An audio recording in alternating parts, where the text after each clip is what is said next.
Well, good morning. Welcome to the start of a new season here at Wantage Road. First time on the Northants live stream, brought to you by Daffabet. My name is Sam Kieran.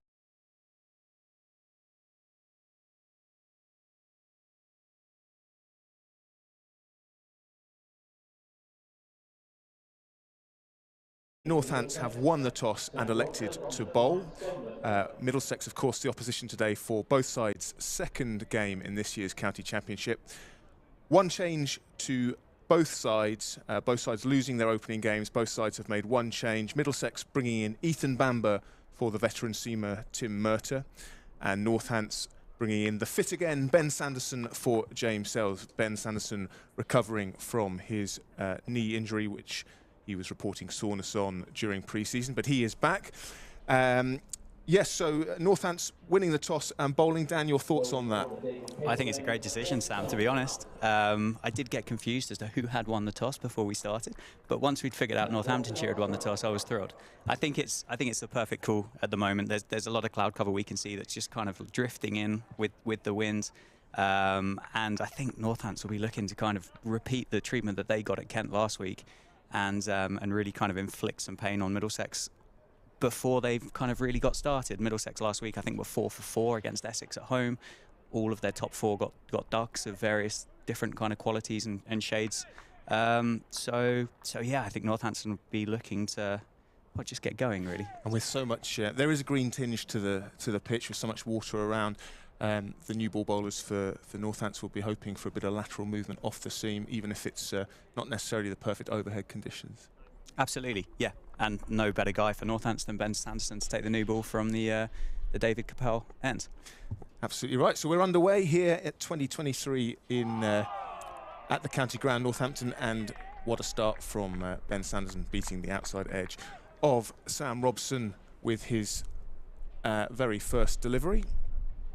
Robson and Mark Stoneman are the openers for the visitors, Middlesex, as Dan said, coming off the back of a 97-run defeat to Essex at Lord's in the opening round.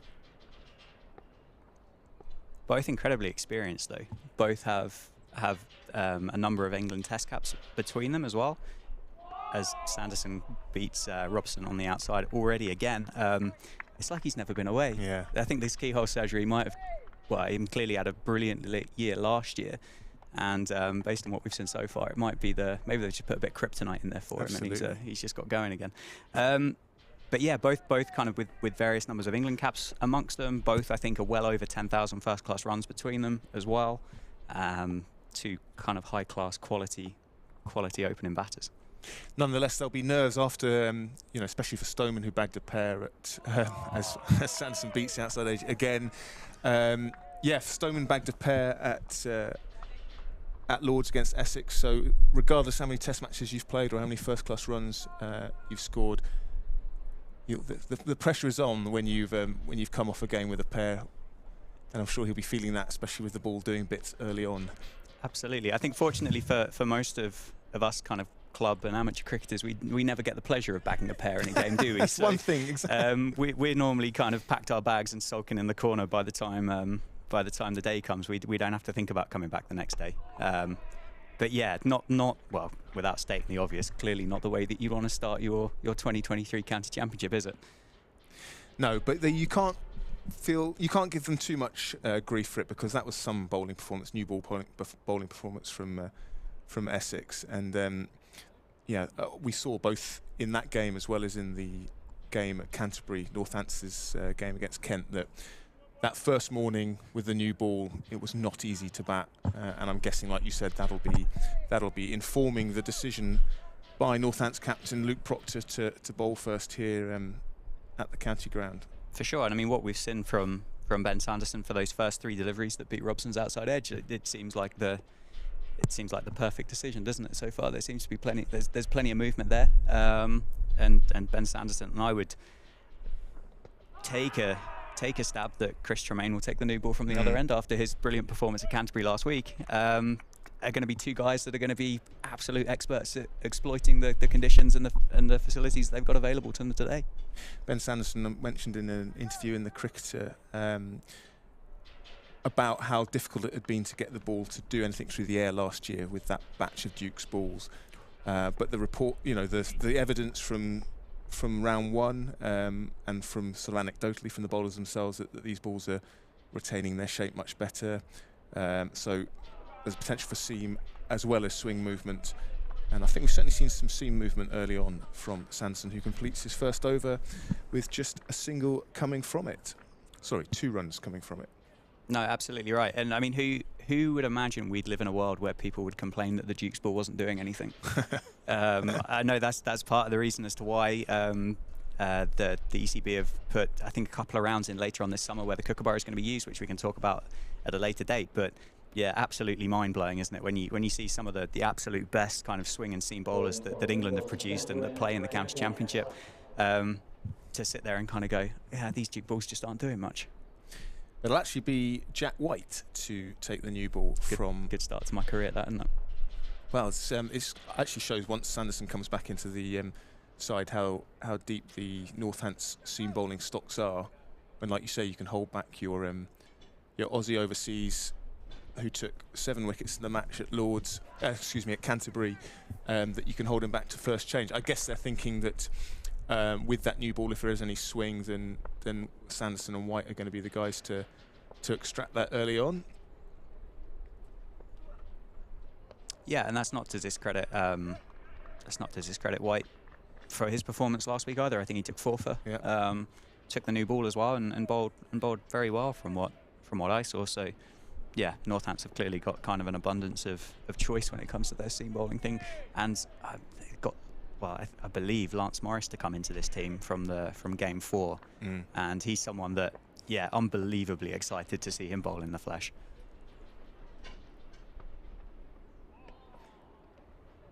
Stoneman tempted to have a go at that ball from White that was just back of a length outside the off stump, but he possibly wisely decides to let it go at this early stage, get a good sight of what the ball is doing early on.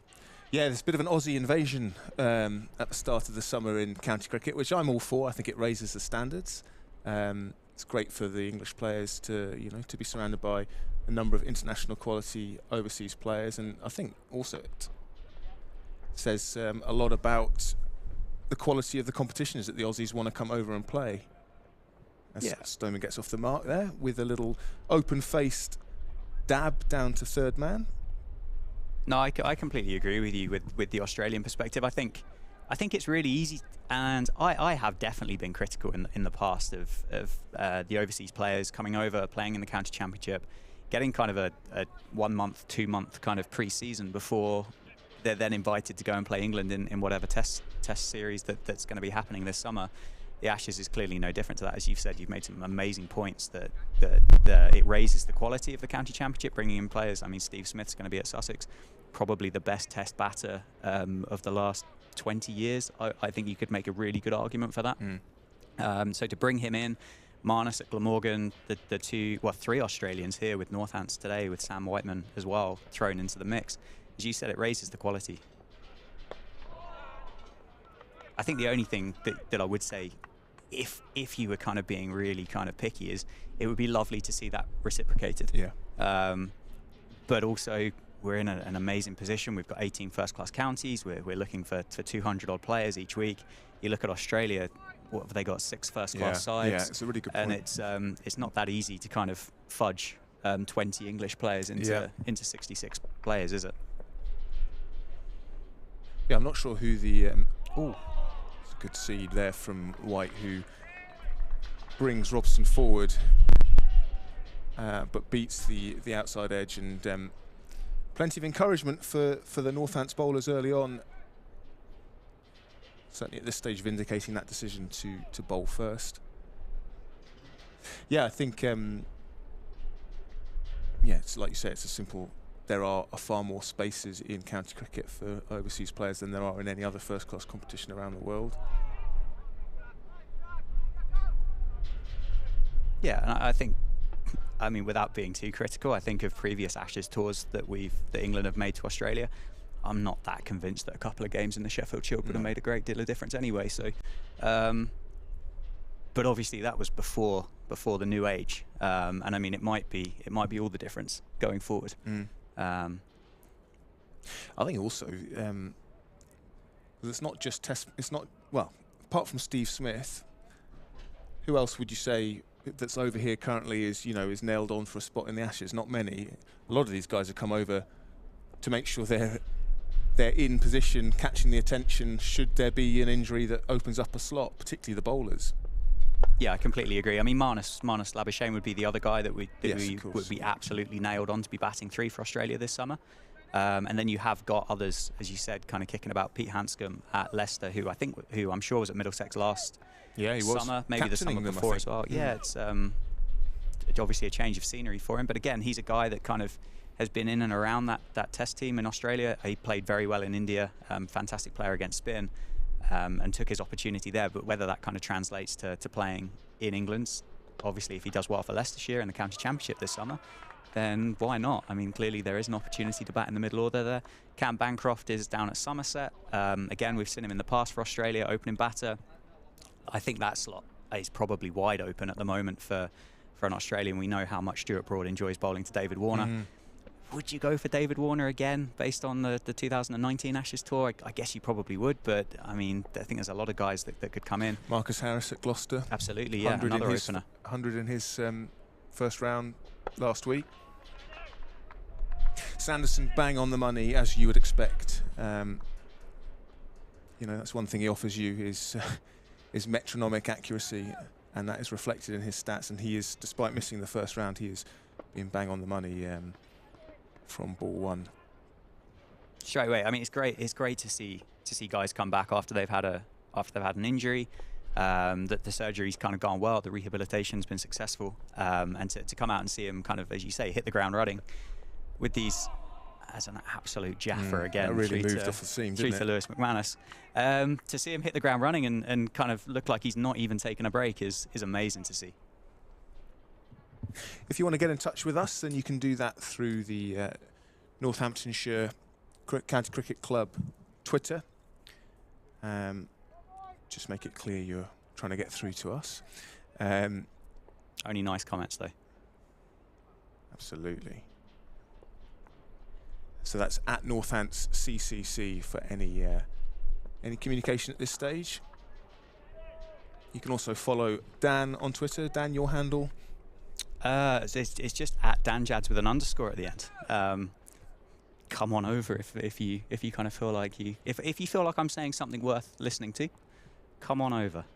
You're more than welcome. And obviously Sam Keir 5, I believe. That's right, KEIR with my 2 followers. Yes. Yeah, I mean, it's not the point of the live stream, but it will be a social experiment, I think, to see kind of how many followers you get come the end of the day.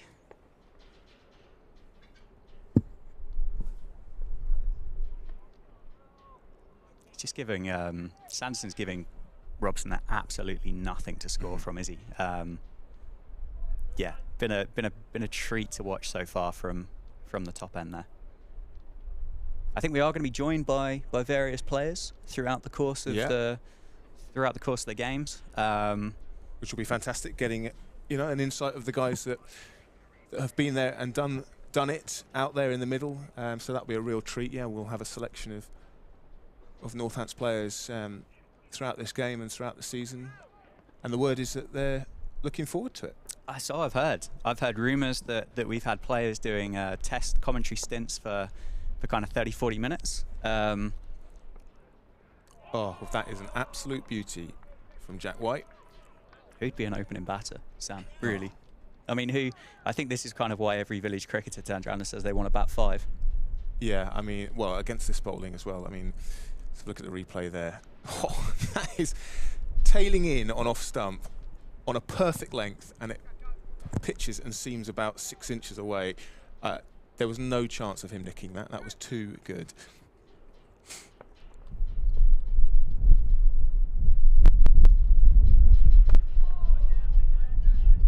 And that's the thing for these batsmen, is the one that nips away, but then the one that doesn't is when you're in trouble. We just saw then that one carried on tailing in, didn't hit the seam and move away, and you've then got to make sure you're getting bat on it, because if it hits you on the pad, it's game over. So Lots of uncertainty for these opening batsmen, as you would expect in early April in the county championship.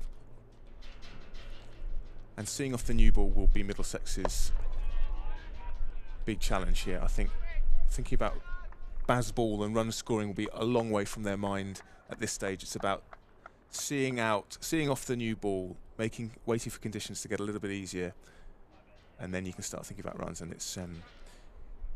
it's old school, but it's a great contest. Absolutely. I mean, you look at the Middlesex lineup as well. They've got a terrific bunch of players in there. As we said, Robson and Stoneman, both with a handful of England Test caps between them. During that kind of era of time that England were desperately trying to find a guy to go and open the batting with Alistair Cook. Peter Malan, international Test cricketer for South Africa. Steve Eskenazi, fantastic summer last year. I think he was out in the Big Bash playing for, I want to say Perth, I think. Correct, over the winter. Yeah. Max Holden, again, a very good player from last season. John Simpson, terrific player, 3 ODIs during the COVID years when England I think they was dubbed as their C team, wasn't it, against Pakistan, and England did very well there. Ryan Higgins, I think he's come over from Gloucester. I think maybe not this season, just gone. But again, I think there was talk about him being a kind of a Ben Stokes kind of replacement through the Stokes' injuries over the last couple of years as well. So yeah, a stacked kind of lineup. And as you said, if these two guys can kind of see off this new ball, which, I mean, the outfield is lush, the pitch isn't going to be particularly abrasive. It's going to last a while, I think. So it's going to be a tough test for him.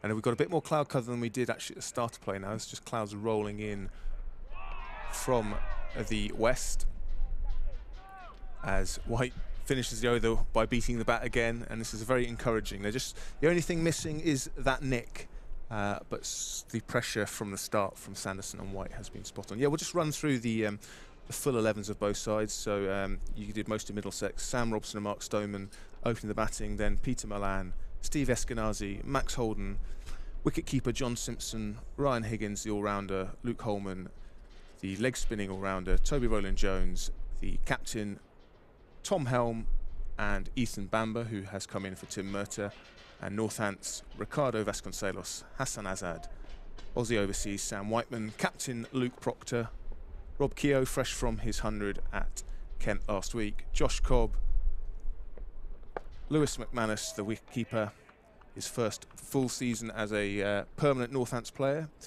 after making the move from Hampshire, Gareth Berg, Chris Tremaine, the other Aussie overseas, making his first appearance of the season, Ben Sanderson and Jack White. And it is White and Sanderson who have taken the new ball. Our umpires, Steve O'Shaughnessy, and making his 250th first-class umpiring appearance, Nigel Long. So congratulations to Nigel.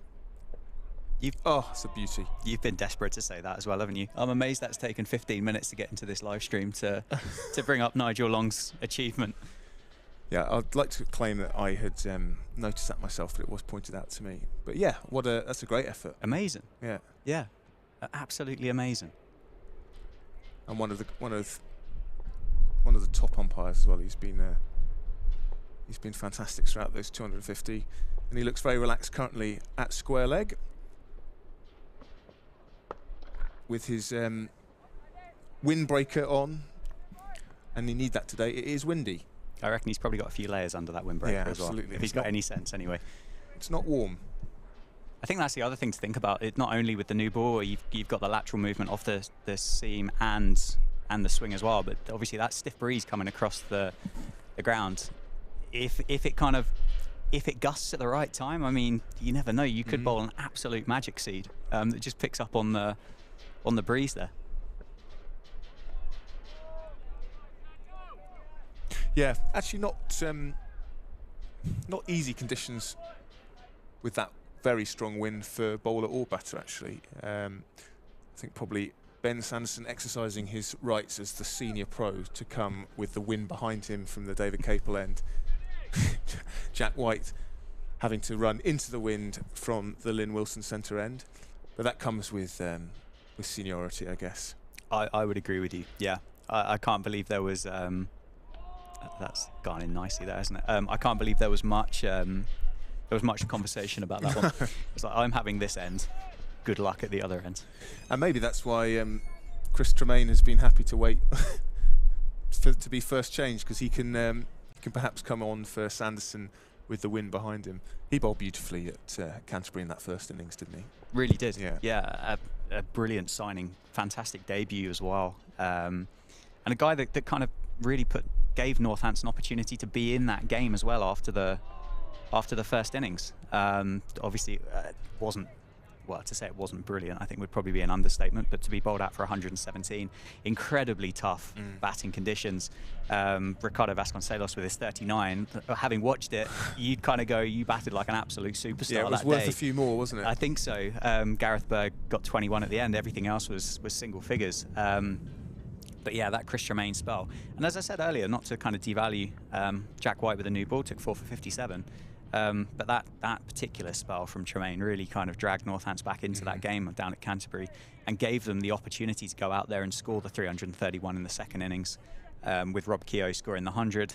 Gareth Berg again contributing their 100 partnership with Rob Keogh to give Northants a genuine chance to fight for that game. Obviously, the batting conditions eased, didn't it, as the game went on, because Kent went on to win that by 7 wickets with Ben Compton 114 not out. But and that chase, they were almost batting in the best conditions of the game, because of the weather. It felt like really the pitch was maybe a couple of days behind where the groundsman would have wanted it to be.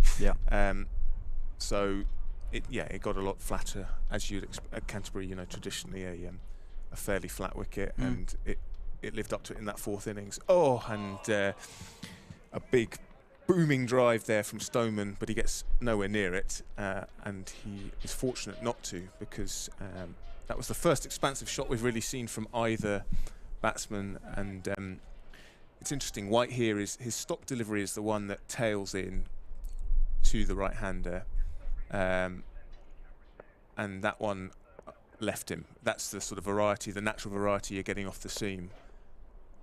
And a few nerves from Stoneman, I think, as the ball, a bit shorter this time, just zips past Stoneman's defence. Sorry, Robson's defence.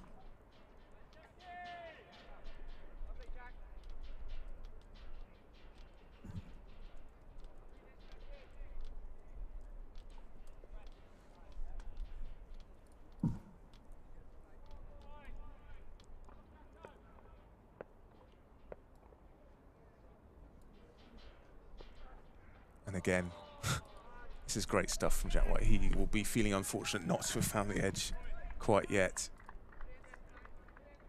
But very, very encouraging for Northants. You do want to make sure, though, that encouragement leads to early wickets, especially having won the toss. But they're not doing much wrong at the moment. I think the ball probably just doing a little bit too much to get that outside edge. No, it's been a really, really strong start by the two Northants bowlers. Both have settled in really nicely. It's been a really, really tough kind of start for the two Middlesex guys, although they've both done fantastically, haven't they, to kind of, as you said, we've seen one kind of shot in anger so far. Everything else has looked kind of very, very disciplined. They've beaten the outside edge a couple of times, but it's not like they've gone chasing for it. They've played the line. That you hear kind of all the guys on TV talk about, playing the line and not the ball. So I've kind of stolen that little nugget in there and kind of thrown some stuff in there like I know what I'm talking about. But yeah, it's been, again, nicely played outside, on the outside half of the bat down towards deep backward square, and we're still waiting for the first boundary of the day, Sam. Recovered by Sam Whiteman on the boundary there.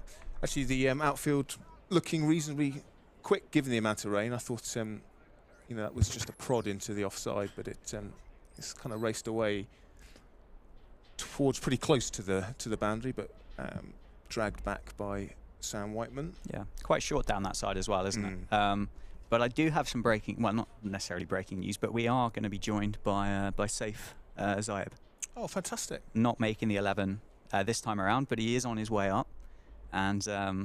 If you've got any questions for Saif that you might want to know, as Sam said earlier, if you want to tweet us, that we can kind of share those, and if not, we will we'll grill him about whatever questions we want to ask him instead. Oh my word, that's an absolute jaffer.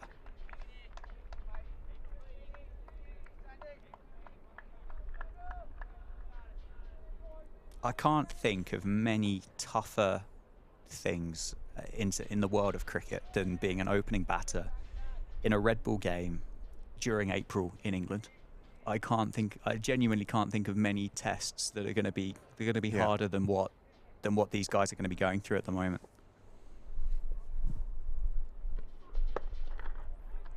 No, agreed. And it is it is credit to these two opening batters that so far, like you say, they've been playing the line rather than nibbling at the ball, and that I guess just reveals their experience.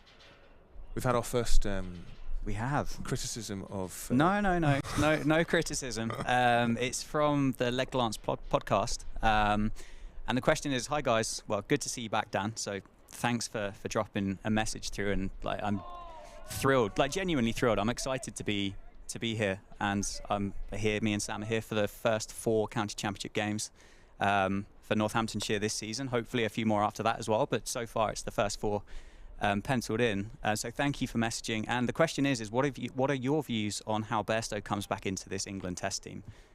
So Sam, I don't know whether you've got any thoughts, whether you've given that any kind of any opinion. You'd say he has to, is probably the short answer, right? The guy was in such sublime form. Oh, and he's gone.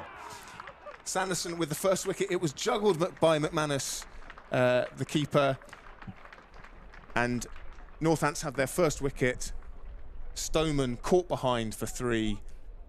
And Stoneman's tricky start to the 2023 championship season continues. That was coming, wasn't it, Dan? It felt like it, didn't it? And I wouldn't have been surprised if one of the wickets hadn't fallen a little bit earlier. But it's been, as you said, an amazing start by the 2 guys for Northants. Terrific catch as well. I did have a little kind of heart in mouth moment because I think Lewis McManus' sunglasses might have come off his head as he took that catch. Yeah. And I just saw this kind of flash of red in the bottom corner on the grass, and I went, "Is that the ball? No, yeah. please don't let it be the ball." But brilliant catch. It was a great catch, low down to his left, wasn't it? Yeah.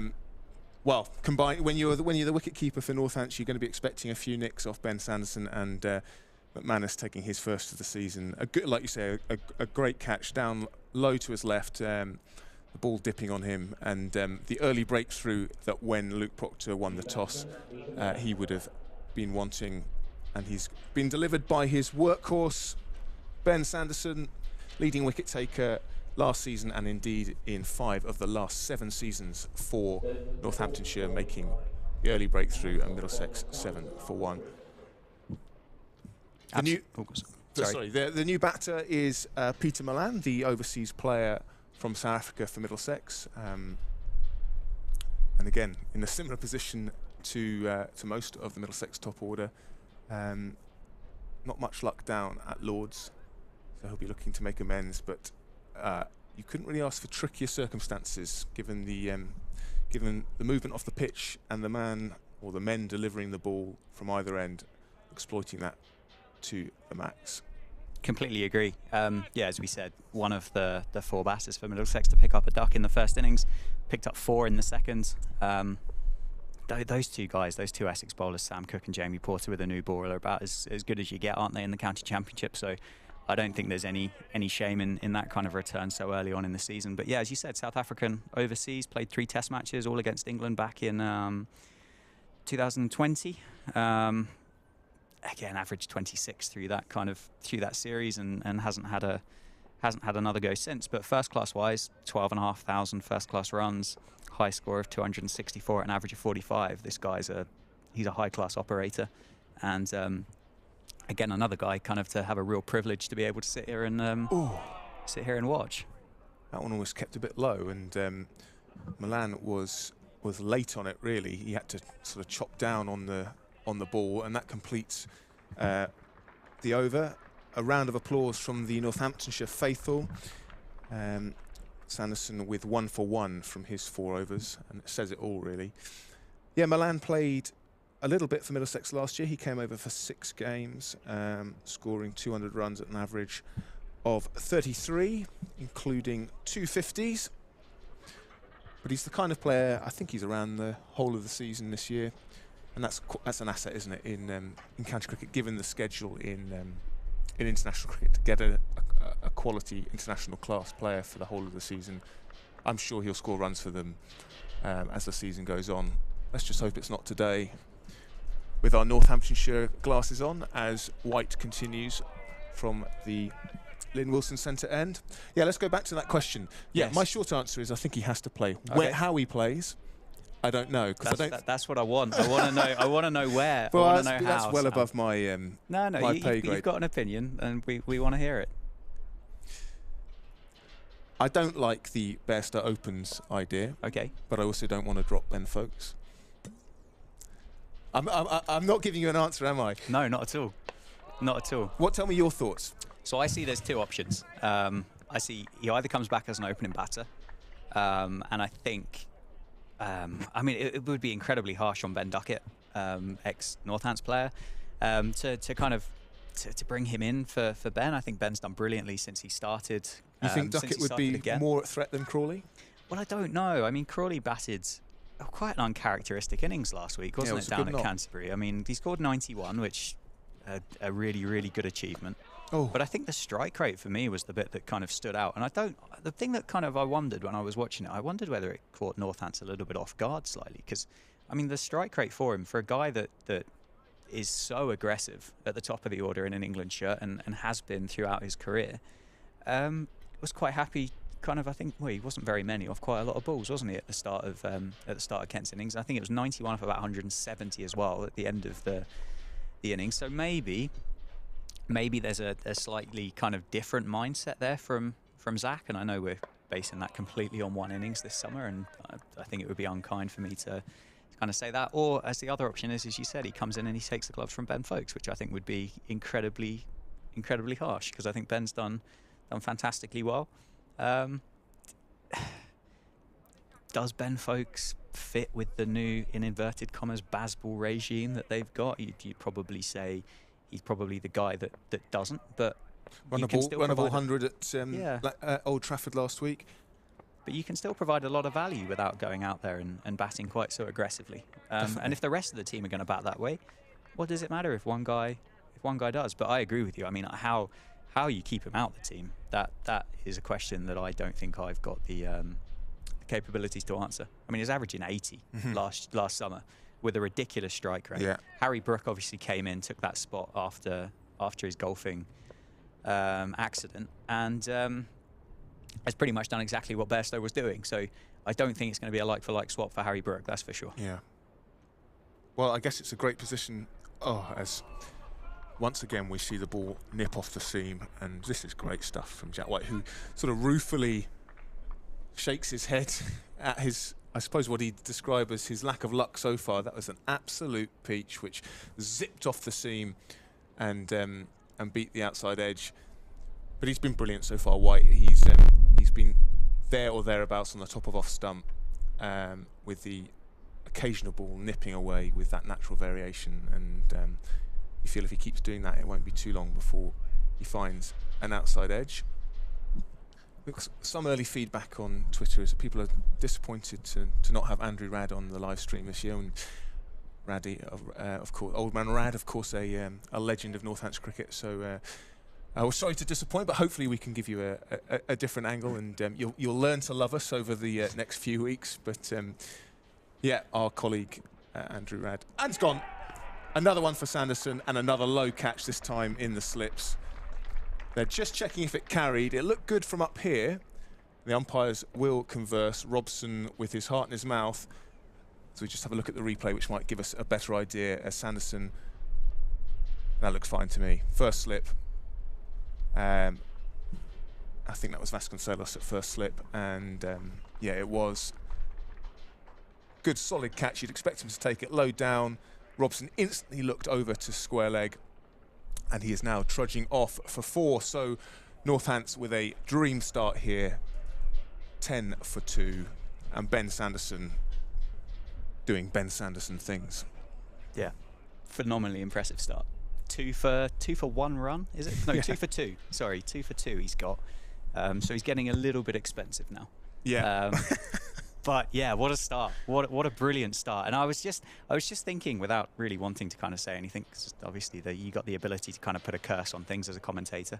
But the start the Northants have had with the ball, and no discredit to the way that Middlesex have applied themselves here this morning, but it feels like the kind of day that that there's just a wicket just waiting for you just round the corner, doesn't there? I'll make a confession: is that because of the overhead, because of the overhead conditions, and the pitch has got a tinge of green, but it doesn't look ridiculous for April. I said, I think I'd bat here if I won the toss. I think.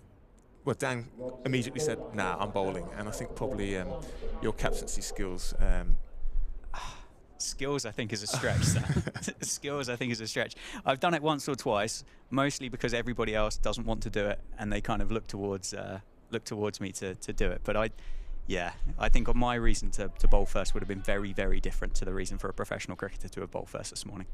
Well, either way, it would have been the right decision, especially when you have Ben Sanderson as your new ball bowler. The new man is Steve Eskenazi. He takes a middle stump guard, we just heard there on the effects mic, with some serious rebuilding to do.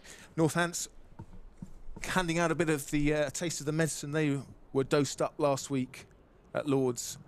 And actually, when you talk about Porter and Cook, White and Sanderson are pretty similar in that mould of relentless, metronomic new ball seam bowlers. Absolutely, it's a real skill, isn't it, to possess in the county championship, to be able to run in, as you said, metronomically and hit that same line and length over and over again. And obviously a very, very different skill set to what maybe is successful in other first-class competitions around the world, but is an absolute perfect set of skills for the UK. And nothing wrong with this Duke's ball so far for the bowlers. And actually both bowlers, and particularly Sanderson, it's not a dead wicket in terms of bounce. It's it's not a sticky dog. It is carrying reasonably nicely. Both those catches low down, but we're getting through. And Sanderson, of course, not express pace. And actually, I think the batters are in that mindset of do you go forward and do you go back, and that was probably what accounted for Robson, is that it was just back of a length. He went back and it took the sort of shoulder of the bat, and he was a goner. Yeah, no, you're absolutely right. We do have another question that's come in, or another comment even, from Brian 001. Hello to the commentary team on the first day. Nice out here in the Goodfellows stand. Sunny but a chilly wind. Got a grandson here to show him county cricket. He likes the blast. Now an education in different cricket. Obviously, it's the Easter holidays, isn't it? So if anybody's kind of in and around Northampton and they're kind of thinking, God, I could do with a nice day in the sunshine, I mean, come on down. Absolutely. Just bring your big coat. Another gone, and Sanderson has 3. This time the catch in the slips was Hassan Azad at second slip, and this is unplayable stuff.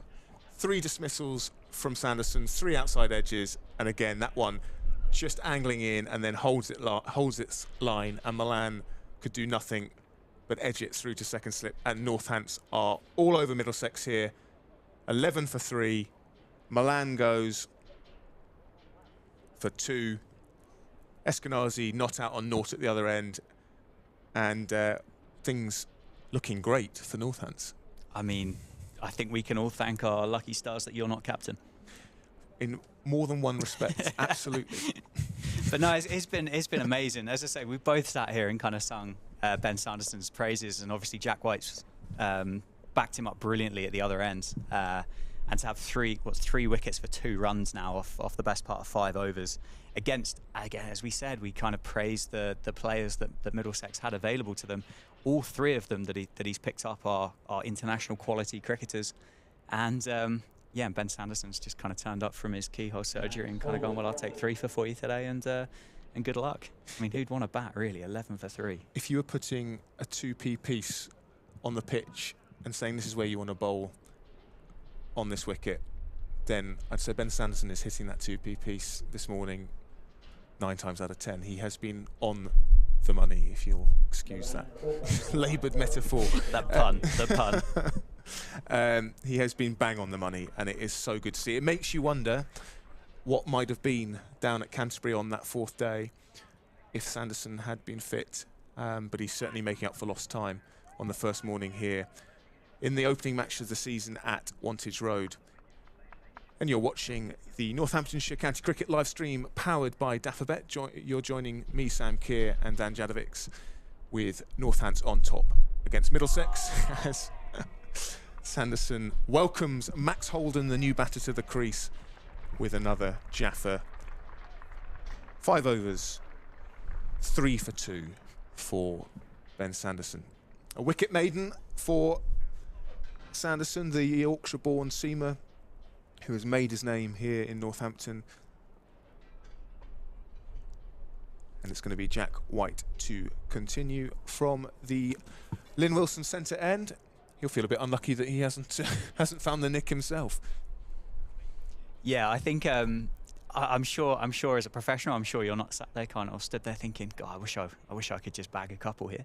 Well, no, I'm sure you are thinking that, but I'm sure you don't have any kind of begrudgingness towards your teammate at the other ends. But speaking of which, nearly picked up his first one, just didn't quite carry there to, what's that, third slip, I think it is.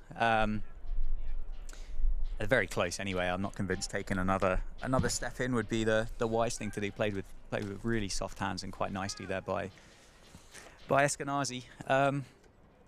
But yeah, he's backed him up brilliantly. It's been a real test of skill for the Middlesex batters and a real compliment as we go for an LBW decision. And Jack White's picked up his first wicket of the day, mate.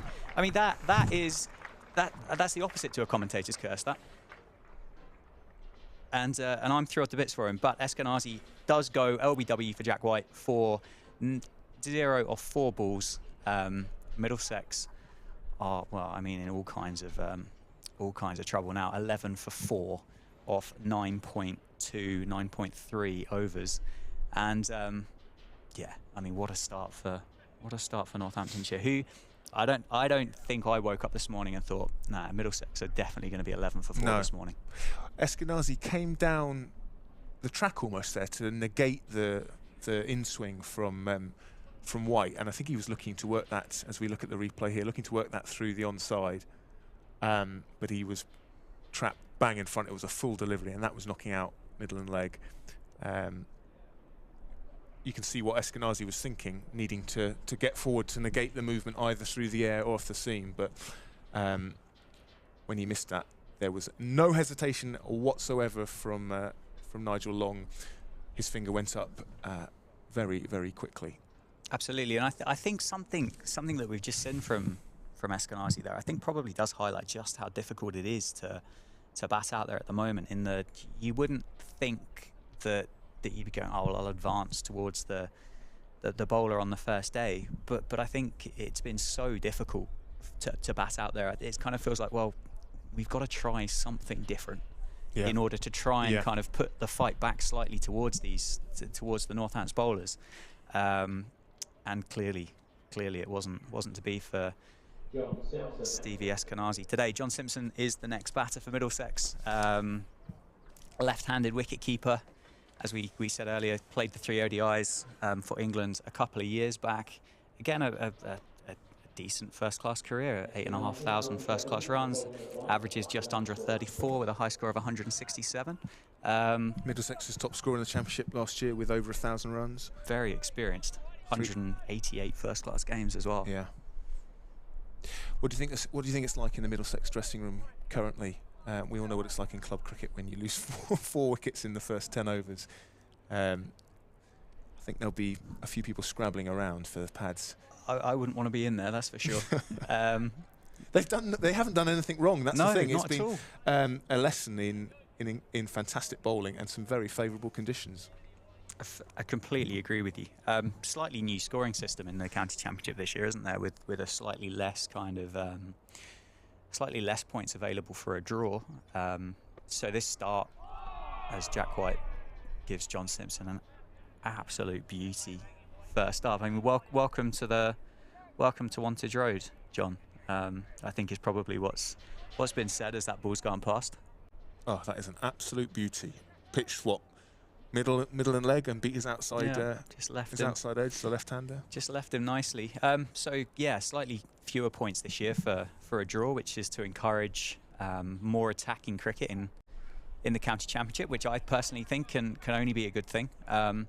If if you look back at last year, and I mean, no one sets out to go out and draw games, do they? Northants finished 6th in the county championship last year with 154 points. Only 2 wins out of that with seven draws. So you kind of feel like, based on last year and these new point system that's available for the teams, maybe we will see a slightly more kind of attacking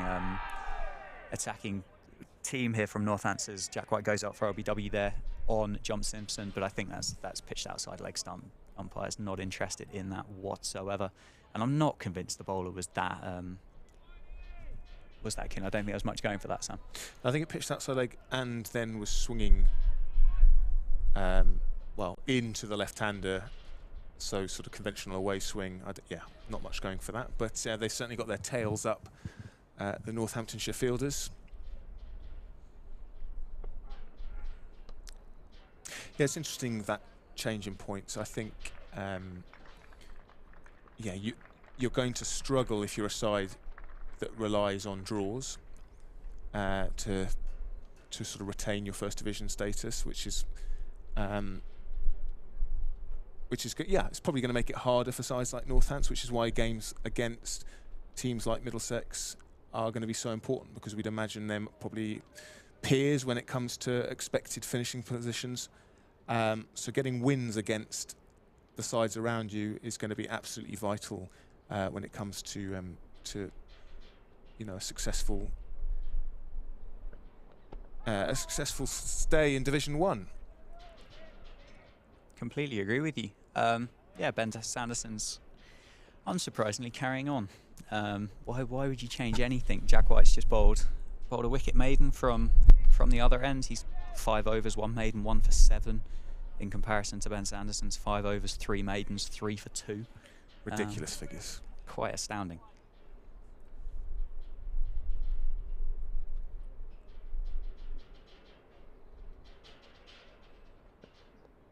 Oh. It feels like he's got the ball on the string. Yeah. I think is the age-old kind of cricketing cliche. Adage. Yeah.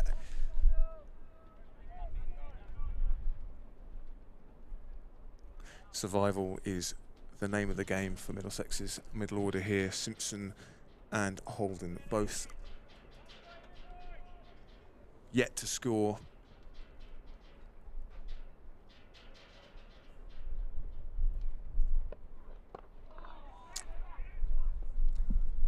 Happy to get off strike, I think, Max Holden. I think up the other end is probably the best place to be. How long?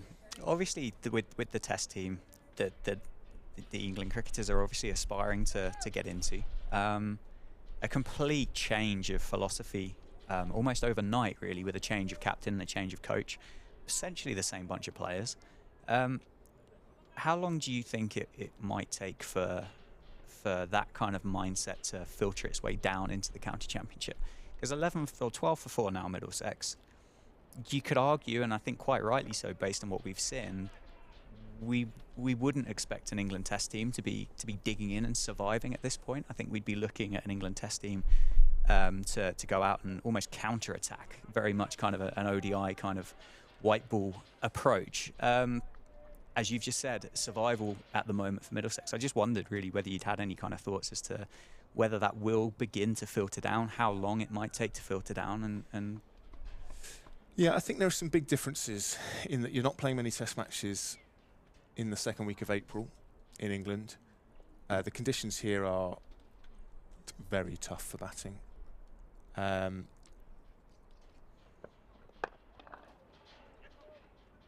they steal a quick single. With Rob Keogh coming in to do the fielding. It's interesting, there's been a lot of debate about this, whether it would revolutionise the way county cricket's played. The other difference, of course, is that test matches are, to a certain extent, entities in their own right, whereas these guys are playing a season where there's points at stake and promotion and relegation at stake, championships at stake. So whilst you want to win as many games as possible, you don't want to be handing wins out to your rivals. You know, I think you're much more reluctant to give a win away in chasing your own victory as you would be in the sort of test setup currently. Having said that, I think it's more a mindset thing, isn't it? Being allowed to play your natural game is what they talk about. What Bazball really is freeing players up to play the way they feel best suited to play. The other thing, of course, is that the test team is the 11 best players in the country. I don't think not everyone has the capacity to play in that way. So yes, I think we'll see some changes, but I don't think it's going to revolutionise county cricket. Certainly not overnight, but I think as the years go by, I think we will certainly start to see a change in mindset. And I think Zaib, when he makes his way up to join us, I think is going to be a really, really good guy to have that conversation with. I had the pleasure of meeting him earlier this year and had kind of a similar conversation. I think I can see him actually wandering around the boundary edge. So there is a safe Zaib on his way. There's a few steps to get up here though, so I don't think he's going to be here in the next couple of minutes. Give him a wave, see if he's there. He is. Look, he's on his way, and but yeah, I had a conversation with him with exactly this earlier this year, and again, really, really insightful conversation. Obviously, from a guy that is a professional cricketer and is a guy that obviously kind of watches the Test cricket stuff as a fan, but also aspires to take that next step as well. Yeah, and there'll be different types of players. There'll be young players with aspirations to play international cricket, who might see playing that way as now the only way to get that chance. And there'll be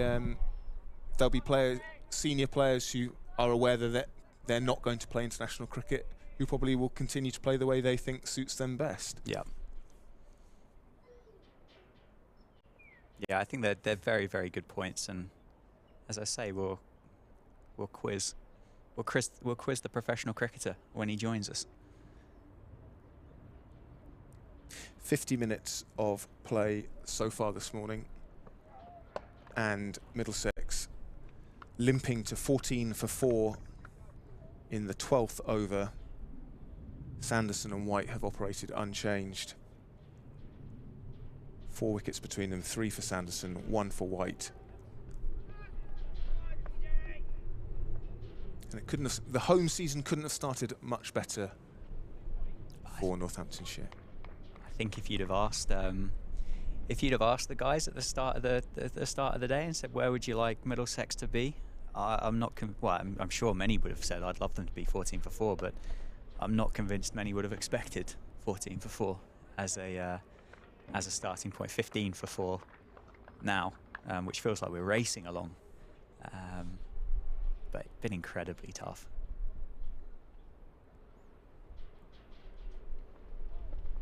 But I'm sure we'll get a partnership. Max Holden and John Sanderson, they could definitely be the two guys to put together a partnership here for Middlesex and start to kind of repair some of the damages that's been done earlier this morning. And once the ball gets a bit softer, you'd imagine conditions will become easier to bat in. Although when you've got Chris Tremaine coming in first change, could be pretty relentless, certainly up until lunch. Is it too early to look at Middlesex's lowest scores against Northamptonshire? I mean, why not, Sam? Why not? Treat us. What have you found on the internet? I've got 62 all out. Ooh, okay. In 1977 at Wellingborough. I mean, like you say, you would expect some sort of partnership. You would think so, wouldn't you? But you never know. 67 feels like quite a long way away at the moment, though, doesn't it? As you said, particularly with the Aussie Chris Tremaine up Luke Proctor's sleeve, who bowled, as we said, brilliantly last week, and had a really good season in Australia as well. I think he picked up 20 wickets for, I believe, New South Wales. I think Chris Tremaine is based at. So yeah, not like he's been in a good bit of form, but I believe we have got a change of bowling at the David Capel end, and we have got, which is going to sound really cool, Italy international, Gareth Berg. Yeah, the Italian stallion from the David Capel end. Is that a nickname that he knows he's got, or is that one you've just given him? Well, he knows now.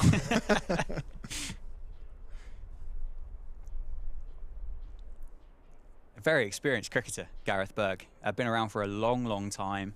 Found a home up here at Wantage Road, which is brilliant to see. And genuinely, I just think it's so cool and so exciting to sit here and, with a straight face as well, say an Italy international. Obviously, a country that's famed for its football.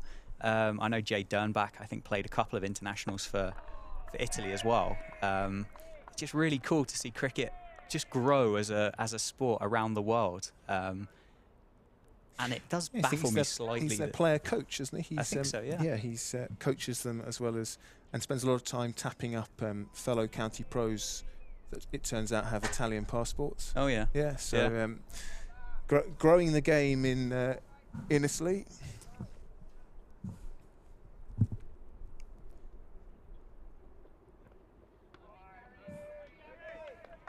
Italian Stallion, according to ESPN Cricket Info anyway, isn't not one of his nicknames. Icebergian Ford are, however. I mean, I don't see why you can't add that one. Add that to the list. I like iceberg. That makes sense. Fordy. Kind of sounds like something from Top Gun, doesn't it? Yeah, the iceberg. But I mean, he's kind of started his spell here exactly where Ben Sanderson's left off here. 3 balls that have passed the outside, passed off stump. Yeah, so that opening spell from Ben Sanderson was 6 overs, 3 maidens, 3 for 4. So I think he'll be reasonably happy with that start to his season. Crazy, absolutely crazy start. I think you'd be begging Luke Proctor to leave you with the ball, I think, as well, wouldn't you? Please, can I just have one more? Yeah, please. Absolutely. Please, can I have another one? Or you want to protect those figures. You Or don't want to risk someone taking 2 off you. Or That is another way to look at it. That is another way to look at it. I was thinking the more positive glass half full kind of approach, but I think yours is equally valid. revealing my cricketing mindset. But it has been a really solid start to Gareth Berg's opening over here. Has given, well, John Simpson absolutely nothing to score from, has he? And I wonder whether we will see Chris Tremaine from the other end as well. A change at both ends just before as we get close to drinks on the morning of day 1 here at Northamptonshire. 3 slips for Berg, as you can see on your screens. And that's a maiden to open start. Gareth Berg's account for the day.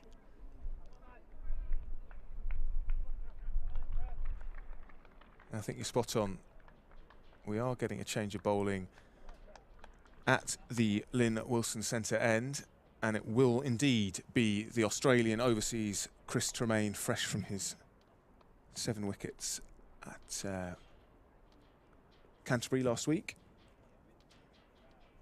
So that spell, that 5 for 44 spell was so good to watch the other week. It's high class, high quality, fast seam bowling.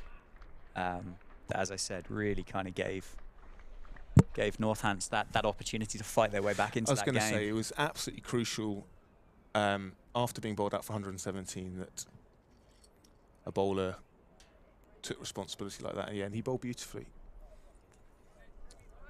It's a bowling lineup that Northamptonshire have got as well. That you don't feel like it gets easier at any point. No. Especially in these conditions, they are ideally suited. Oh, what a way to start. What an absolute peach of a delivery first up for Max Holden there from Chris Tremaine. Yeah, there isn't a respite, is there, which is so exciting. What a way to start. That was quite a full pitch delivery, but it did enough to beat the defence, and it was yeah, things not getting easier for the batters out there. A little bit more bounce maybe than Jack White from this end, based on yeah. one delivery anyway. I appreciate that's not a great sample size to. He's a yard quicker, you'd say. Yeah. Comes off a long run up, and then that leading arm sort of points out towards third, doesn't it? it's quite an interesting action. But it all comes together in the end. He seems to be able to control where it's going so far, certainly in this opening over from Chris Tremaine. A very well capped and well decorated player as well. Guy that I think from an English fan's perspective anyway, unless you're a big fan of the Big Bash, I think would probably, with no disrespect to Chris Tremaine, would probably pass you by a lot of the time. Yeah. But Has when played 4 ODIs. I was about to say, like when you start kind of looking a little bit deeper into it, he's played 4 ODIs against South Africa in South Africa way back in 2016 and picked up 7 wickets in that series. The best part of 300 first-class wickets to go with that as well, at an average of 23.5. And as I say, been part of the Hurricanes, Renegades, Thunder squads in the Big Bash, and has now kind of found home with New South Wales in the Sheffield Shield, all the way from a place called Dubbo, which I think is where Glenn McGrath's from. Is it really? Yeah. Oh. So he's, you know, they obviously grow them well in yeah, Dubbo. Exactly. Yeah. And he was commended by Northamptonshire head coach John Sadler after last week's game for bowling through the pain. I think John described him ripping out a toenail in the dressing room. Oh dear. Blood everywhere, but he came out and bowled through the pain, which is what you want from an overseas player, isn't it? Someone who buys into the project. Definitely, yeah. I think fortunately you've said that just before anybody started tucking into their lunch as well. Exactly. Because that's made me feel a little bit queasy already. So thanks for getting that out early and not leaving it to kind of 5 to 1 before lunch. Yeah, I think John Sadler said, we know we've got a good one there, and I think he's probably right, certainly based on that opening performance against Kent. And this has been a terrific first over, another maiden for Northants to kind of chalk into the scorebooks, and a fantastic start by Chris Tremaine. Gave absolutely nothing away, but bowled some, backed up Jack White from this end fantastically well, didn't he? Yeah, no, the pressure has not been released. Sometimes when your opening pair come off, then batters can relax a little bit, but none of it here at Wantage Road with Gareth Berg and Chris Tremaine keeping the pressure well and truly on the visiting side, Middlesex.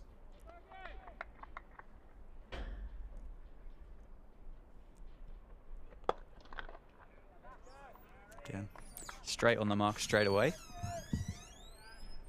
As Zaib joins us in the building. Hey mate, nice to see you again. Hi Zaib, nice to meet you. Sam, how you doing? How are you? Not too bad, thank you. Not too bad. Yeah, pop that on your head. Oh, hang on, he's wrecking the joint already. How's that? Yeah, lovely. Oh, you're meant to say not out. How's things? Yeah, good, thanks. Yeah? Obviously disappointed not to be playing, but the boys fought back very hard at Kent, and hopefully we've started very well here, and hopefully we can pile the pressure on here. It's been quite a ridiculous start, hasn't it? Yeah, well, obviously they had the same sort of start last game as well. We were watching that Essex 4 for 4, I think it was. So we knew if we got a couple early, then they tend to fall quite quickly. But hopefully they've still got Higgins and Holman left, so get a few more wickets. I think we'll be right in the driving seat here. Interesting that right in the driving seat isn't at kind of 14 for 4. No, because everyone, you can bat sort of all the way down, and Middlesex are a team, like someone like Higgins can come in, and we've faced him plenty of times in the past where he's hit a few decent runs against us. So hopefully we can get these two, and Higgins will be nice as well. Yeah, no, yeah, and Ben Sanderson back into the team as well. That can only kind of cheer the Northants players up, can't it? To have a guy of his quality back in amongst the dressing room. Yeah, 100%. He's just a legend, and got so much respect for him inside and outside of the change room, and it's like he's never been away, and it's just so nice to see him. And he's still not. I don't think he's 100% at the moment, but he can still.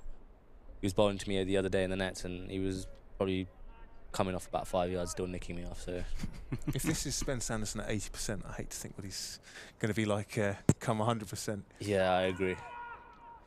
Safe, was it a no-brainer to bowl first, given Middlesex's experiences last week and the amount of moisture that we've had around?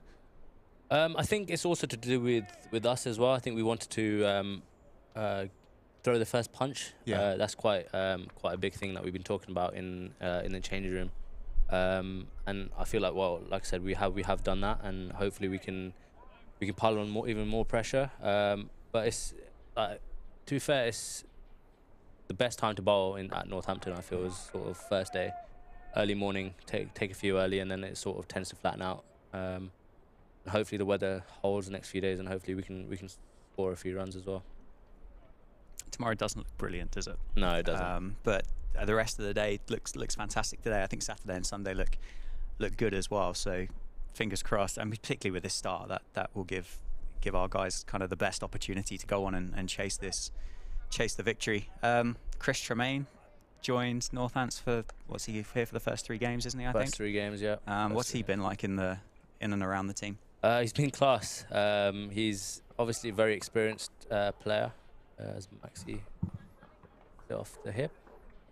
Yeah, a couple of boundaries in the last couple of overs, which are the first of the day, which says it all, really. Well, yeah. Yeah, no, Trem's been absolutely amazing. He brings in a lot of experience to us younger guys and to the rest of the group. And he bowled absolutely amazingly last week on a flat surface, flat, low and slow surface, and he managed to obviously get a 5-fer, and I think it was 7 for the game. And yeah, he's been tremendous the time he's here. So tremendous. Excellent. Oh, so you're the ghostwriter for the tweets as he goes up for an LBW appeal on Max Holden, but again, I don't think there was a great deal going for that one either. Bit high, bit leg sidey. Leg sidey. I like it. Yeah, I'm a big fan of that. Big fan. Were you in? You were down at Canterbury last week. Yeah. So were you in the dressing room for Chris Tremaine's self-surgery? Self-surgery, yeah. I'm not gonna lie, I'm quite squeamish with this type of stuff. I didn't look at it. I actually walked out of the room. Sounds absolutely revolting. Yeah. Well, I heard about it from everyone else, but luckily I wasn't there. So. But yeah, he, to be fair to him, credit out to him, he just literally just got on with it and put a sock on and just went out there and tried his hardest. So we were saying that's exactly what you want from your overseas pro, isn't it? Someone who buys into the culture, buys into the project, and he's, even though he's only here for 3 games, he's clearly wants to play a big part in a successful start to the season. Yeah, for sure. Like, you can tell how much he wants to learn as well. He asks obviously questions, even to like someone like myself, like obviously quite young, and obviously he's very, very experienced, and he's asking me questions sort of what do you think as in best lengths and stuff like that to sort of work in these conditions. Obviously conditions out in Australia are a lot different, so it shows that he's willing to learn, and he wants to put in those extra sort of 1%ers to make himself better, and credit to him, like I said, he's been amazing since he's been there. So hopefully we can have him for a bit longer, which would be nice, or even in the future as well. So is that a possibility that his stay might be extended, or potentially? Yeah, or like come back later in the season, or potentially? Yeah, obviously it depends on all the overseas and what happens with the rest of the season. I'm not in any of those chats, unfortunately, so it would be nice, but yeah, like. For me, like I think, and I reckon for the rest of the group, they'd agree. He has been a very good asset for us so far. And obviously, this is his first stint in county cricket. Has he been over before to play any cricket at all? Club cricket or anything like that? He mentioned he did play club cricket. I think it was up north, which is where Sam Whiteman was actually born as well. Yeah, of course. Which I didn't actually realise. Yeah, he's been here before, but I think he said when he was quite young. Yeah, okay. And he came with the Australia A, I think, last year as well. So, yeah, he's familiar with these conditions. But obviously, county cricket, in the county cricket grind is a lot different to playing club cricket. So, yeah, and obviously conditions totally different, but also the number of first-class games in an English season versus an Australian season. I mean, he's Very only here for 3, but you know, for someone like Sam, who is going to be here for the majority of the season, it is relentless, isn't it? That week in, week out schedule for the championship. Oh, that's a big shout for Berg. Oh. You liked it, Safe? Yeah. Well, by the reaction by everyone else, that just looked plumb. It looked. It certainly wasn't too high, was it? It was. No. Let's have a look at the replay. They do say fine leg's the perfect place to give an LBW decision as well, don't they? I agree. Pitched outside. Pitched outside, Yeah. yeah. Just pitched outside. Poor old Christian, mate. He's not going to have many toenails left, is he? If he plays a full county championship Well, season, exactly. that's one thing. If he's lost 1 in his first Yeah. game, so maybe 3 games is. Otherwise, he'll be. Be a cheap pedicure when he gets back to Australia. That's for sure. The county cricket grind really gets to you. Like, I didn't realise that. It's a nice shot. Yes, very nice. Just play. lent on that Simpson and picks up his second boundary of the day, and Middlesex's 3rd. Sorry, yeah, Safe. Yeah, so yeah, the cricket grind sort of gets to you, especially county cricket. Last year I played quite a few games, and even though I had a little bit of a break sort of in between some of the Champo stuff and the T20s, I still felt like I needed a lot longer break sometimes. It takes a lot out of you sort of mentally and physically, and yeah, it can be long days sometimes, unfortunately. And I guess no time to, if there are things you want to work on technique-wise, things like that, the games come so thick and fast, you don't have an opportunity to really do that. No, well, I mean, you got a couple of days, but what sort of can you do in those couple of days? And yeah, like obviously the winter's there for that type of stuff and whatever you want to work on, but yeah, there's not really much that you can, unless obviously you go away and, you know, for those 2-3 days you really want to put in the hours to do something a little bit extra. And but yeah, there's not really a lot of turnaround for a couple of games. But I think we've got I think it's a 10-day break after Hampshire. I think so. We've got the lads can sort of recover a little bit there. So is it the relentless nature of the schedule then that does affect kind of you guys as players, like as you said, physically, mentally? I've obviously spoken to a few different guys at various different occasions, and I think the thing that kind of stood out for me when talking to one of the lads that plays at Sussex now is it's almost the robustness that you need to have to be a professional cricketer. It's not you probably don't have an appreciation until you actually get out there just how hard it probably is to field at cover all day and having a guy smoking the ball at you, ball after ball after ball. Like your fingers are going to be in bits, I guess, come the end of a day's play. Yeah, I feel for the bowlers mostly, because obviously they're trucking in and then, you know, they're bowling 20, 30 overs sort of sometimes an innings, and obviously they've got to keep coming back. But yeah, it's more, you can, I think with cricket you can be as fit as you want, but I think match fit is completely different, match fitness. So you can, like you'll get loads of guys who might, you know, something on the yo-yo, you know, might get like, you know, 20, 21, but when they come to a season, you know, you can't field them 2 games in a row because, you know, they're struggling a little bit. So I think match fitness is a lot different. And like I said, I feel for the bowlers the most, especially someone like Sander, and Jack and Bergie as well. You know, played most of the games last year, and you know you could tell that the wear and tear on their bodies. But yeah, I love it, and I'm sure they love it. But yeah, it can be a long season sometimes. Yeah, I can imagine. Just before we carry on, important to kind of say that the live stream is brought to you in association with Daffabet. So thanks to those guys for supporting Northamptonshire and making these kind of live streams possible. And if there are any questions that people are kind of listening through to this live stream and they kind of think, oh, I've got a question that I really want to ask Saif, send it on over and we'll ask him. Is there anything off limits for you? Nothing off limits. All right, okay, fine. Just don't talk about cricket 22. Do your worst, viewers.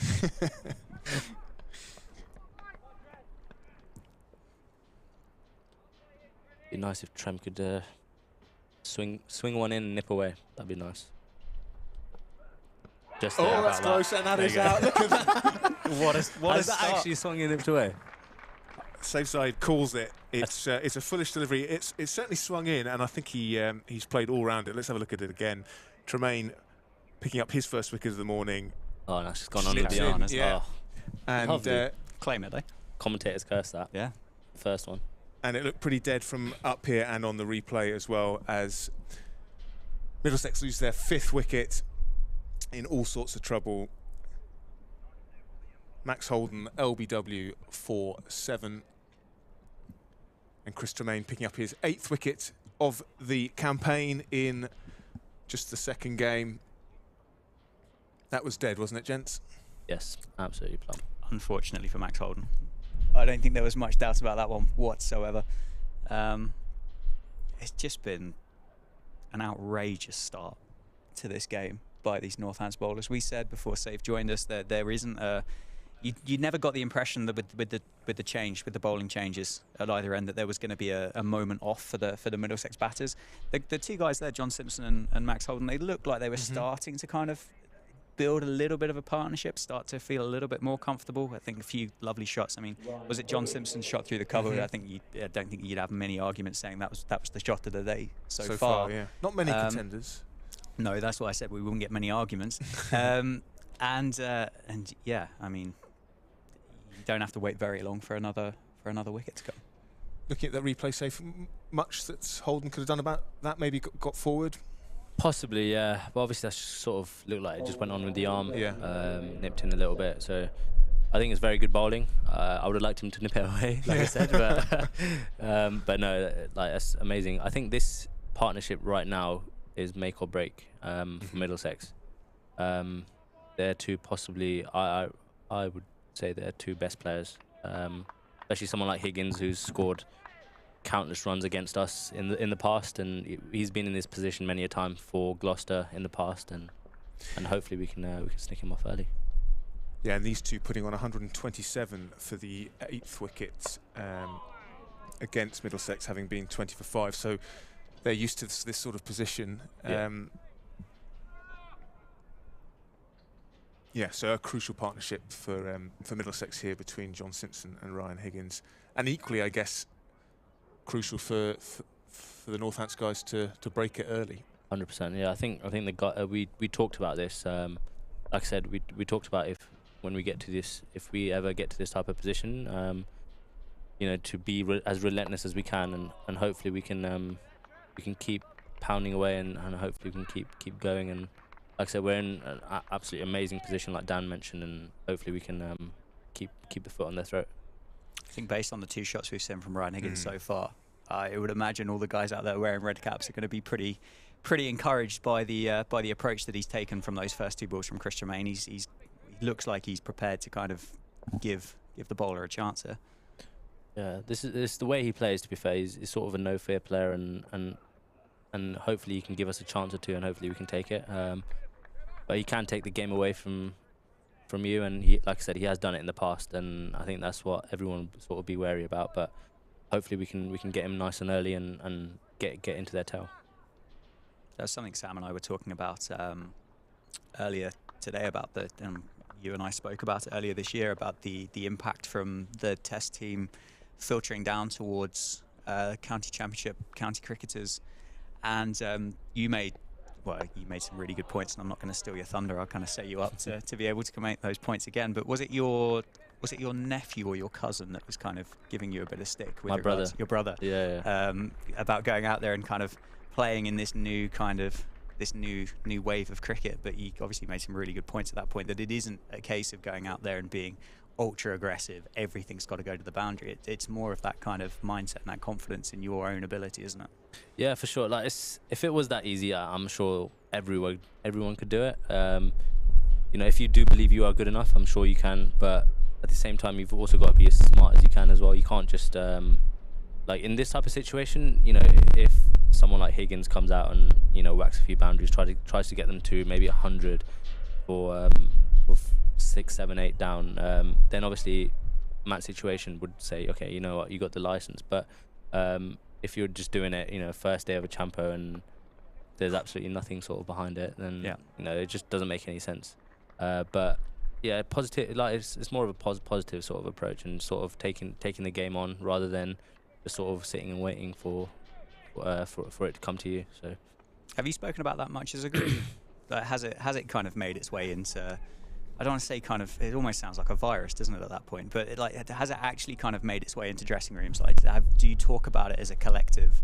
I don't know whether the bowlers would have a very different kind of look at it as to yourself as a batter as well. They might be thinking, oh blimey, my day's got a bit harder now because there's a bit more freedom coming from certain players, or I don't know. I'm just curious as to whether it's something that has actually been a topic of conversation at all. Yeah, we've had a chat, sort of how we want to play our cricket and how we want to go about it, and obviously the way that the England team are going at the moment, they're absolutely flying. But then again, they've got the guys that can do that. You know, someone like Stokes who's obviously a $1 million sort of IPL player, and unfortunately at the moment, you know, obviously everyone aspires to be that much, but I don't feel like, you know, we're at that level where we can just sort of play that way every single game. So it's sort of, we just talked about just being smart, and you know, we do have the license if we do need to sort of take the game on and just be nice and positive, but we also don't want to be sort of just sitting back and just sort of waiting for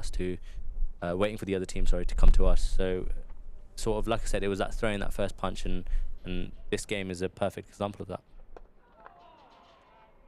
Yeah, and it's not just about the batting, is it? The No. guys that have bowled this morning have been really aggressive with their lines, really aggressive with their lengths, and given, obviously, Lewis McManus a couple of catches, Vasconcelos one at first slip as well, and Hassan has had another one. So, yeah, it works both ways, doesn't it, for both sides of the dressing room? Yeah, 100%. You can do it even as much as, you know, sort of fields, being aggressive with your fields and sort of having a few catches. You can just sort of be smart and stuff like that, but that's a very nice shot, that. That's a lovely shot by John Simpson. That moves him into the 20s, which, based on this morning's performance, is well, quite a remarkable innings on what we've seen so far from the others. Well, it's a bit like Vasconcelos is 39 last Yes. week. It's probably worth a few more given the conditions. You obviously you want to play every game safe, but it looked tough day one at Canterbury. Those were very difficult conditions, weren't they?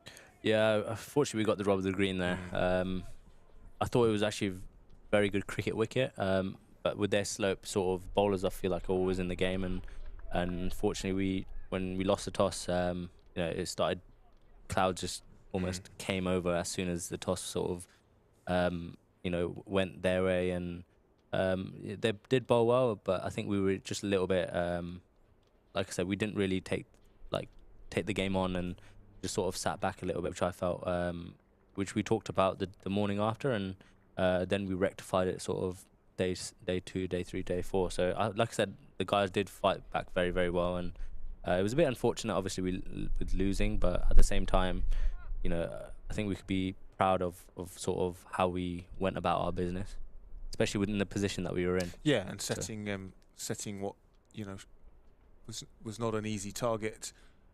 On day 4, having been bowled out for 117 was a great comeback, obviously led by that fantastic 100 by Rob Keogh. Yeah. You can almost nail him on for 100 every single game, first game of the year.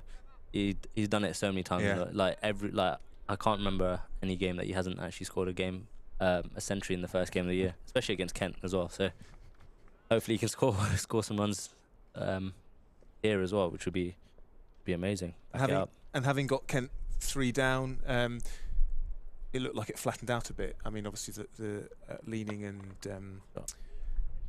forgotten who the other batsman was. Ben Compton. Compton batted really nicely, but it looked like that pitch probably was playing at its best by day 4, maybe a bit undercooked day 1, and had probably found its kind of peak batting conditions in that final day. I think we still felt like we were in the game. Yeah. It just sort of, they just grinded us down.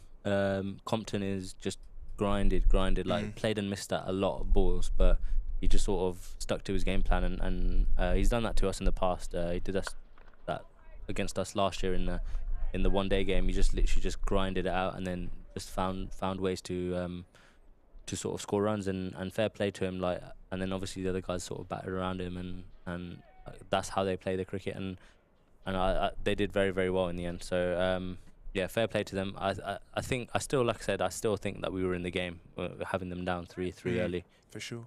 But yeah, they just grinded us down. Yeah. do have another question for you. Well, not another question. I have another question for the stream, but I have the first question for you. Yeah. There is a youngster in the crowd. He's come in with his granddad today, and I don't think we need to give like full like names and addresses and postcodes. But the question is like where roughly do the Northampton players kind of live? Like a lot of them Northampton kind of born and bred. Do you all kind of congregate here during the summer? What does that kind of we've established that Chris Germain comes from, I think, what did we say, Dubbo? Yeah. Dubbo in New South Wales. Glenn McGrath's hometown. Appreciate he's not a local, but what about the rest of the squad? There's not a lot of people that actually live in Northampton. I'm from High Wycombe, and I just rent out here during the summer. I think Proctor and Keogh are the only two people that actually live in Northampton. The rest, like there's a few like Leicester lads, and I think even someone like Sads, he still lives up north, and then sort of gets a hotel and stuff like that when he gets here. So yeah, there's not a lot of people that actually live in Northampton, which is actually a little bit strange. Like you'd think that people would be a little bit more in Northampton than they actually are, but yeah. That's the answer to that question. No, fair enough. Because I know when I met Freddie Heldrick last summer, I believe he's from Suffolk way, I think. Yeah. Which again I thought was a little bit of a surprise, but yeah, cool that it's kind of a nice kind of melting pot of different kind of people from different areas of the country that have come together to form the squad. I think the only person who's probably a local more than any other locals is James Sales. Okay. I mean, he was pretty much born at this ground, so. Yeah, he doesn't live too far from here. But yeah, not many people live here. So well, I think a few lads like maybe, yeah, I think they just live with someone else and then sort of travel in on other days. Yeah, fair enough. Yeah, Chris Germain's backed himself up from last week and bowled brilliantly well so far. 4 overs, 2 maidens, 1 for 6. Gareth Berg, if you were being critical, would be the guy at the other end that Middlesex have targeted. But as I've just said, that there is a change of bowling at the David Capel ends. Ben Sanderson. Ben Sanderson's back. Sam. Yeah, so like you say, I think what Gareth was probably trying to do there was, take advantage of the situation. He was bowling a full length, and you are going to get driven. And I guess when you're in a position of having a side 5 down, then you can afford to do that, right? So if you can, and it's kind of reveals the selfless nature of someone like Gareth Berg, where he's willing to perhaps be driven a bit in searching for that next breakthrough, which we know is an important partnership, these two. But yeah, Sanderson back into the attack. Had his little breather. He's pretty good stamina, Sando, doesn't he? He's long spells and then short breaks.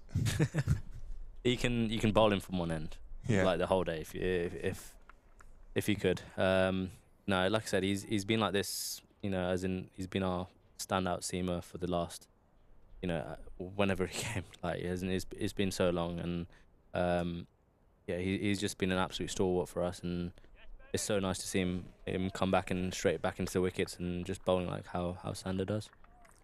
I guess the decision by Luke Proctor to bring Ben Sanderson back into attack now reflects how important this partnership is. They really want this wicket, right? 100%. Yeah, like I said, like I mentioned earlier, like Simpson and Higgins is 2 of their probably best players and 2 of their probably underrated players, maybe. In terms of you wouldn't think, that they'd be their main players because they come so low down the order, but they could, like Simpson could easily open if obviously if situation was a bit different. And Higgins has just been absolute class for the last 5-6 years, sort of in county cricket. So these 2 are probably their most important players in my eyes. So we're into the 21st over.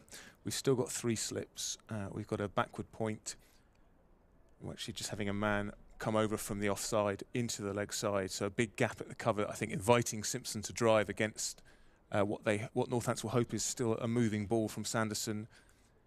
So yeah, backward point, extra cover, mid-on, short mid-wicket, square leg, and a sort of squarish fine leg, long leg.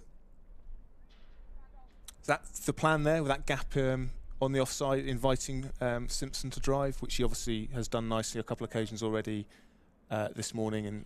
But I guess with it comes the risk of nicking off. Yeah, well, they're after the wickets, which goes back to what we were speaking about earlier about the sort of the baseball sort of mentality and being as aggressive as we can. Still got obviously our catches in place. Still got maybe a little bit of protection on the leg side, but yeah, looking to be as aggressive as we can be with that new ball, and Sander's probably the biggest threat at the moment for that. Has flown by though. I've just looked at the scorecard, and we've had 20 overs worth of cricket this morning. Half an hour for lunch. And it's absolutely raced by. Middlesex 46 for 5 now. You said earlier Ben Sanderson would be the type of guy to metronomically kind of sit on that same spot and that same length all day over and over again. Safe's obviously backed that up by saying you could just bowl him from one end all day if you kind of felt like you needed to. And I guess with someone with his skill and his quality, then you can leave cover wide open, can't you? And kind of say to John Simpson and Ryan Higgins, well, have a go, lads, if you want, because we back Ben Sanderson to hit that right spot. Another maiden for Ben Sanderson. That's his 4th maiden out of 7 overs. Figures of 3 for 4, which says it all, really. Chris Tremaine continuing from the Lynn Wilson centre end into his 5th over of the spell. How was your trip to South Africa? I think I saw you about a week before you were flying out, weren't you? It might have even been less than that. Yeah, no, it was very, very good. It's a lovely part of the world. Have you been before? Yeah, I went last year. Just 3-4 of us lads sort of went out there for a month. But it's just a lovely part of the world. Played a lot of cricket, which was nice, and got a bit of time in the sun. Yeah. Yeah, nice little suntan myself. But yeah, it's nice. It's always nice after a long winter to sort of get out in some sun and just sort of play some cricket and just get back into the thick of things. So did you have what was the tour like out to South Africa? Were you playing against? Because I saw whether there were a couple of counties out there together, weren't they? Were you part of that, or were Northants obviously by yourselves, if that makes sense? And so we played Birmingham in one match. Okay. In a 1 T20, and then I think it was Durham Uni. I think they were out there. So we played them in 1 T20 and then played them in a 2-day as well. So we didn't get as in much match practice. Oh, we played Netherlands as well. Sorry. Okay. I forgot about that. Yeah, actually. So yeah, we did play quite a bit of cricket, and training was a little bit scattered as weather on a couple of days was a little bit rainy, a little bit wet. So.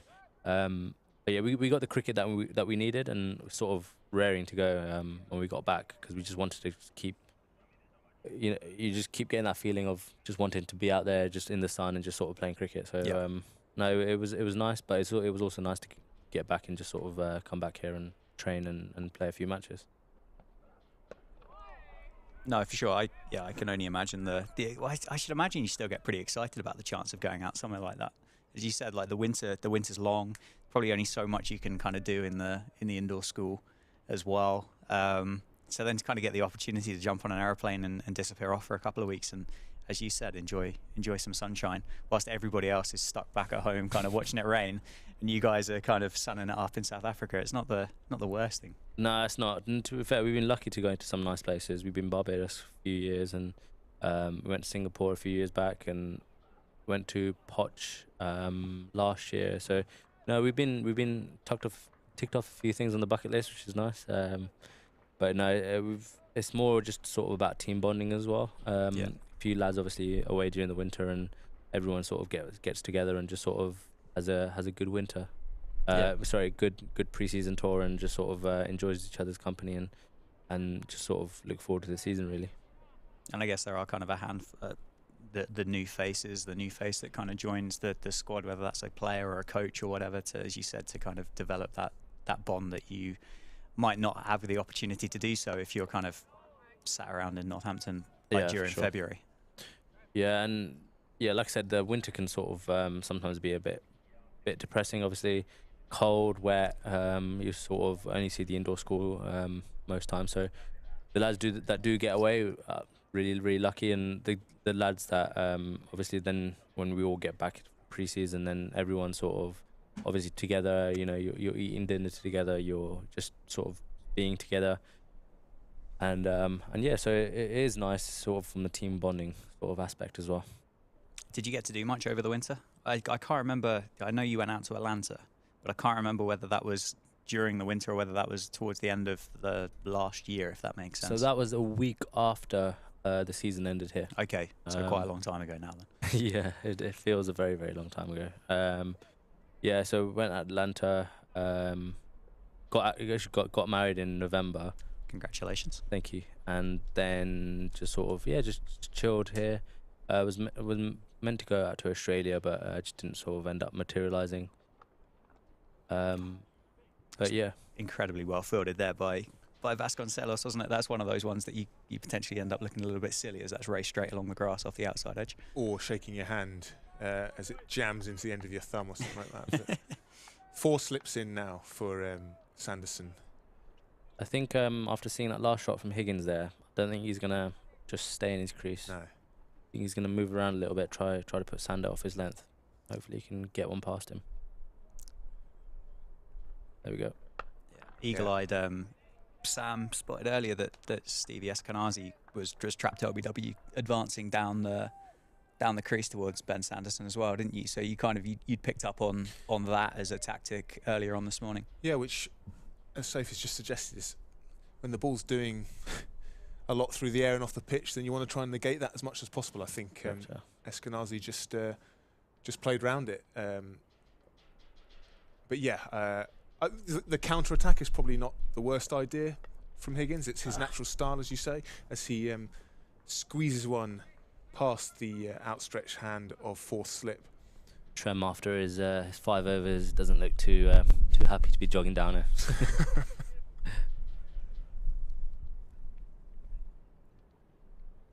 We talk obviously a lot about Ben Sanderson, and quite rightly, you know, his record speaks for itself. But how important an addition to the bowling unit has Jack White been over the last few years? Because you know his numbers are great. I guess sometimes perhaps he gets overshadowed by Sando, but he's done pretty well, hasn't he, in his professional career to date? Yeah, I wouldn't underestimate Jack at all.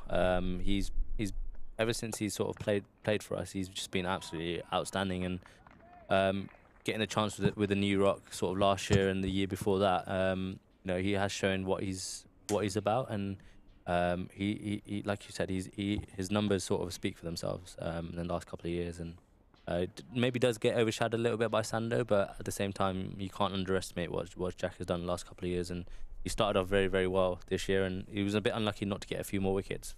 Quite a few plays and misses this morning, but yeah, I'd say he was very unlucky. Yeah, beat the bat a lot.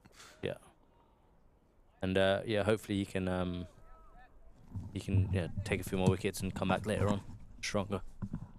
How important is do the guys talk about bowling as a pack, as units, as pairs? Like you say, it might not have been the wickets. Well, 1 wicket for Jack. But how important a role has he played in the overall situation so far this morning? And generally, how important is it that bowlers as a unit? Well, obviously, if you think about it from a batting point of view, if one person is just sort of like someone like Sando is just sort of wearing you down, you feel like you can't get anywhere, and then someone else comes on from the other end and leaking runs, you can almost just sit on Sando. So in terms of partnerships, in terms of that, is very, very important. It's the same as sort of a batting point of view, like as in if someone you feel can take down or face someone a little bit easier from one end, you rather get them on strike. So yeah, partnerships is very, very key, especially when it comes to a bowling unit. Like the last thing you want to do is sort of have someone that leaking runs one end, and then you sort of undoing the good work of yeah. So it can be a bit frustrating, I'm sure, as a captain, because you don't really mean to sort of bowl a few bad balls and stuff like that, but at the same time, yeah, it's like I said, it's just part of the game sometimes. But yeah, working in partnership is very, very important. Seeing our first sight of Luke Proctor, the captain, with the ball this morning. He's replacing Chris Tremaine at the Lynn Wilson centre end. And equally, if you've got someone, an attacking bowler or someone whose role is to seek those wickets, then if you've got someone who can tie up and end the other end, then if they're going for fives at the other end, then it's less of an issue, because maybe you're averaging 3 and over combined from both ends. So it allows people to sort of seek wickets if you've got a spinner tying down one end or a seamer who is going to just put it on a spot. So I guess you answered my own question, which is very important, that people are bowling as pairs and units. Yeah, like I said, like someone like Sando just sort of just nagging away. You don't feel like you can get him away, and then if you've got someone else who's, like you said, just attacking and just sort of trying to look for wickets, you probably got a bit more of a chance.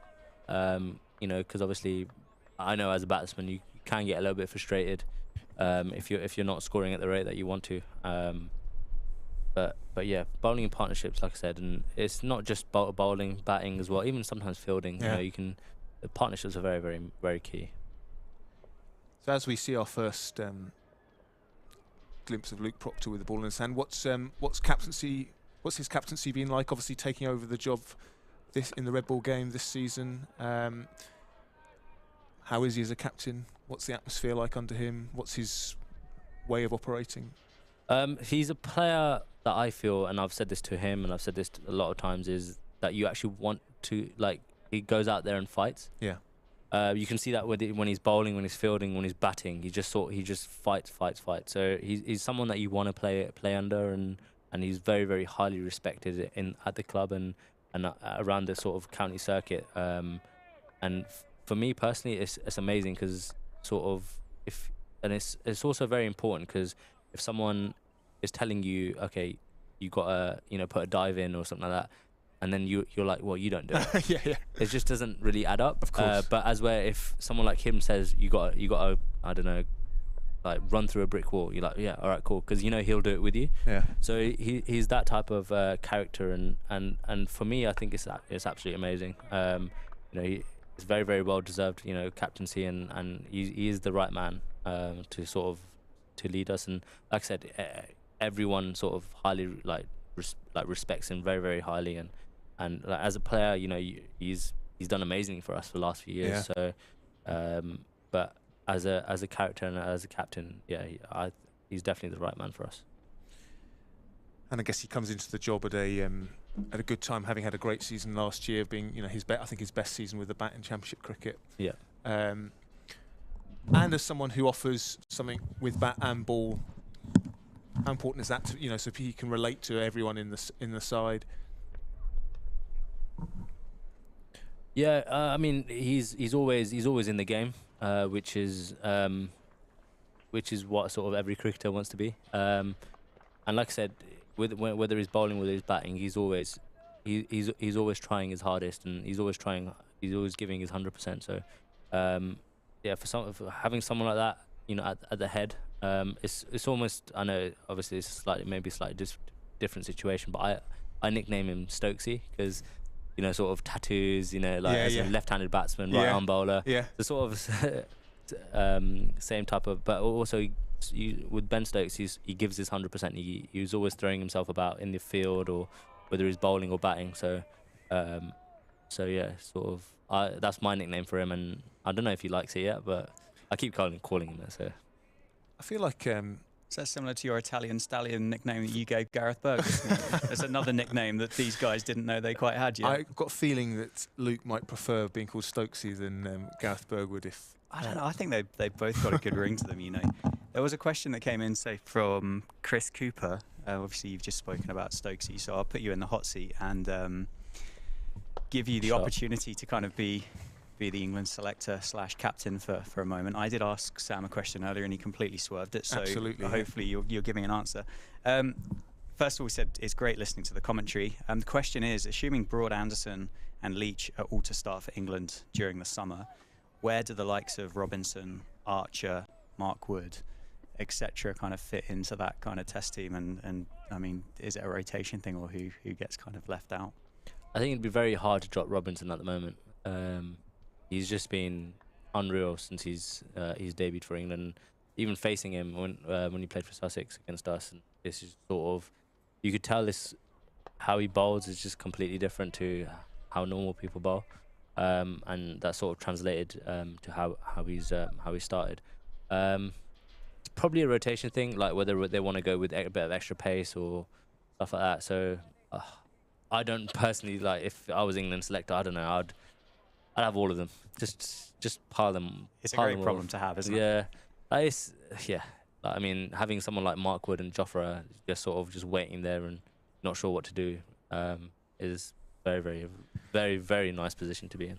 And I guess the fact that you've got 5 test matches in, 6 weeks, something ridiculous like that, to squeeze them all in, you're going to need your squad players, as it were, or you're going to need to. It'd be amazing if you played the same 11 every game, particularly bowlers. So I guess that sort of strength and depth is going to be a massive factor. Yeah, for sure. And bear in mind, you can't underestimate those other guys as well. So if you're talking about sort of Robinson, Broad and Anderson, then you've still got Mark Wood, Jofra, Wokes. You still got, and obviously Stokes bowls as well. And, so, I mean, they've got an absolutely unbelievable team at the moment. I'm just sort of interested about what they do with their batting, obviously with Bairstow coming back, and what they're going to do with Crawley and stuff like that. So that will be quite interesting what they do with that. So.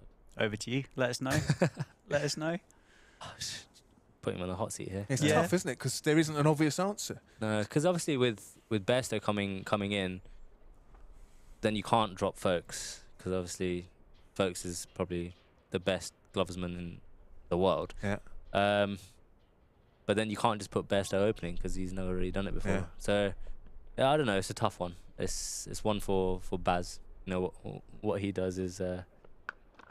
That's a great shot off the back foot from Higgins. His first boundary, 4 runs for Higgins, and to the Middlesex total as they reach 60 for 5, now just 3 away from surpassing their lowest ever score against Northants. So yes. They should be safe. You're going to have to do a bit more research and find out what other kind of totals there are to pass.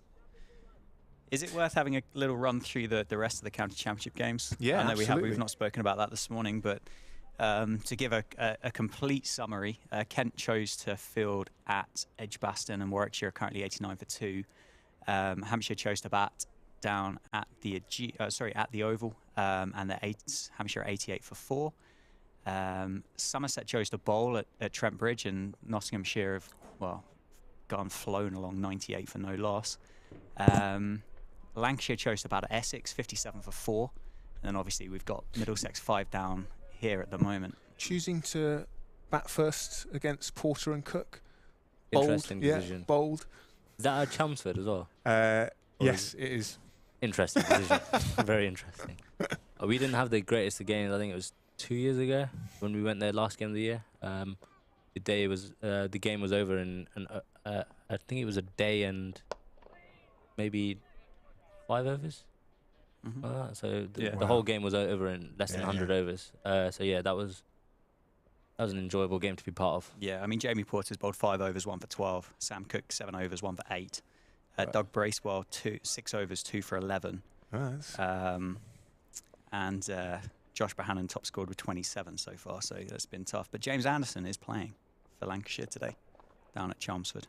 So if there is a guy that's going to kind of exploit some decent bowling conditions, it's definitely going to be him, isn't it? Yeah. Have they gone past their lowest total against us? Yes, 62, 1977, Wellingborough. I think. Yeah, so they have saved themselves from the ignominy of that bit of history. Let's have a look. 5 wickets for Bish and Beddy, 5 wickets for Peter Willey in that innings. Peter Willey. Yeah. Talking of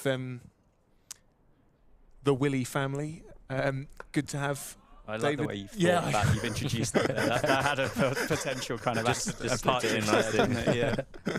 Yeah, talking of that family, excited to have David back. Very. Yeah. Yeah. I mean, have player of that caliber playing for us is just unbelievable. I mean, obviously it was nice when he played there before. Playing against him wasn't very nice.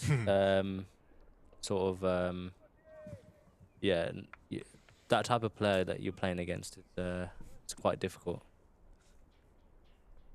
But yeah, it's very, very nice to see him sort of on our side, and obviously with the IPL experience that he brings and England experience to the T20s, that'll just add another dimension to us, obviously from a bowling point of view, but also batting and experience-wise as well. Has he been around much in the winter? Obviously, he's been away in leagues and on England tours, but has he been able to pop in and see the guys? I saw him one day. It was actually the fitness testing. He was there. I don't know why he was there. Yeah. But he just, I think of all the days, he was there for the fitness. He's at RCB at the moment, isn't he? Yeah, he's at the IPL, which is great for someone like myself. Obviously, trying to learn off him, sort of how he goes about his business, and obviously my own aspirations to sort of play franchise cricket and stuff like that. So yeah, it's going to be amazing to have him around, and him and Linny and Andrew Ty is just going to be so an exciting should be an exciting T20 competition for us. Jack White back into the attack at the David Capel end with 13 minutes until the scheduled lunch break. How much will the guys want to nick one out before lunch here? It would be very, very nice if we can get one of these two, if not both, really, by lunch.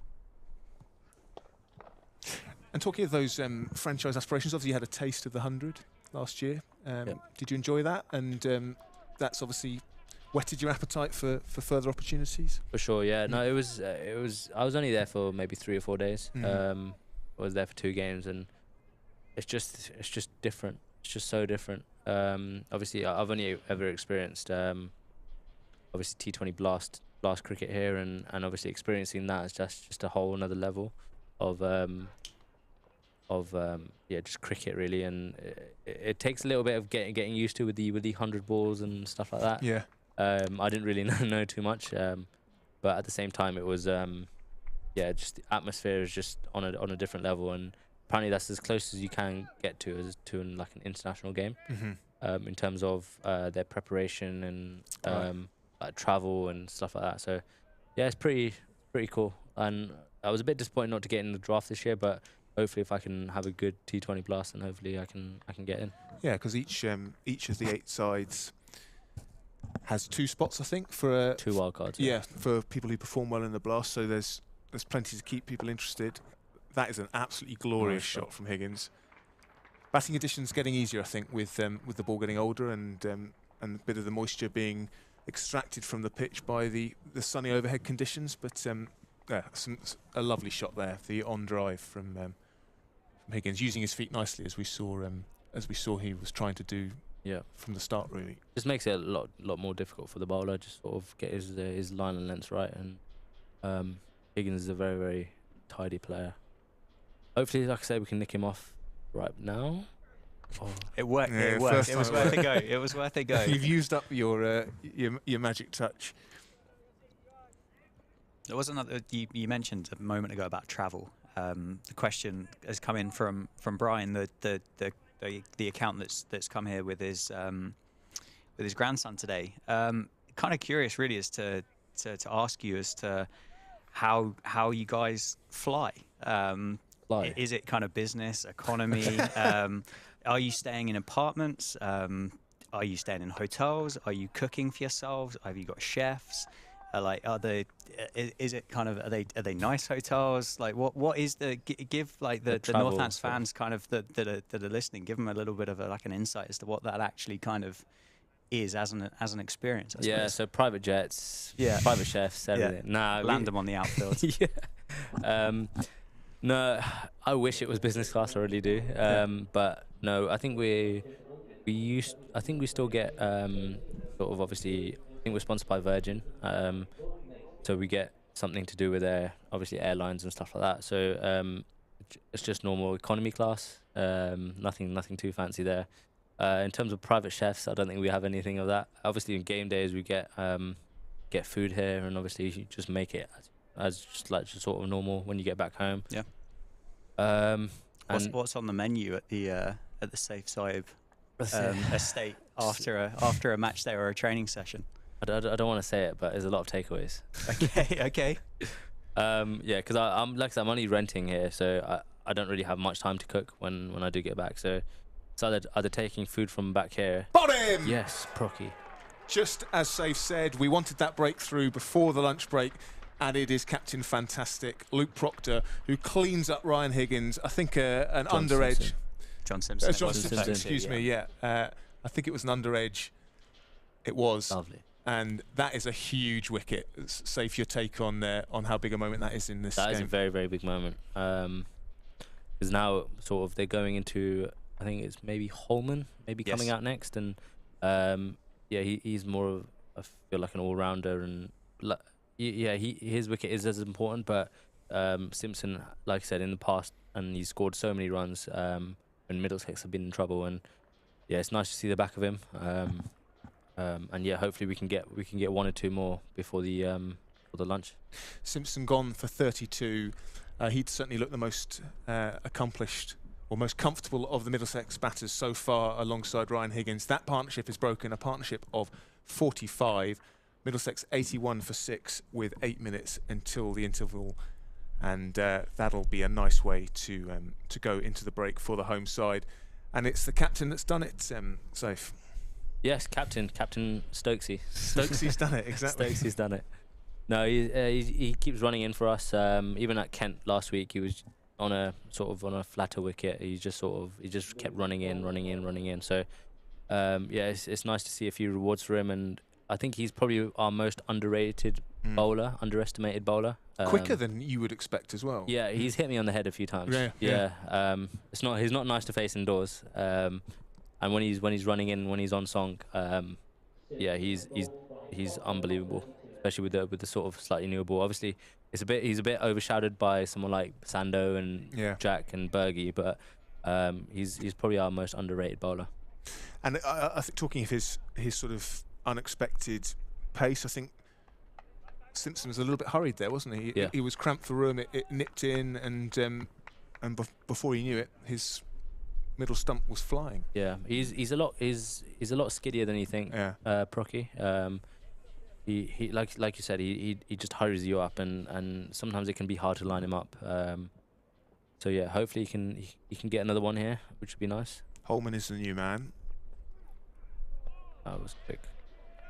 That really flew through as well, didn't it? Yeah. For a guy that kind of like almost bustles through, it's not a particularly long run up either. A lot of kind of, I guess, shoulder kind of action at the crease to kind of really fire that through.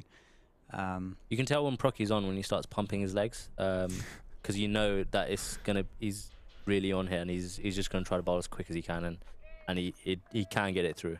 I know it might be a bit weird, but he's probably one of our quickest bowlers. Yeah, I was going to say, you look at where Lewis McManus is standing, and I think it is further back than he was to White or Sanderson. Very nice. Again, it's just the perfect line really to be bowling on a day that you've got Middlesex 6 down for not very many, isn't it? All of the Northants bowlers today, as you say, with the exception of Gareth Berg, but I think you made good points. The fact that he was kind of trying to exploit those conditions, maybe more so than what allowed at that particular moment. They have all just kind of settled in and bowled that kind of really, really challenging line and length for these Middlesex batters all morning. I mean, Luke Coleman's had 3 there that he's just had to leave and watch go straight past the off stump on like a 4th or 5th stump line there.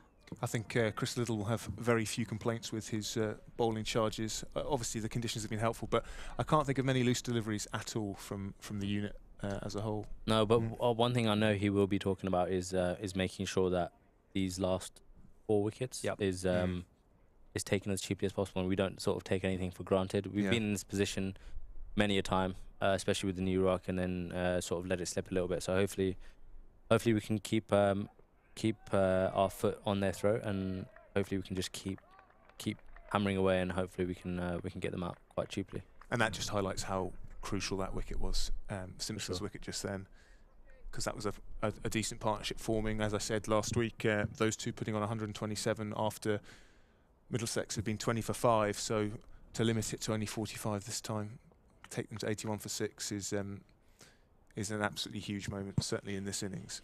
To get it 10 minutes before lunch as well. Yeah, just lifts the tail, doesn't it? Catch. 22-year-old Luke Holman to kind of walk out at number 8 for Middlesex with 8 minutes left before lunch. And he's probably sat there thinking, well, these lads are going quite nicely at the moment. Maybe I don't need to worry about it. And you give a young guy kind of 8 minutes there, and you kind of get a bit, maybe a bit more of a look at someone in that particular scenario than what you would do if, say, they kind of walked out about half an hour into a session. Yeah, really good point. And obviously his heart would have been racing when they were 5 down for hardly anything, and then he probably calmed down a bit, starting to think about what he might have at lunch. But he's into the thick of it. It's a very nice lunch here as well, by the way. So I'm looking forward to it. I've been told we're being fed, so I'm excited. Yeah, you've said it on air now, so yeah, that's why. Exactly. What do you usually go for? So, does it change when you're not playing? You allow yourself a bit of a bigger lunch? I probably eat a bit more when I'm not playing, really, which isn't good because I'm not doing much. Yeah. Well, this counts as hard work, I think. That's how I'm going to excuse my big lunch. Yeah, I've got to do some running later, which I'm not really looking forward to. I think I've got to push that back a little bit. Just try to get into the good books of the S&C. But yeah, you tend to eat a lot more when you're not playing, I feel, anyways. With what I mentioned about Luke Holman walking out to bat here with 8 minutes to go, have you found yourself in that kind of scenario in the past? So many times. Yeah. Is it as kind of almost as daunting as what it would appear to me as an uneducated cricketer?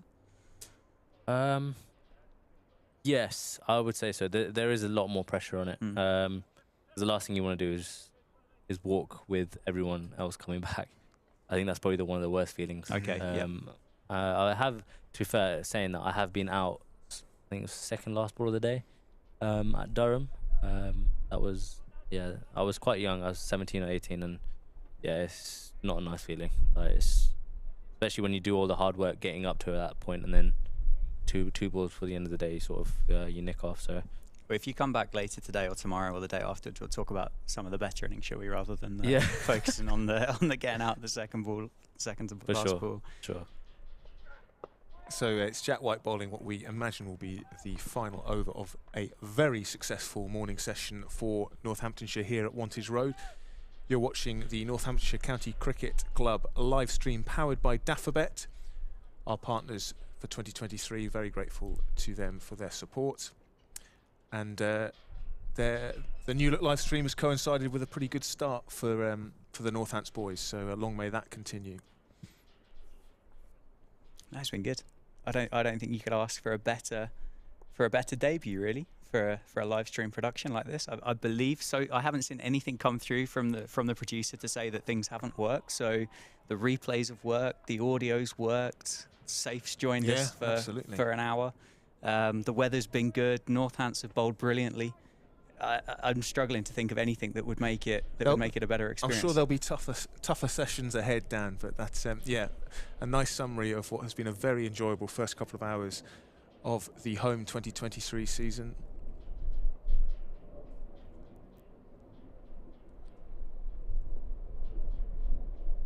Oh, Jacko. Yeah.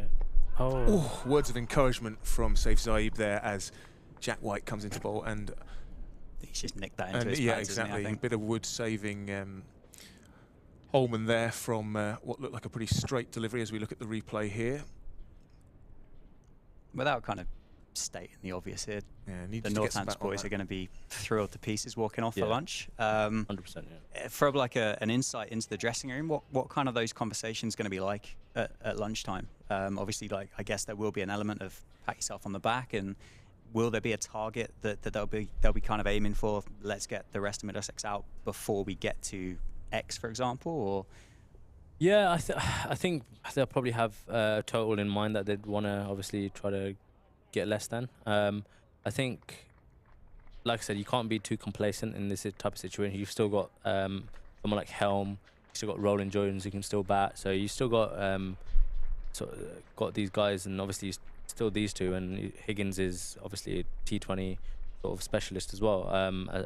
So it'll be hard to sort of have an exact figure, but I feel like they'd be very, very happy with where they are right now, and hopefully we can nick one of these off soon, and then hopefully we can we can get those guys out nice and early for a slightly newer ball than later on. Yeah, Higgins, as you say, I think could be very dangerous batting with the tail at the end. He's gone 25, not out, gone off for lunch. We've taken lunch 82 for 6, 3 wickets for Ben Sanderson, 1 for Jack White, 1 for Chris Tremaine, 1 for Luke Proctor, and a high score for Middlesex of 32 for John Simpson.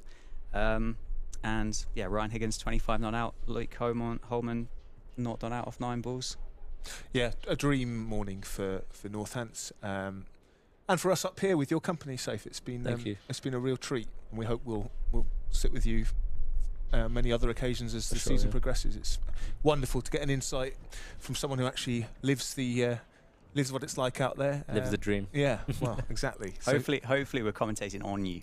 Hopefully, that'd be nice. As the season develops, though. I don't want to have you up here for the entire summer. I'd rather be watching you out there. So, although the dream will be when you when you score your 3rd consecutive 100 and come up here for a chat after that. Yeah, for sure. Absolutely. For sure. Thank you so much. Thank you very much. It's been a pleasure. Cheers, Zaib. We'll be back in about 40 minutes' time after we've sampled the famous Northants lunch, and look forward to an afternoon session with Middlesex 82 for 6 at the break.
powered by Daffabet with Middlesex at 82 for 6. Ryan Higgins is 25 not out.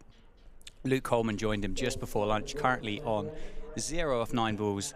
An amazing morning for Northants. Ben Sanderson, the pick of the bowlers, with 3 for 13 off 9 overs, which doesn't really sound real, Sam, but it's here in black and white on the internet, so therefore it must be. And it almost doesn't do him justice. He's almost bowled better than those numbers suggest. And Luke Proctor has carried on from the Lynn Wilson centre end, and he's bowled an absolute seed first up. So carrying on where they left off. I hope you enjoyed your lunch. Here's another Jaffa for you. Exactly, his pudding. His pudding, yeah. I like it. I like it a lot. But it has been a brilliant day. Hopefully anybody tuning in has enjoyed our company through that morning session. Zaib joined us for just about an hour there as Ryan Higgins works that into the leg side for a couple. Make it 3. And if you are new to Northants' YouTube channel, and this is going to make me sound like a YouTuber, and I mean, who'd have thought that? Please drop us a like on the stream. Don't forget to subscribe to the Northamptonshire YouTube channel as well. I think we're just over 50,000, so if we can kind of, it'd be lovely, wouldn't it? Be sit here in September kind of talking about the new kind of YouTube plaque that we've just got for 100,000 subscribers. Get that on the wall in the back of the studio. How does that work? So if you get to 100,000, YouTube send you a plaque? Yeah. So how many plaques have you got, Dan? 1. Because then you don't get another one until you get 1 million. All right, okay. So it's quite a bit. It's hard enough work getting to 100,000, and then obviously you've got to. It's a bit like converting, isn't it, in cricket? Really, get yourself off the mark, and then go on and convert again, turn it into a big daddy subscriber count. So yeah, it would be cool. If you are new, please subscribe, drop us a like, and if you've got any questions, any comments as well, nice ones, or bad ones, we're willing to take constructive criticism. Okay, fair enough. Sam's willing to take constructive. I'm not. Please send them over to Northants on Twitter, and we'll get you involved in the live stream as we can. But yeah, Luke Proctor carrying on from where he left off after lunch, really, with Holman on strike, still yet to get off the mark, 85 for 6.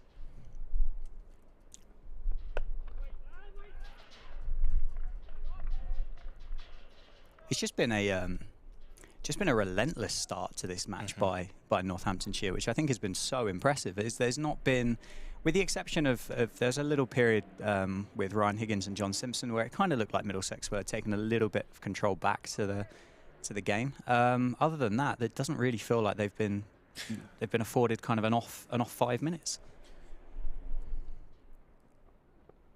Gone. Sorry, I was reading a message on the from the producer. But Luke Proctor's picked up another one. Luke Coleman goes for an 11-ball duck. Middlesex 85 for 7. Relentless is the word you used, and that has continued. Holman gone for a duck. It's about as straightforward a catch at first slip for Ricardo Vasconcelos as he could hope, right? 2 for the day, isn't it, I think, for Ricardo? Gobbled up. That one a bit easier than the first one. Yes. Yeah, not much. We're not talking about whether it carried or not on this one, which is nice. But Luke Proctor's definitely looked like the quicker guy on show. And I think is that 2 for now? 2 for 15 for Luke Proctor. Yeah, he's bowled beautifully. And like you say, that skiddy, whippy action, hurrying the batsman. And that is just in the channel. And, you know, a number 8 batsman can probably be excused for having a little nibble at that. And that brings me on to a point I was just about to make before that ball was bowled, which was I actually don't think the Middlesex batters have done that much wrong. I think it's been quality bowling. The edges that have been taken were certainly not balls you could leave. No, I agree. I think we made the point earlier, didn't we? It wasn't a case of, you never got the impression Middlesex were chasing anything, if that makes sense. No. It was all a case of, I felt like Northamptonshire have picked up these 7 wickets and they've got 7 Middlesex batters out. I can't recall one where you look back on and go, the batter definitely got himself out there. It definitely feels a day where you've been got out rather than you've given your wicket away. And I think testament to the skill and the quality that Northamptonshire have got on show. But also the pressure that they've managed to apply in the conditions that they've had available. I mean, and he'd look that way, and there's even more cloud cover coming, which might turn out to be a bad thing because you'd hope that Northants are batting before too long. The new batter, though, for Middlesex is Toby Rowland-Jones, captain. England caps to his name as well. I'm sure he would be, well, dying to have had a bowl on this morning. Well, it might not be too long before he does get an opportunity. Always a big shout. Luke Proctor. No, bit high, I think, but we'll confirm on the replay. A bit of interest, though. I reckon that's probably as good of an LBW shout, or enthusiasm-wise, that we've had so far, apart from the wicket that fell earlier today. Oh, it's close, isn't it? It's not bad, is it? Maybe hits him outside just. Possibly.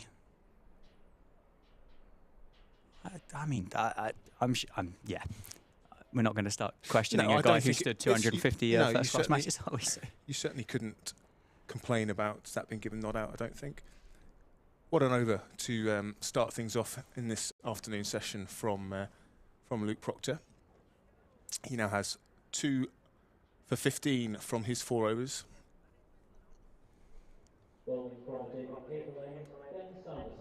Who else but Ben Sanderson? Absolutely. Why would it be anybody else? 9 overs, 4 maidens, 3 for 13, economy of less than 1.5 runs an over, and a guy that's going to be searching for a 5-for on his return to Northants after a bit of surgery this winter. But I think Ryan Higgins is going to be difficult. I think he's not going to make this easy for Northamptonshire. Quality player, as we heard from Saif earlier, has been a little bit of a thorn in the side for Northants over the last couple of years with his time at Gloucestershire too. And a guy that's aggressive, a guy that will take the game back to Ben Sanderson, take it back to Luke Proctor and kind of go, well, have something else to think about. And he's going to be even more dangerous now. He's batting with guys that, well, with all due respect, will be considered to be the Middlesex tail. How would you approach this if you were Ryan Higgins, currently going along reasonably nicely with 28 from 34 balls? So he's obviously, taken a reasonably aggressive approach. So how would you continue that way, especially now you're batting with the tail? I think so. I think you'll see a continuation of what we saw from Ryan Higgins before lunch. I don't particularly think he played a shot in anger either before lunch. It was very, very natural, very controlled, I thought. Some lovely shots, particularly that on drive down the ground for 4. No, that was a beautiful shot as he's worked that one into the leg side, down to, final leg for 1 down there. I think there's a fielder lurking down there to get Rowland-Jones back on strike. But I guess the positive is nowadays you don't really have a number 11, do you? Everybody can bat, so Ryan Higgins will have some faith in his teammates coming out.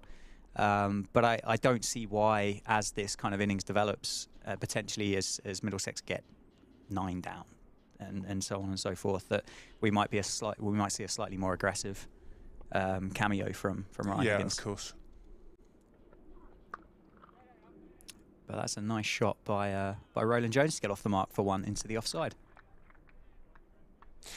And as you would expect, Northants continuing with their policy of 3 slips, which makes total sense when you've got a side 87 for 7 and the ball is doing plenty, even after 30.4 overs.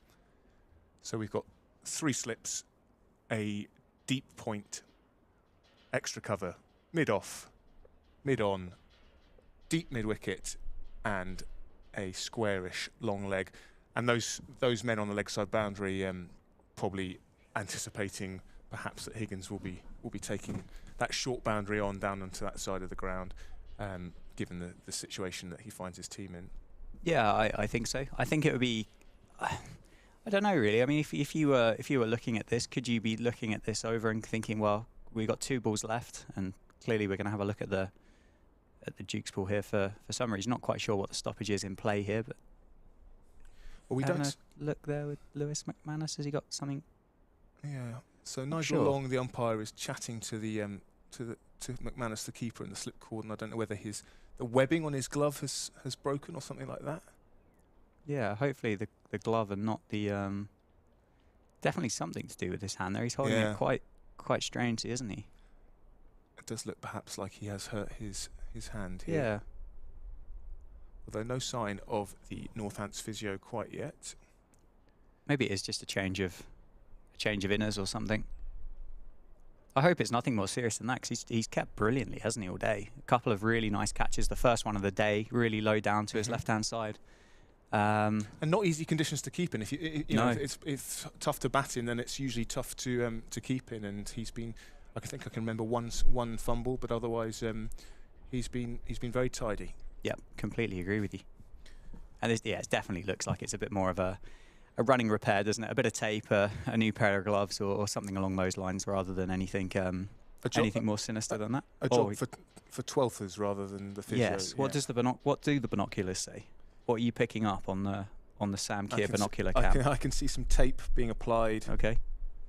Yeah, there we go. I think probably we've got an issue with the webbing in Manus's gloves, and they're particular about their gloves, wicket keepers. So he won't want to just go and change into a new pair, will he? He'll have had these sort of worn in, and so that's why he's probably keen to continue with those rather than get a stiffer, brand new pair out of a bag. I dare say he's got a pair that are already worn in as well, because you don't want to be suddenly changing the feel of the ball as it comes into your gloves. I suspect he's got a couple of pairs lurking around in a kit bag just in case. But yeah, in terms of my kind of mediocre cricketing ability that I can kind of add into this conversation as a wicketkeeper myself, there would be. It's weird, isn't it? Like, normally you kind of take something new out of the bag and you think, oh, I'm so excited to give it a go. But from my perspective, there doesn't really feel anything worse on your hands than a brand new pair of wicket-keeping gloves.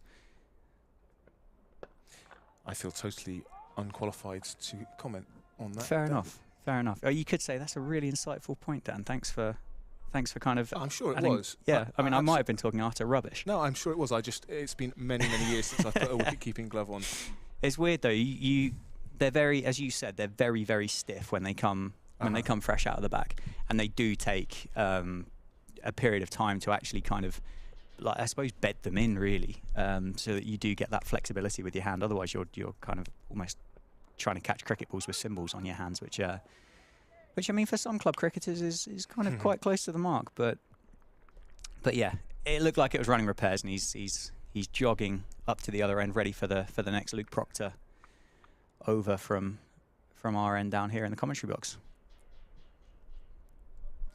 And the sun continues to beat down here at Wantage Road. It is not a warm day, but it is a bright day, and in the sun it's pleasant enough, and reasonably decent attendance from the Northamptonshire faithful here on day one of this county championship match between Northamptonshire and Middlesex, and they'll have enjoyed their morning and opening part of the afternoon session very much indeed, being rewarded for their loyal support by a fantastic performance thus far from Northamptonshire. Absolutely, and not only the people that have come into the ground today, but all of the people that have tuned into the live stream. I think earlier during that morning session, we had around about 1,000 concurrent viewers on this brand new live stream that Northants are providing, which is all powered by Daffabet for you. So thanks to the guys there for making this possible, and an amazing job by Alex kind of behind the scenes in order to kind of get all of this new technology up and running and working and working so smoothly as what it has done this morning. But to have 1,000 people watching this concurrently this morning has been fantastic. So, as I say, new subscribers, very welcome. Please drop us a like on the live stream too, and hey, give it a share to your mates as well. Why not? Let's get over 1,000. Let's get over 1,000. Let's get those numbers up. No, really, really grateful for your company today. Wonderful to have you along with us, and hopefully you're enjoying these live pictures from Wantage Road. So a similar field for Proctor as to Sanderson. The extra man on the offside in for Proctor. Otherwise, the two men, the long leg, the mid wicket, the mid on, then those three men on the offside, mid off, point, deep third, and of course the obligatory 3 slips, which I think has certainly, we haven't got below 3 slips all day, as you would expect. I think we did get up to 4 at one point. Yes, we did just before lunch, didn't we? Oh, that's a massive swing by Roland Jones, and I like it. I like it a lot, and I think that's going to really encourage really encouraged Luke Proctor as the captain there to kind of think, okay, we're well in this game here, or we know we're well in this game, but in this particular battle, we know Toby Rowland-Jones is going to give us a really good chance. We've left cover wide open for him. Have a go through cover if you want, and see if we can get old Officer Schnickels out there and feed those 3 slips. And they've brought in a gully. Having seen that shot, I think they're thinking there could be an action behind square there on the offside. I think particularly if you're going to flash that hard at it, to move third slip out a little bit wider, I think is probably a very sensible, very shrewd move, I think, by Northamptonshire. Unlikely it's going to go that fine through third slip if you're going to flash that hard at it. So to move a guy a bit wider, I think is very, very, well, very wise. And it'd just be interesting to see whether Northants' tactics and approach to the tail changes. We gone up top to Rowland-Jones, who, I mean, wasn't played particularly well controlled. He's come back for 2. Fell into kind of the vacant space into the leg side. It'll be interesting to see whether the tactics change. I think Sanderson is probably, as you said earlier, hit the same spot over and over and over again. But for someone like Luke Proctor, maybe a little bit more of an aggressive bowler, as we saw at that last ball, he's gone up top to Rowland-Jones. I think we saw a Yorker earlier in that over as well. Just be interesting to see whether we see a significant change to the guys that you would consider to be not the more established batters in this Middlesex team. And before lunch, when we were joined by Northants batter Saif Zaib, he said that he'd been hit on the head a number of times in the nets by Luke Proctor. So he's 5'5" though. It's true, but it I think reveals that he can hurry people with his pace. Not that I'm signing myself up for that challenge, I will say, at 6 exactly. foot. I don't fancy it. I think he'd still be able to hit me on the head at 6 foot. But they've done really well. Again, they've got Rowland-Jones on strike, first ball of the over. Don't know, is deep square going to come in? It should do, I think. Deep square has come in, so there's no easy single there for Toby Rowland-Jones to get off strike, which is perfect, really, for what Northants would have wanted. Absolutely. The longer they can keep Higgins down the other end, the better. Clever captaincy. That's solid from Rowland-Jones. No mug with the bat, is he? No, not at all. Not at all. I think you're just about to Google some numbers, which I think are going to provide a lot of value. But a guy that kind of, barring an injury towards the end of that really short England spell that he had, you kind of look at him and think, well, I mean, he's a bit unlucky, really. Yeah, averaging 21.82 in first-class cricket with the bat. Yeah. A first-class 100 to his name. Over 3,000 runs. Not bad for a man coming in at number 9. No, not at all. Not at all. And as I say, a guy that it wouldn't have been inconceivable to have seen have a longer international career if that injury hadn't have happened when it happened for him. Yeah, it's sad, really. He did so well on that debut summer in 2017, I think, against South Africa in the West Indies. I was there. No, against South Africa. I was there for his debut. Yeah, 7 wickets on his debut, and a test bowling average of 19.64, 17 wickets in 4 tests. It's they're great numbers, and if it hadn't been for that back injury, you do wonder whether he would have gone on to take many more. So very sad, but great to see him leading Middlesex. Always nice. I like a fast bowling captain. That's a change from the norm, isn't it? And he always strikes me as a very thoughtful cricketing brain. Well fielded. I think similar to what we've seen from Ben Sanderson. It's just that kind of relentless kind of bowler that's going to hit that same spot over and over again. And you've brought his stats up and spoken about his runs, but to have a look at the wickets that he's picked up in first-class cricket, the rate that he's picked them up at, goes to show how classy of an operator he really is. There was a piece, an interview with him this week with Toby Rowland-Jones, or a feature on him, which asked the question, if it hadn't been for that back injury, might he have been sort of where Ollie Robinson is now? And they're not dissimilar bowlers, are they? Tall, bounce, able to get the ball to move, and crucially very consistent. Yeah, I agree with you. Very, very similar. I think Robinson, as Zaib kind of alluded to earlier, I must admit I hadn't heard that before. The kind of no one bowls like he does. I hadn't heard that before. But I think when you watch him as a fan, I think you realise that there is something special about him, but you might not necessarily know what exactly it is that's special about him.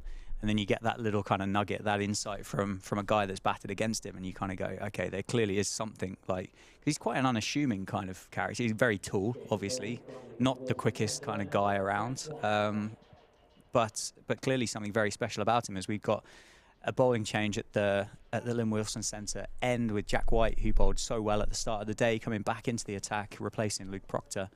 Northants go in kind of all guns blazing here, aren't they? Two best bowlers at the Middlesex batters to get this over as quick as they possibly can.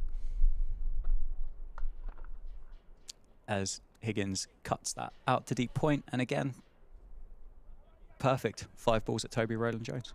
Yeah, it was a bit of a loosener from White, but it had the desired effect of getting the number 9 on strike. I think we started to have a little bit of a run through the other games in Division 1 before lunch, but didn't quite get all the way through. But is it worth, I think it's probably worth giving a little bit of an update as to what else is going on around the country after lunch quickly, as we see what happens here. Well played, to be fair, through to mid-on. Warwickshire 113 for 2 against Kent after lunch. Robbie Yates is on 63. Chris Wokes is actually back playing for Warwickshire this week, which is good, which is exciting to see him back after a pretty tough winter. Hampshire 112 for 5 against Surrey at the Oval. Fletcher Middleton 32. Ben Brown's currently 45 not out. Very, very good player. Kemar Roach playing for Surrey again this year. He's got 2 for 43. With the other wickets shared amongst the rest of the Surrey bowlers. Who else have we got? Nottinghamshire versus Somerset. Nottinghamshire 133 for 1. Looks like Ben Duckett has not hung about. 75 off 91 for Ben Duckett. LBW to Craig Overton. Hasib Hamid, England opener through the winter, 48 not out for 112. As I say, Overton with the wicket there for Somerset up at Trent Bridge. We have another wicket. Jack White picks up another one. Toby Rowland-Jones goes 4-5. LBW, I believe.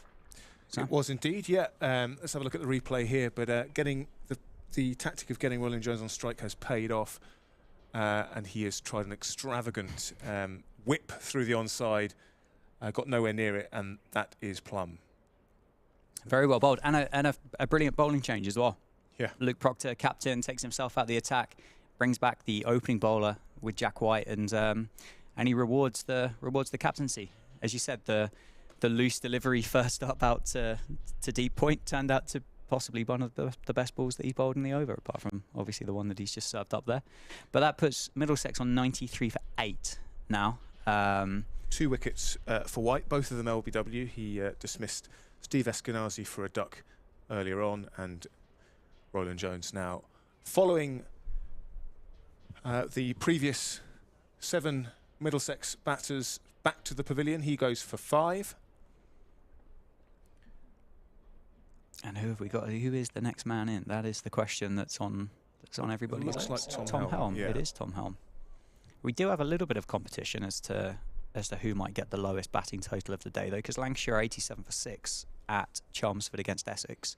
Having won the toss and elected to bat. Yes. Yeah, Bohannon 27, Dane Villas 24, 3 wickets for Sam Cook, 2 for Doug Bracewell. So a little bit of a competition. And I mean, what a start to the county championship at home here for Northamptonshire if they can bowl Middlesex out for less than 100. I think what's really encouraging as well is how these wickets have been shared around. So Sanderson with 3, White with 2, Tremaine with 1, and Proctor with 2. So as we were talking to Zaib earlier, it's, you know, as a unit, they're not relying on one bowler to tear through a side. Perhaps does reveal that the conditions are favourable. But yeah, Jack White 2 for 22 now. And that's a lovely shot to get off the mark, isn't it? Worked through to wide mid on. Thanks very much. So if people want to get in touch with any questions or any comments, and like we say, you can do that on the Northants Twitter page, and that is at NorthantsCCC on Twitter. So yeah, do get in touch. Very grateful indeed for your company here on the stream powered by Daffabet. Big leading edge by Ryan Higgins into the offside. What's just suddenly dawned on me, Sam, and I feel like we're in a safe environment, so I'm going to say it out loud anyway. But I've been looking to my left at the cricket that actually is going on in kind of real time, real life. Yeah. And what has suddenly dawned on me, and this TV has been sat in front of us for the entire day, and it's been highlighted numerous times that this TV is going to be there for the entire day, and we're going to have the live feed of the commentary, the stream, sorry, on the screen. And what suddenly dawned on me is actually there's a slightly better view of what's going on the TV screen in front of me than what there is to my left-hand side looking out the window. It feels wrong, doesn't it, to look at a screen when you've got this incredible view over the outfield. But yeah, we're at sort of, well, as Ben Sanderson prepares to run in from the David Capel end, we're sort of at third man for the right-handed Tom Helm. So we are at an angle, but the stream, as you'll be seeing, is right behind. Big shout. Yeah, too high, I think. He's quite tall, actually, Tom Helm. Not someone that I've ever really seen in the flesh before, and almost stands kind of head and shoulders above a lot of the other guys that we've seen walk out to bat for Middlesex today. I thought Toby Rowland-Jones was quite a tall guy, but this guy looks like he's got a couple of inches on him. Yeah. Not much going for that LBW shout. High and outside the line of off stump, as was reflected in a vociferous but not particularly convincing appeal from the Northamptonshire. Slip cordon. Busy is what I would describe them as today. They certainly have been, yeah. Chirpy, busy. Gobbled everything up that's come their way. Absolutely. They've been flawless. Best place to be as well, fielding, I think. Don't have to do any of the running around. Yeah, see, I prefer, I'm happy to do the running around to avoid the shame of when I shell. So that's your spot, is it, Dan? I'm a wicket keeper. So you either could word it in a way that I have to put up with the slip cordon, or the slip cordon has to put up with me. So that could be completely your own own interpretation to that.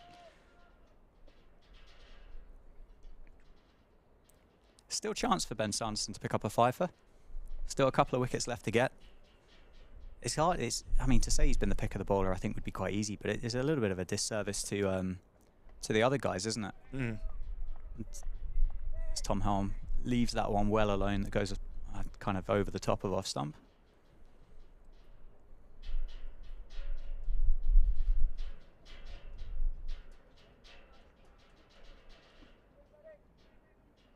Really nice ground here as well.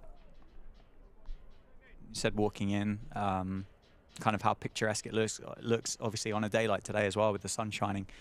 Well, makes anything look better, doesn't it, when the sun's shining on it? But the playing surface itself looks immaculate, doesn't it? Looks unsurprisingly lush and green. Which is no mean feat given the weather we've had. The amount of rain in March and early April. I mean, just look at what's happening at Bristol today. No play on day one in that Division 2 game because of a wet outfield. The water table is obviously so high that it doesn't take much to threaten the game at the moment. And but it's a picture, absolute picture here. That is that leg buys? Looks like it, yeah. Oh, it's just buys, yeah. Oh dear. That looks a bit harsh. Lewis McManus looked like he covered an awful lot of ground there to try and pick that one up. To give that as... It swung, didn't it? Blimey. It swung past the batsman. It's kind of like a banana, going, isn't it? Yeah. What a delivery that was. But yeah, as you say, there was obviously a bit of talk about Taunton last week as well, wasn't there? There was no play on day one. Yeah. Down in Somerset, Leicestershire, Derbyshire's been delayed. I think they're about to start in 5 minutes. Not entirely sure of the reason why. So, yeah, there's kind of, as you said, a terrific job by the ground staff to be able to get the game on and make it look obviously quite as good as what it does. Yeah, unsung heroes of the game. They the amount of work that goes on to get conditions to be as picture perfect as this should not be underestimated. Higgins coming down the track again, using his feet to try and negate any movement again from White, which has obviously been his tactic. Ooh. Oh dear, that's gone right in the shin, hasn't it? Oh, that was nasty. Ouch. Deflected off the stumps into his shin, did it? Yeah, I think so. He's actually he's in some discomfort here. Is Jack White? Yeah.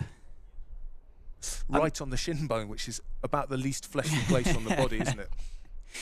The benefit of professional cricketers having phenomenal arms to throw the ball in from the deep there, I think, has come to Jack White's demise slightly. I think he's all right. He'll be all right. He'll have a big bruise on that left leg. You kind of, after a long winter, you kind of forget just how hard cricket balls actually are. And then you suddenly kind of get one in the wrong place, and you suddenly go, oh, no, that is still as unpleasant as what I remember it was. Especially when it is quite chilly like it is today. Yes. It's that old, football on the thigh. Well, same thing with a 5.5 ounce leather rock smashing into your shin bone. I think Jack White's going to be okay. He's running it off. Yeah. But that was obviously a nasty blow. Very unfortunate. But beside that, we've got 5 balls at Tom Helm. A little inside edge there, I think, with a half an LBW appeal. So I mean, looking past the fact that Jack White's won one on the shin there, so far after lunch, this tactic of keeping keeping one end open, so to speak, keeping the tail ender on strike has been absolutely spot on by Northants. I suppose you could ask the question and kind of maybe wonder why, like, Ryan Higgins has taken one off the first ball of the over each time, but for Northants, it's couldn't last for anything more. It's probably because he's, like you say, he's the Middlesex tail are no mugs, and he's backing his players. But I think it's a good tactics from Northampton. In what, if we think this might be a low-scoring game, then if Higgins manages to, score another 20 or 30 runs, and those could be crucial runs in the context of this game. So to try and, if you're not going to get him out, then to sort of stop him batting by bowling at the others and hopefully getting those out is not a bad tactic at all. No, definitely. I had a chat with a Middlesex fan on my way back from lunch. Just stopped me to say hello, and just commented about the batting lineup and just kind of said the fact that it was a very similar kind of performance against Essex last week, and kind of from a fan's perspective anyway, kind of shared a bit of concern, really, the fact that like their batting lineup possibly isn't quite as strong as what maybe it might need to be going forward through this summer. Was incredibly complimentary about their bowling. Yeah.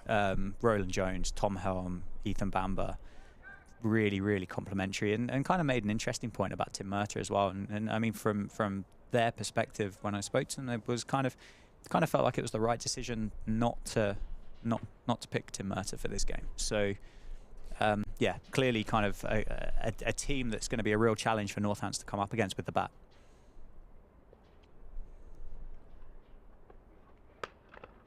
Yeah, I mean, I think Tim Murtagh would have loved a bowl on with a new ball on this wicket, but yeah, he's what's he now, 41 or 2? 42, I think. Yeah, I think he's got about 930 first-class wickets as well, just to kind of throw that in the mix. So I guess his workload's being managed, and Ethan Bamber is an exciting prospect. Him and Tom Helm, 2 genuinely quick bowlers in this Middlesex lineup. Yeah. So it'll be interesting to see actually, whereas Northants are dealing in accuracy and lateral movement rather than raw pace, whether Helm and Bamber can get as much out of the pitch. Yeah. As Sanderson continues, and yeah, once again Higgins comes down. Will they get back for 2? Should be they 2. will, yeah. So Higgins will manage to actually face more than one ball this over, which Middlesex will be very happy about. That takes Middlesex to the 100. 101 for 8 in the 37th over. Helm 1 not out. Ryan Higgins 34 not out. And those 34 runs have come from just 43 balls.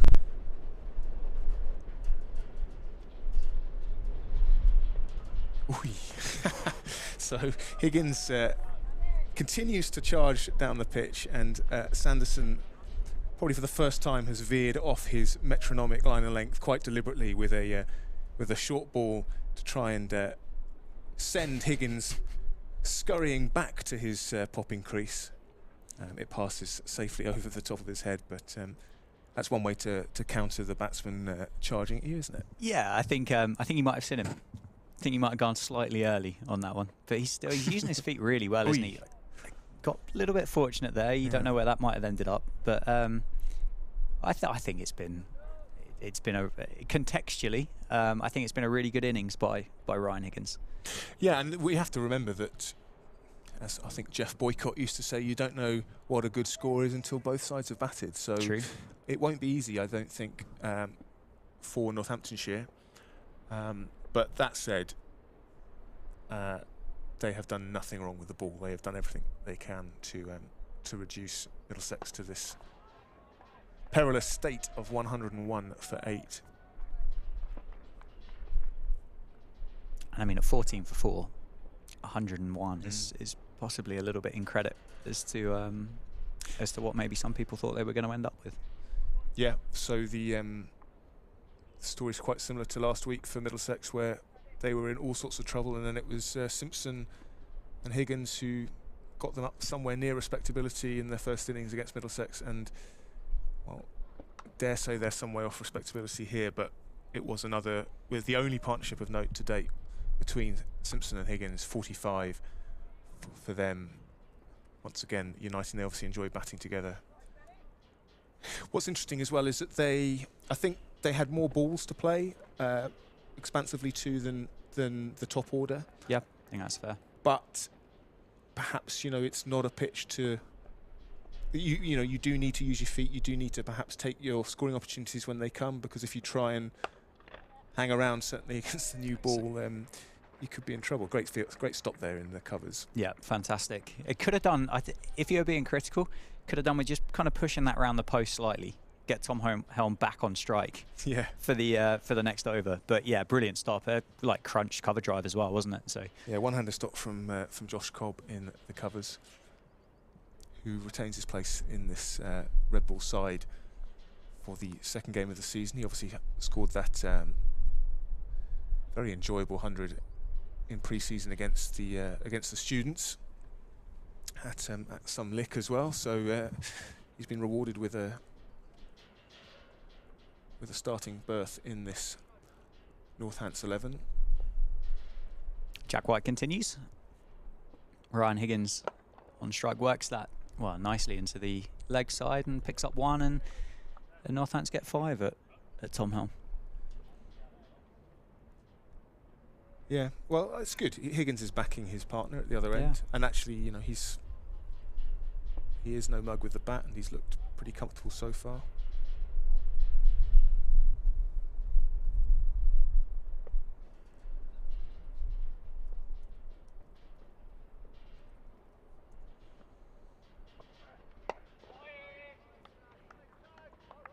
It does look like it's slightly more sociable to bat at the moment, doesn't it? Definitely, yeah. Well, ball's older. Sun has been out all day so far. So yeah, this will be could be a really crucial period in the early part of this game. Is what can Middlesex get themselves up to with 2 wickets remaining? Oh wow! Oh, wow. Just gone in, isn't it? Well, I say just. That's possibly... It's cut him in half, hasn't it? Jagged off the seam. Good take again by Lewis McManus. Yeah, that's come back a long way. Still doing all sorts, isn't it? And that's definitely more kind of lateral movement off the seam, isn't it? Rather than through the air now, which it would make sense with a ball now that's what, 37 overs old. And I think... But that's Jack White's real strength, isn't it? Is the natural variation. He lets it hit the seam, and then the seam does the work, and very difficult for a batsman to know exactly which way it's going to go. Yeah, he puts it in the right areas, and then lets the seam do the talking. Huge skill to be able to do that quite so consistently as well.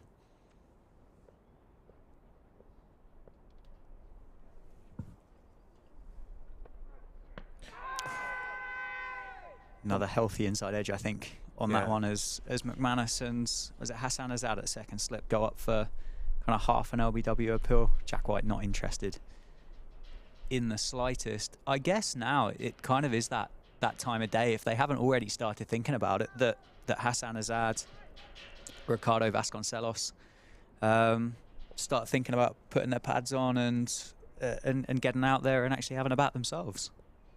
Yeah, and it'll be very interesting to see their approach against the new ball when we get there. It is a pitch where you are in danger against the new ball of dying wondering. Another good over by Jack White, just one run from it, 103 for 8. Higgins to take strike. The next over, it looks like Ben Sanderson is going to carry on. What's he bowled now? 13 overs, this will be his 14th, with 5 maidens in there for good measure. I actually think it's Chris Tremaine coming on. It is Chris Tremaine. I saw the 2 on the back, and I just assumed. You clearly got better eyesight than I have. it's my binoculars. I might need to invest in my own pair. So you laugh at them, but no, I was jealous. I'm jealous. My laughter was a disguise for my own jealousy. Yeah, so this is Chris Tremaine's second spell. 5 overs so far, 1 for 7. So very tidy opening spell from the New South Welshman.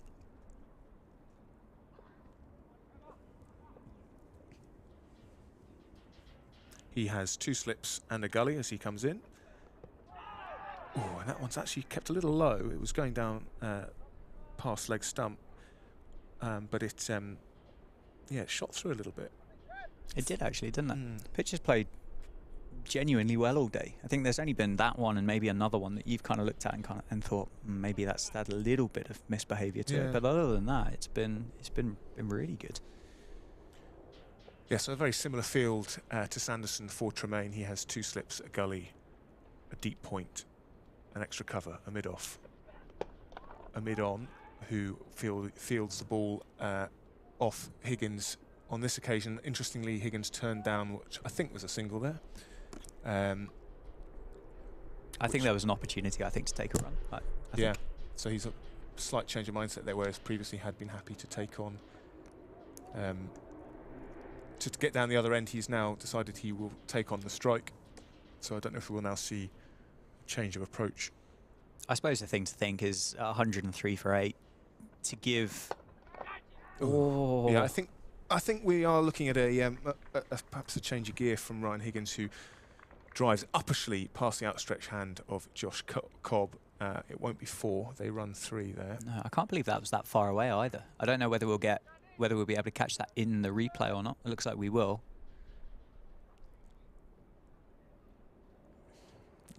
Not far, but no. Not a chance. But just to the right of Josh Cobb, who dove athletically.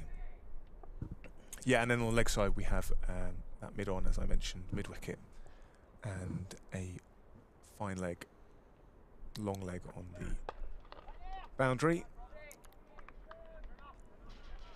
I think there definitely has to be a mindset now with these guys left for Middlesex is let's just try and get what we can get.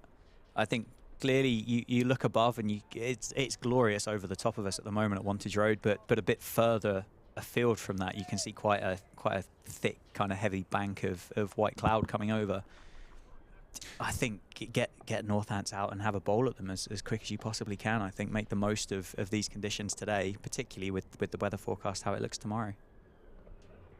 My only concern with that is I do think this could well be a game where every run counts. So then you've got to decide whether those runs are going to come quicker through attacking play or by hanging around. And I think we'll see Higgins. He's hardly been blocking with 39 from 51. But he's not hung about, is he? No. He has slowed down since lunch, actually. He was going just under a runner ball, and now that gap between runs and balls has extended slightly. Anyway, it's Helm on strike currently, facing Chris Tremaine with foolish delivery, honing in on Helm's boot to finish the over. I think we've gone past the point now with bowling at the tail, where cricketers have got a bit happy with the lengths that they've bowled, and they've kind of thought, wow, we'll just try and get this over as quick as possible. I think we've got past the point, and there's a little bit more respect now for the 9, 10s and 11s of the world that they can bat, and obviously those kind of the good lines and good lengths that you would bowl to a top order guy are still as valuable as what they would be later on in the innings. I loved the quote that Rob Keogh gave down at Canterbury, where, well, he slightly threw Gareth Berg under a bus, and he said that Gareth Berg had... Iceberg. Sorry, it's the Italian stallion, yeah. Who had crunched a 4 and apparently said to Rob Keogh, is there a better number 9 in world cricket? Referring to himself. But it just reveals how deep teams bat, and Gareth Berg, who will likely get a promotion today up to number 8 after his runs in the game against Kent, as Sanderson comes in for James Sales. So up to a lofty number 8 probably for Gareth Berg. I think the white ball game has probably had a massive impact on the batting ability of the guys that are coming in 8, 9, 10 and 11. You play your ODI your 50 over cricket, 40 over cricket back in the day, your T20s, and at that point there you can't get away with having 4 guys in your team that can't contribute to your own team batting performance. You need those guys to be able to go out there and pick up those kind of, I don't know, 12 or 4 balls or whatever that might be at the end of an innings.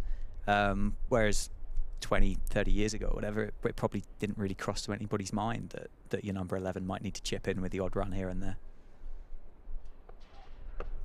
And I think Surrey, obviously the defending champions, are a great example of the value of the, to use a terrible cliche, the 3-dimensional cricketer. I love it. But their team's packed with all-round talent, people who can bowl and bat, and you end up with, I think they're 7, 8 and 9 all scored hundreds last season. I think number 10 scored a 50. So yeah, the value of lower order runs, as we may well see in this particular passage of play, is not to be underestimated. White continues to plug away on that spot just outside the off stump. Again, even with a 40 over old ball, still getting it to do a fair bit off the seam when he hits it, and then otherwise relying on the ball going on with the arm.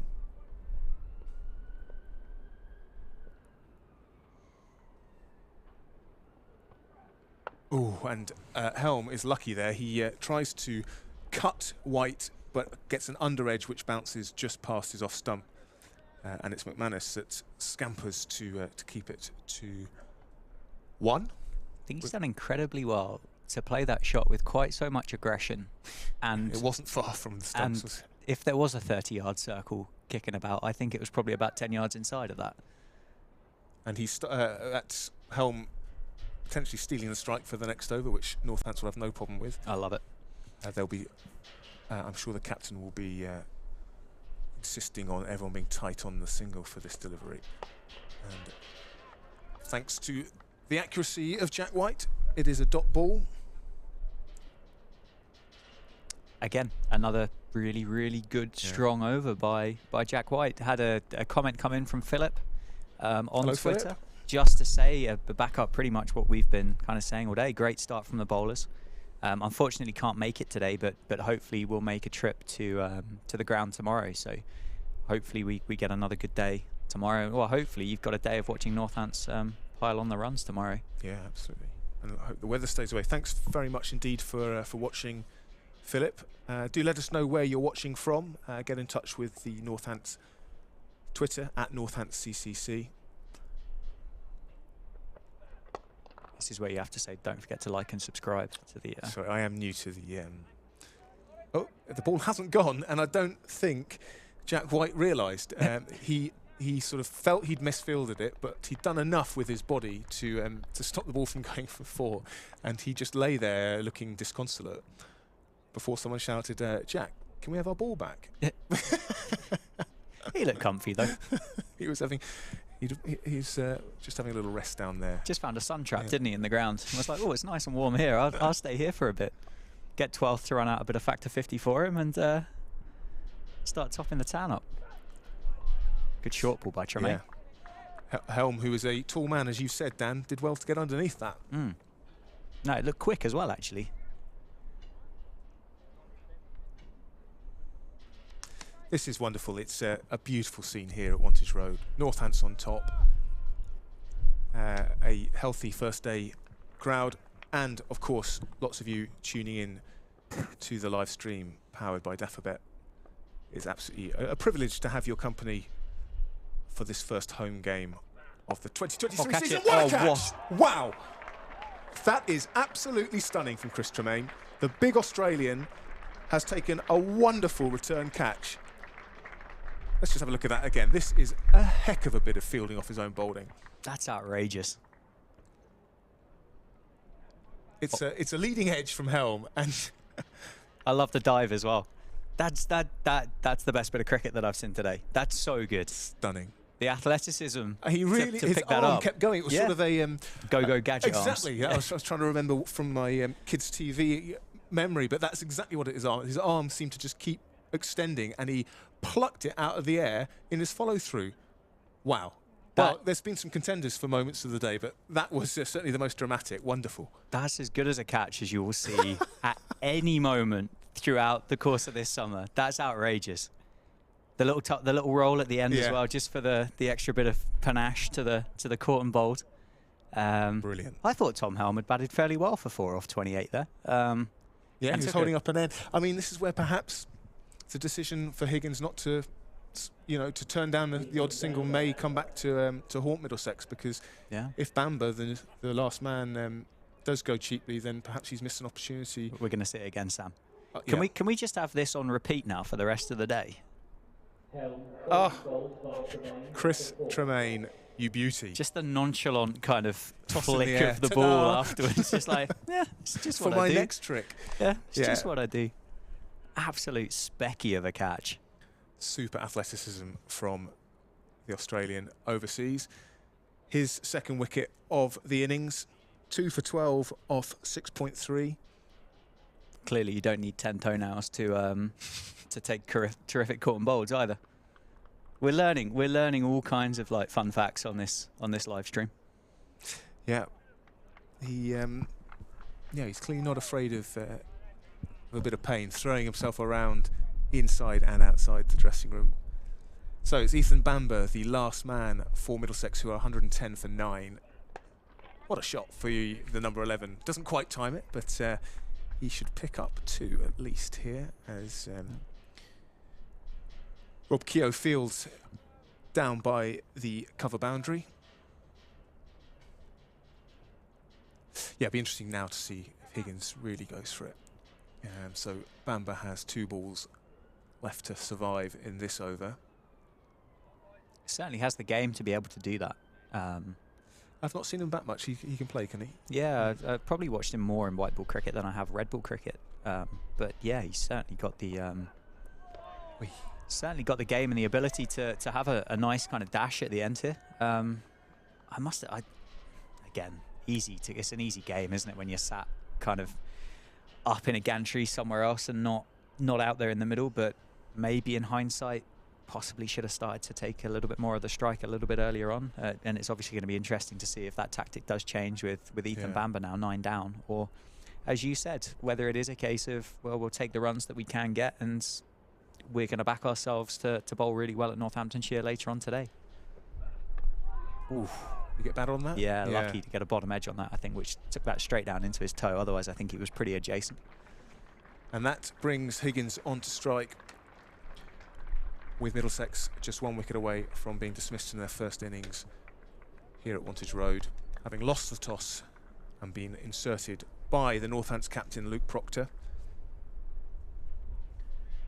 And it'll be Jack White to continue. He 2 for 27 from his 12 overs to date.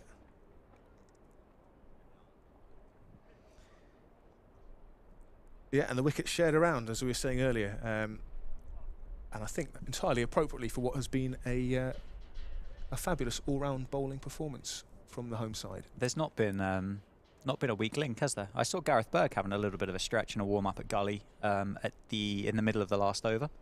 So whether we're going to see a little Gareth Berg to finish the innings off or not, I'm not sure. Whether that Chris Tremaine kind of caught and bowled changes things slightly. But yeah, I think Gareth Berg's the one without the wicket at the moment, isn't he? Other than that, I think the work's been spread around amongst all of the guys. I've just watched a replay of that Chris Tremaine catch as well. Yeah, I might try and get that on a poster. That's one for the ages. Yeah, genuinely. Higgins hooking a short ball from White, and he'll pick up 2, so he retains the strike. Maybe we could get it blown up and have it across the wall in the... Listen, I'm well out of my depth here, but yeah. Could it be an NFT? Oh, yeah, why not? Why not? I mean, I don't fully... I must admit, that is the bit where I get to the point and I go, I don't fully understand those, but it definitely could be. So what is the theory there? That you can own moments, video moments, right? Yeah. I think the best way that I've ever had that described to me... Another hook shot. That's going to go away for 4. Yeah, he's bisected the men in the deep on the onside, and that is 4 runs to take Ryan Higgins to 46. Now just a stroke away from his half century. I think, and again, by no means are we the eldest cricket commentators commentating on the county championship this week. However, I think back in the day, and I feel at 33 I'm old enough to be able to use that phrase. You know, you used to collect kind of trading cards and stickers and stuff like that you used to put in football like a stickers, exactly pogs. Exactly. I think it's the kind of the attempt to kind of modernise those, basically, from what I understand. Well, perhaps we can chip in and go halves on a Chris Tremaine NFT. Yeah. I'm in. I'm down for it. So Higgins picking up a single which will bring the number 11, Ethan Bamber, onto strike. Ryan Higgins starting the season very well with the bat. 70 and 41 down at Lord's last week in Middlesex's 97-run defeat to Essex, and he is on 47 not out. But at the non-striker's end now with 2 balls of the over, putting his faith in Ethan Bamber to see out these last 2 from Jack White, who beats Bamber's outside edge. Bamber playing inside the line.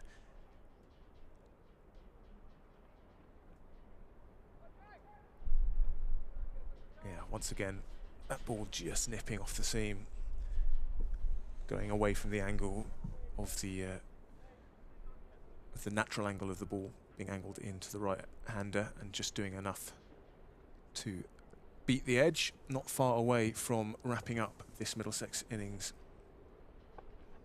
And identical delivery there.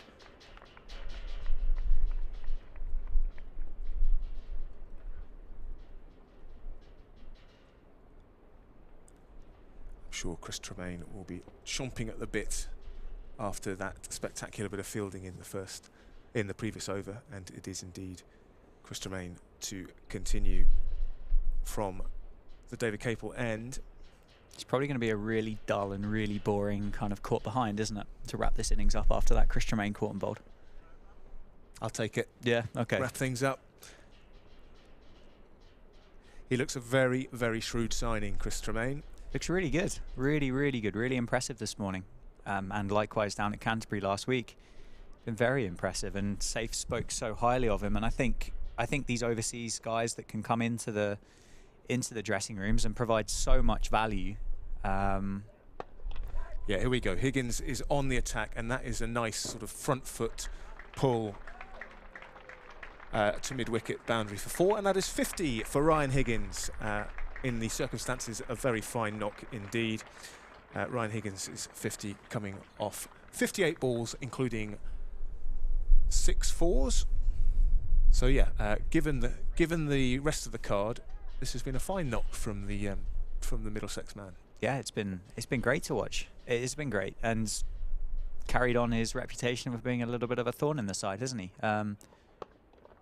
Again, yeah, there we go. There's the big change in mindset. That you feel like with Roland Jones, Tom Helm would have quite happily have taken one there and got enough strike, but clearly there is a change in the mindset, and he's going to be as aggressive. And likewise, Luke Proctor and Northamptonshire have responded to that, haven't they? The field's gone out. We've got one slip and a gully now.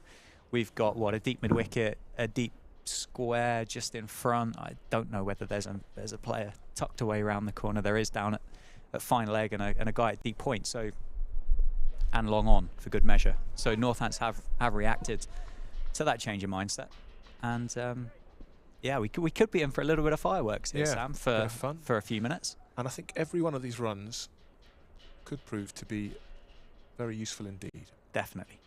I can confirm we've ticked over the 1,000 concurrent viewers on the live stream. So thank you very much to everybody that has joined us after lunch. And as I said at the start of the session, because we're an hour into this session now. Gosh, it's flown by, hasn't it? It really has. Like I looked earlier, and we've had 40 odd overs worth of cricket, and it hasn't felt like that at all. But yeah, if you're enjoying it, please drop us a like. Obviously helps the stream out, helps the channel out too. Please drop us a subscribe. It's free to do so, and you can turn your notifications on. You can get notified when Northants go live next, when they next post a video, any kind of information like that. And it's super easy to share with your mates as well. So, big Northants fan, share it with your mates, get them all involved. And as Sam said a couple of times, drop us a tweet, and we'll try and impart some.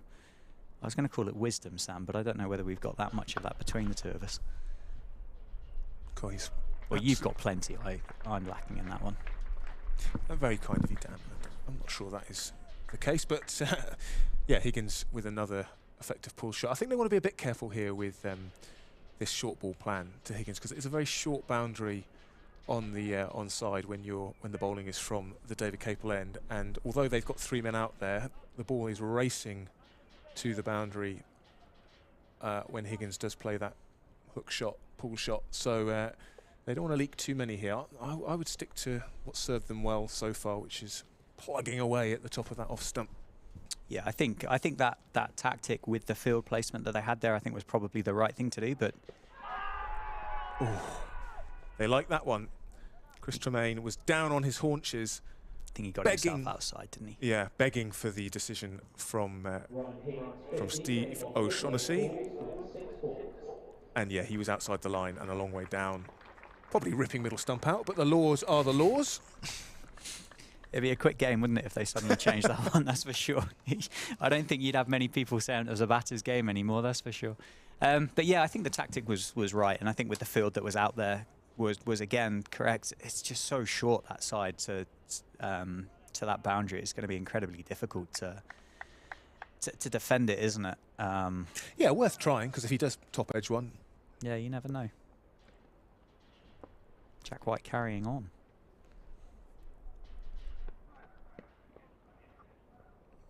Leg buys, I think. And that is, well, that's about the perfect start to an over that you could want if you're a Middlesex fan, Sam. Yeah, Jack White into his 6th over of the spell. 2 for 34 from his 13 overs in total. Difficult to really say who the pick of the Northants bowlers has been. They've all been excellent. Yeah, if you had to pick one. Hard to look past that new ball spell from Sanderson. That was exciting. Yeah. I mean, Jack White was unlucky not to share in the early spoils. But yeah, like I said, very difficult to pick a pick of the bowlers. Yeah, I think which is what you want, right? You want everyone chipping in. Definitely, and I think one of the most important kind of spells we saw was Luke Proctor's. He broke that partnership between John Simpson and Ryan Higgins just before lunch, didn't he? And that was a very short spell. I mean, he's bowled what, 5 overs there, one after lunch, I think it was. Oh my word! Ryan Higgins attempting the reverse scoop. Yeah. Sign me up. Give me some more of that, Ryan Higgins. Baz ball has landed at the the county ground Northampton. the execution left a little bit to be desired. Hey, I love the intent though. Absolutely. And you can see now he's batting a good foot outside of his crease, trying to negate the seam movement that Jack White has been getting all day. And Higgins taking a single from the 4th ball, so that leaves Bamber with 2 to face from this Jack White over. Keep trying to think of, and I'm sure I'm not the first person to do this, of white striped puns with Jack White. Do you want me to Google it for you? Well, I mean, if I Google it for you, I won't say it out loud, and I'll just show you what. Okay.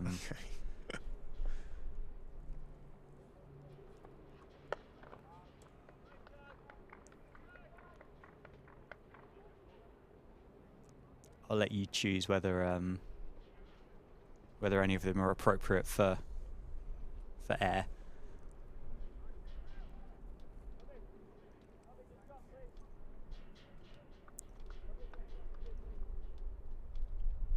Yeah, I'm not sure those relate to the band, the White Stripe. No? No, they, Oh, okay. they don't make any sense whatsoever. So Northants searching this final wicket, and they very nearly had it there as for the umpteenth time today, Jack White beats the outside edge. That completes the over. 129 for 9. Middlesex. Oh my word, that is unplayable. Once again, nipping away off the seam. And I think you've got to be a very good player indeed to get anywhere near that delivery. Yes. Yeah. You've got to be a good guy to nick that, I think. It's still incredibly windy out there. You can probably just about hear it through the effects mic that we've got, and you can see the flags flying away over towards the groundsman's.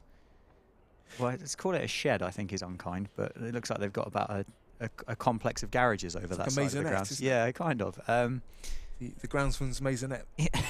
Lodgings upstairs. The first time I think that's ever been. I think the wind has actually slightly changed direction. It was coming from the southwest. It now seems to be almost having reversed into a northwesterly or something. The flags are going a slightly different direction. Yeah. Whether that will have any impact at all remains to be seen. Higgins turning down a single which I think Tremaine was very happy for him to take. He certainly didn't put as much effort into stopping the ball as it went past his right hand as he had done when it came to that stunning caught and bowled a few overs ago. To dismiss Tom Helm. That's actually a fabulous pull shot, but it's gone straight to the fielder, Sam Whiteman, at deep square leg. And again, they turned down the. It was, of course, Ethan Bamber, not Ryan Higgins, playing the shot. I think the way Ethan Bamber's stood behind his stumps, having a chat with the standing umpire, I think possibly kind of highlights the plan here. Yeah. Not convinced you're going to get mancad from that far back, are you? There's an awful lot of intent going into this kind of end of the innings from Ryan Higgins, and at the moment Northamptonshire are getting away with it slightly. That these shots in anger towards the leg side are finding the fielders located out there on the boundary. You kind of feel like just another bit in the favour of Ryan Higgins, and we could be seeing a couple of these disappearing over those garages and that fence in towards the back gardens of the houses there.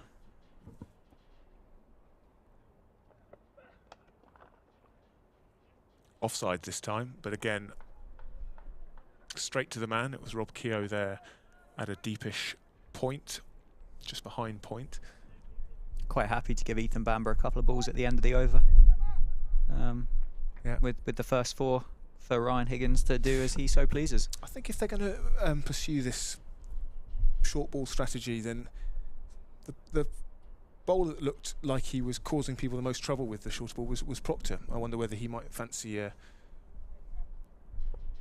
switch of ends coming in from the David Capel. Yeah, I don't know whether you would take that tactic from the end that we are at now with the longer boundary. Oh, he must have got bad on that. Another big inside edge, wasn't it? Yeah. Pleading. Chris Pleading Tremaine for doing it. that very Australian thing. That reminds me of Brett Lee. Of Brett Lee, exactly, down on his haunch. Yeah, big edge onto his front pad. Yeah, it's like must have been out arms, surely. Yeah, that's that kind of appeal. If you had no idea and were guessing the nationality Yes. of the bowler, then Australian would be right at the top. Absolutely. Of your list. Yeah. I really hope, in which case, he's got a Brett Lee chainsaw up his sleeve as well. Because I think that appeal and then that celebration doesn't get much more iconic, does it? Solid from Bamber on the front foot in defence. That completes the 45th over. Middlesex 130 for 9. And a slightly irritating little partnership developing for the 10th wicket. 20 now for Bamber and Higgins. I was just about to say they've moved on really nicely, haven't they? To get to 130 for 9, as you said, 20 from this partnership. You kind of you look at the scoreboard now and you think, blimey, they're this is really actually having a positive impact to the game for Middlesex. I'm just trying to work it out. It's the second highest partnership of the innings after that one of 45 between Simpson and Higgins for the 6th wicket. So the 10th wicket providing the second highest partnership of this Middlesex innings, as Jack White continues beating the outside edge. It's actually reasonably well played there from Higgins. Dropped his hands.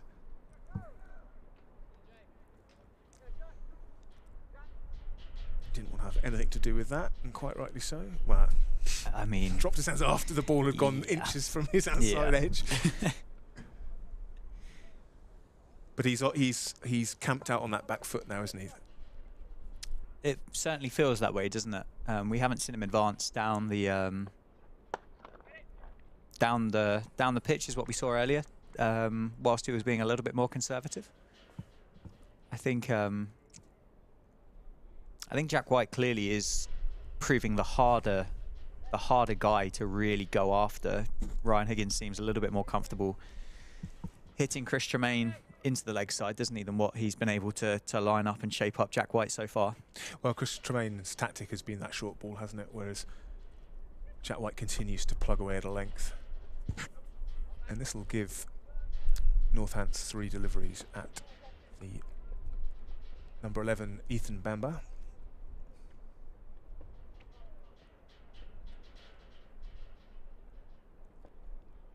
Feels like the right time. Feels like the right time to wrap up this Middlesex innings now. I don't know why. Yeah. Just feels like the right moment for Jack White to. Well, we just don't to know end this one. what is going to turn out to be a good score on this wicket. So the sooner the better from a Northants point of view. Jack White honing in once again on the stumps. Barely bowled a bad ball throughout his 14.5 overs. Yeah, if you'd have turned around and told me he was going to get 8 for today with the way that he bowled, I'd certainly believe you. This last hour has undoubtedly been the better time to bat. Yeah, good toss to win. Absolutely. But then it was a bad toss to lose down at Canterbury.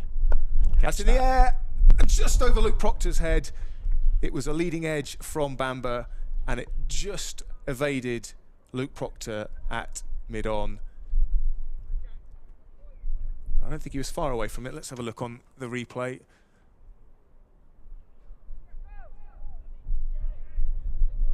Yeah, not far at all. He was backpedaling the Northants captain. That was a terrific effort. Chris Tremaine would have caught it. Can't argue with that after that effort earlier. Oh, and he's got another slice of luck there, and that'll bring him his first boundary. Down to third man. These are all very valuable runs for the visitors. This partnership up to 27. I wonder if it might be time for a change here at the Lynn Wilson Centre end, which is where we are located. Yeah, what have we got? Chris Tremaine carrying on from the David Capel end. Ryan Higgins will be on strike. That's just been a really kind of unfortunate over there for Northamptonshire, isn't it? One half chance there that's been kind of a leading edge over the captain at mid-on. Another day could have just dropped straight into his hand.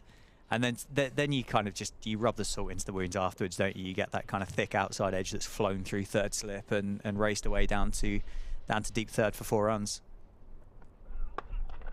And that is a full toss that has been walloped by Higgins through mid-wicket, and it's 1 or 2 bounces for 4. Yeah, just lost his footing there, I think, Chris Tremaine, and it was close to being a no ball on the waist high.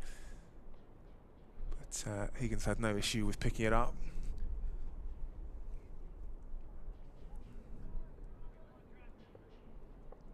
Probably wouldn't have needed the coffee to have woken yourself up if you were queuing at that point as that cricket ball kind of flies towards you.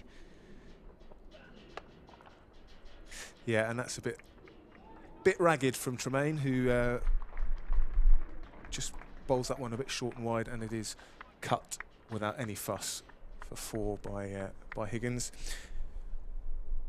That's his 8th 4 in his innings of 58 not out. Has been for the context of the day, it's been a remarkable innings, hasn't it? 66 not out of 75 balls, 8 4, striking at 88 on a day that the others, with the exception of John Simpson, have really kind of looked out of sorts. Made it look like a different game, really, hasn't he? He kind of looks like he's batting on a completely different pitch compared to the rest of the guys that we've seen so far. Be interesting to see whether the Northants top order read into Higgins' approach of coming down the wicket a few strides, taking that guard outside of his crease to negate the lateral movement, of which there was plenty early doors, and really has sort of continued when the ball's been put in the right place throughout. So perhaps a clue to the Northants batting side about how to approach this pitch. Oh, and that's got a big shout. Sounded a bit woody to you? I think he might have got a little feather on that, Sam. I think it was a hoik from Higgins.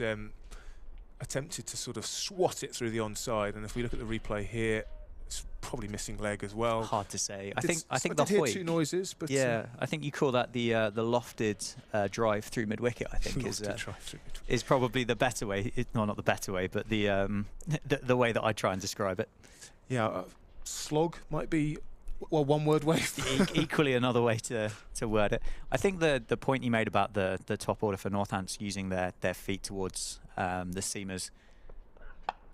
Short ball out towards the man at deep square, but it's 1 bounce to Sam Whiteman on the fence there, and that allows Higgins to... Was that Higgins or Bamber? I'm sorry. That was Higgins that played that, Higgins to take a single and leave Ethan Bamber to just face the final ball of the over. So clever batting from Higgins and Middlesex, although it looked like he was trying to cream that over Sam Whiteman, but he manages to steal the strike, assuming that Ethan Bamber can survive this final ball of the Chris Tremaine over. Sorry, you were saying, Dan? Yeah, I just thought the height maybe of the 2 Middlesex bowlers with Tom Helm and Toby Rowland-Jones might make that slightly harder. Right. Vasconcelos, not the tallest opening batter in county cricket, and did you hear Chris Tremaine's? I didn't. Go on. Apologies for for any of our comment. Chris Tremaine expressing his frustration there with a strong Aussie drawl. Yeah, sorry. So Vasconcelos with his sort of diminutive stature. No, I just wonder with the height from Helm and Rowland-Jones whether it might be slightly more difficult to use your feet to negate some of that swing. I mean, those guys are still going to have to pitch the ball up. Yeah. In order to make the best of this situation, the best of the bowling conditions, the best of the pitch that we've seen so far, they're not going to be able to bowl that kind of 6'4", 6'6" kind of heavy length that you would expect. They're still going to have to get it up there. But I just wonder with the height coming from a different angle, whether it might be slightly more difficult to to really kind of go on the front foot against those guys. But we have got change of bowling, and you called it. And we've got Luke Proctor coming back from our end down here, Sam. Yeah, I like this because he does have a slight extra yard of pace to perhaps what we've seen so far this afternoon. And if the short ball tactic is the one they're going to pursue, then maybe Luke Proctor is the man to hurry the Middlesex batters, although he starts with a length delivery. Also, that skiddy style he bowls with, perhaps making it a little harder to get underneath the ball when you're playing hooking or pulling. Definitely, and I think that would probably be harder to play as a number 11 as well from Ethan Bamber if Northants can get Ethan on strike a little bit more than what they've managed to so far. I mean, Ryan Higgins has batted this last kind of 5 overs brilliantly, hasn't he? From a Middlesex perspective, he's managed the tail really well. He's faced the majority of the balls, and yeah, to be fair to Ethan Bamber, he looks solid. He's played the line, not the ball. True. To use a Danism from earlier. Danism. But it looks like they are going to carry on with that tactic. Looking at what have we got? A deep fine, deep square, guy at deep point. That's a cracking shot for one. So we've got 3 balls. 3 balls for Ethan Bamber to survive from Captain Luke Proctor, as you say, slightly skiddier than what we've seen from the rest of the Northants bowling attack. And yeah, I mean, I kind of like the idea.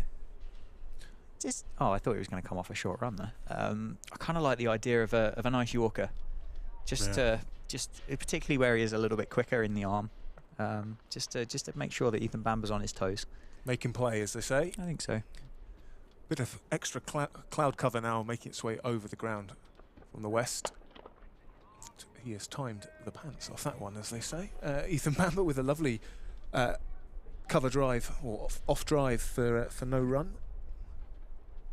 No, that was a cracking shot. Really, really nicely timed, wasn't it? Really nicely timed by Ethan Bamber. And as you say, he's given the one chance, and obviously the one that went through third slipped the ball afterwards. But other than that, it's been pretty dependable for Ryan Higgins to lean on at the other end. One last ball to survive in this over. And I mean, Middlesex, he looks solid on that front foot. Does, doesn't he? Middlesex are just getting their way nicely towards 150 here, and to recover from 14 for 4 to 150, I would say is turned into a remarkable afternoon for them. We will see. Wonder if this might be the short ball. Well, square leg has gone out now to deep square, so you would. But it was the bluff, the double bluff, as they say. And again, brought the Yorker out, but yeah, Ethan Bamber was up to the task, wasn't he?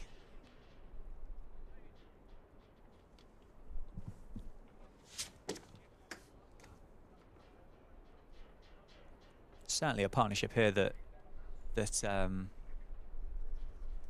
taken a lot more time out of the game than what I think Northants would have wanted. Still yet to pick up a batting point though, Middlesex, which might not surprise many. Northants have got the 3 bowling points so far.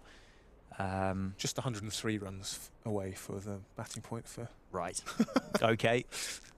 With that rule change this year, Couple of overs then, Ryan Higgins could be right up there. 250 for the first batting point as opposed to 200 now. Blimey. I do like those changes though. I think they add a lot of value to the sport and creating a product that I think will start and begin to attract people in through the gates and watching it on the various live streams and listening to it on the radio as well. I think it really is a nice kind of forward step. Well, to get maximum batting points, you've got to score at somewhere close to 4.5 and over, haven't you? Because 450 runs in 110 overs, you can't hang around. Anyway, these are conversations which at the moment do not apply to this game. No. Still good to talk about, though. Absolutely, yeah. But Chris Tremaine carrying on. Ryan Higgins, I mean, looks like he's at home, doesn't he? Batting beautifully. Looks like he's got all the time in the world. You can tell this Duke's ball's now getting on to 50 overs old. The sun, we've had as good of weather of what we have had over the last hour with no cloud cover at all. That's started to change slightly now as that kind of cloud does drift its way over the ground.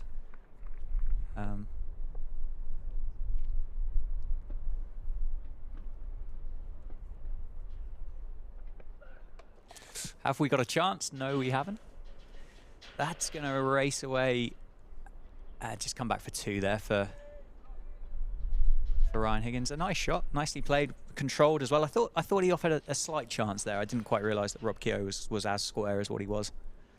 Yeah, to me it looked like a top edge down through there, but he was obviously trying to get it between Gully, Hassan Azad at Gully, and Rob Keogh at a fairly backward point. And the big shot's gone straight up, and that is it. Ryan Higgins is out for 70. Middlesex all out for 149. Chris Tremaine picks up the last wicket. And yeah, fantastic performance by Northamptonshire with the ball. Brilliant innings there by Ryan Higgins too. Yeah, well, we'll see how brilliant when the as the game progresses, but it looks certainly in the context of 149 all out to be a sensational knock of 70 out of that team total of 149, 70 from 84 deliveries. Bamber, the not-out batsman, on 8. Chris Tremaine finishing with 3 for 34. Just run you through the bowling figures of the rest of the Northants side. So we've got Ben Sanderson, 13 overs, 5 maidens, 3 for 19. Jack White, 15 overs, 2 maidens, 2 for 42. Gareth Berg with just the 4 overs, 1 maiden, none for 22. Chris Tremaine picking up the final wicket to give him 10.4 overs, 2 maidens, 3 for 34, and 6 vital overs from the captain Luke Proctor, 2 maidens, 2 for 20. So we've got 10 minutes between innings, a chance for Northants to see if their top order can do a little bit better than the Middlesex top order. No, you're right, Sam. That'll give Northants about 20 minutes there before tea to navigate with Vasconcelos and Hassan Azad to go through. But there are the bowling figures from the first innings. As Sam's just said, Sanderson there, 3 for 19 off 13 overs. Terrific performance back into the side after keyhole surgery on his knee. Missed the game at Kent last week, but has hit the ground running today. One of the best opening spells that you'll possibly see from an opening bowler in the county championship, I think, so far.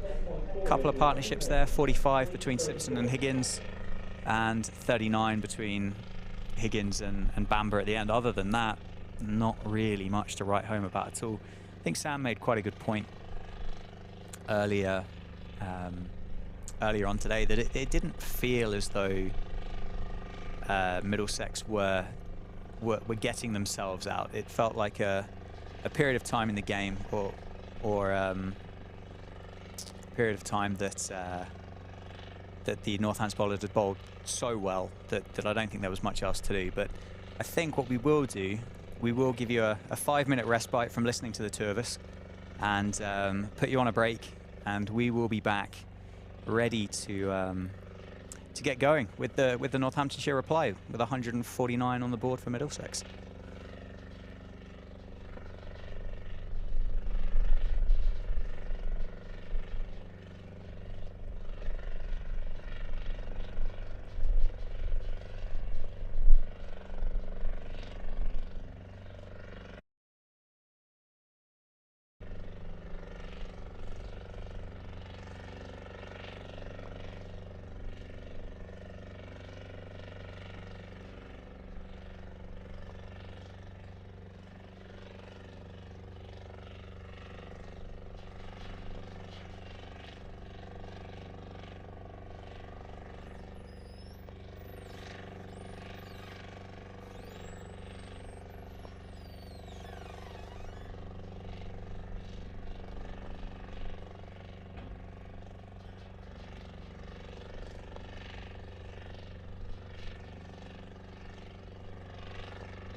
Returning to the middle, umpires Michael Long and Steve O'Shaughnessy.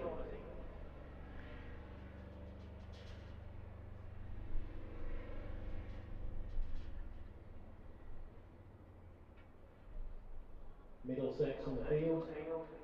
Captain by Tony Roland Jones. Keeping wickets, John Sanderson.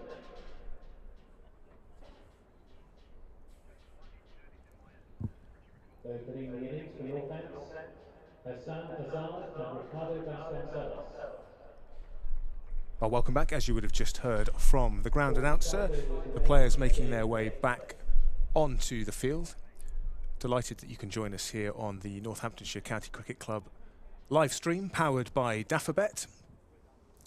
If you are just joining us, then the news is that Northants have had a wonderful first half of the day, dismissing Middlesex for 149 in 48.4 overs. The wickets shared around: Ben Sanderson 3, Jack White 2, Chris Tremaine 3, including a stunning return catch, worth checking that one out on social media.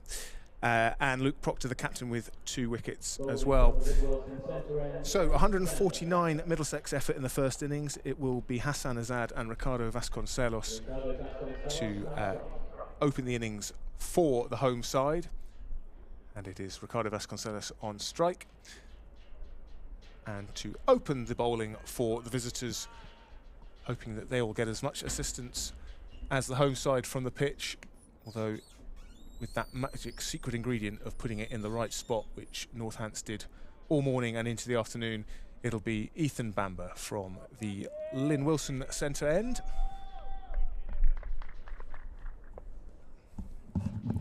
My name is Sam Kieran. I'm joined by Dan Janovics, seeing you through all 4 days of this opening home match of the season. Middlesex will need to be on the money, as their counterparts from Northants were, Dan. Yes, absolutely. Yeah, Sam, spot on, mate. I think it's a real opportunity for Middlesex to get themselves back in the game, isn't it? We've got a brand new Duke's ball. We've got similar levels of cloud cover that we had this morning, maybe a little bit warmer. The breeze is still as strong. It's not like the day hasn't changed much, has it? Since 11 o'clock this morning, when Northants bowled so well with the new ball at the start of the day. Yeah, and I think that new ball will be absolutely vital. I can tell you that our stream sat nicely at just over 1,000 concurrent viewers through the first part of this second session, which has been fantastic. Yeah. So thanks for sticking with us. We've had just over 9,000 unique views on the live stream as well. So thanks to all of those guys and girls that have clicked on that video and had a little bit of a listen with us and a watch. And yeah, again, subscribing's free, liking it's free, all of that good stuff. And it does help it out. So, and I mean, you've been treated to some quality bowling. Yeah, if you're a Northants fan, then it has been very enjoyable watching. Less so for Middlesex, although that Ryan Higgins counter-attack, his innings of 70, could well be crucial come the final reckoning in this match. Continuing his good form, that's 2 half centuries and a 40-something in his first 3 knocks of the season. Ricardo Vasconcelos top scoring in Northants' first innings down at Canterbury last week with 39. He played beautifully before getting out just after tea on that abridged first day. They came off for bad light straight after that dismissal, which will have irked Ricardo, I'm sure, but he gets another chance now. And if he bats as well as he did for that 39, then Northants viewers, fans who are viewing, are in for a treat. He looked absolutely brilliant. Sounds sort of silly to talk up a 39, but it was not easy conditions, was it? No, it really wasn't. And that Kent bowling attack is high class as well, isn't it? And as you said, in those conditions, to put together an innings of 39, and it wasn't a scratchy innings of 39. It wasn't a dogged innings of 39 by any stretch. I mean, there were some cracking shots throughout that innings. It kind of similar to what we saw from Ryan Higgins earlier today. It felt kind of out of place compared to what the rest of the game had provided, or the rest of that innings had provided. Shot. What a way to get off the mark that is. Beautiful shot. Off the back foot. Crunched. Smoked? Could be smoked. Smoked through cover point. Sizzled through cover point. And, great shot. Unfortunately for the Middlesex fielder, the boundary ropes in on that side, so he's got quite a few extra yards to go and pick that back up. Yeah, just to rub salt in the wounds. It was not a great delivery, short and wide, but punished by Ricardo Vasconcelos.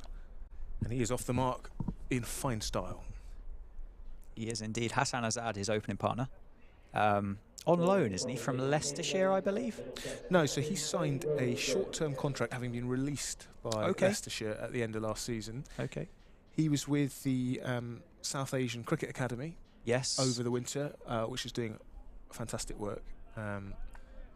And Hassan Azad reaping the benefits of his time with Saka during the winter, and with Emilio Gay being out through injury at the start of the season. Northants had a good look at him in pre-season and have subsequently offered him a short-term contract, so he'll be hoping to make the most of that. He scored a 50 in the second innings down at Canterbury, so not a bad start. And he will have felt unlucky with his LBW decision in the first innings. I think that's fair. I think that's fair. But an immediate kind of return on that contract as well, wasn't there? That 50 in that second innings, which again allowed Rob Keogh, Luke Proctor, Gareth Berg to contribute towards that score of 331 to give Northants the opportunity to bowl and to win that game down at Canterbury. So yeah, and he's off the mark.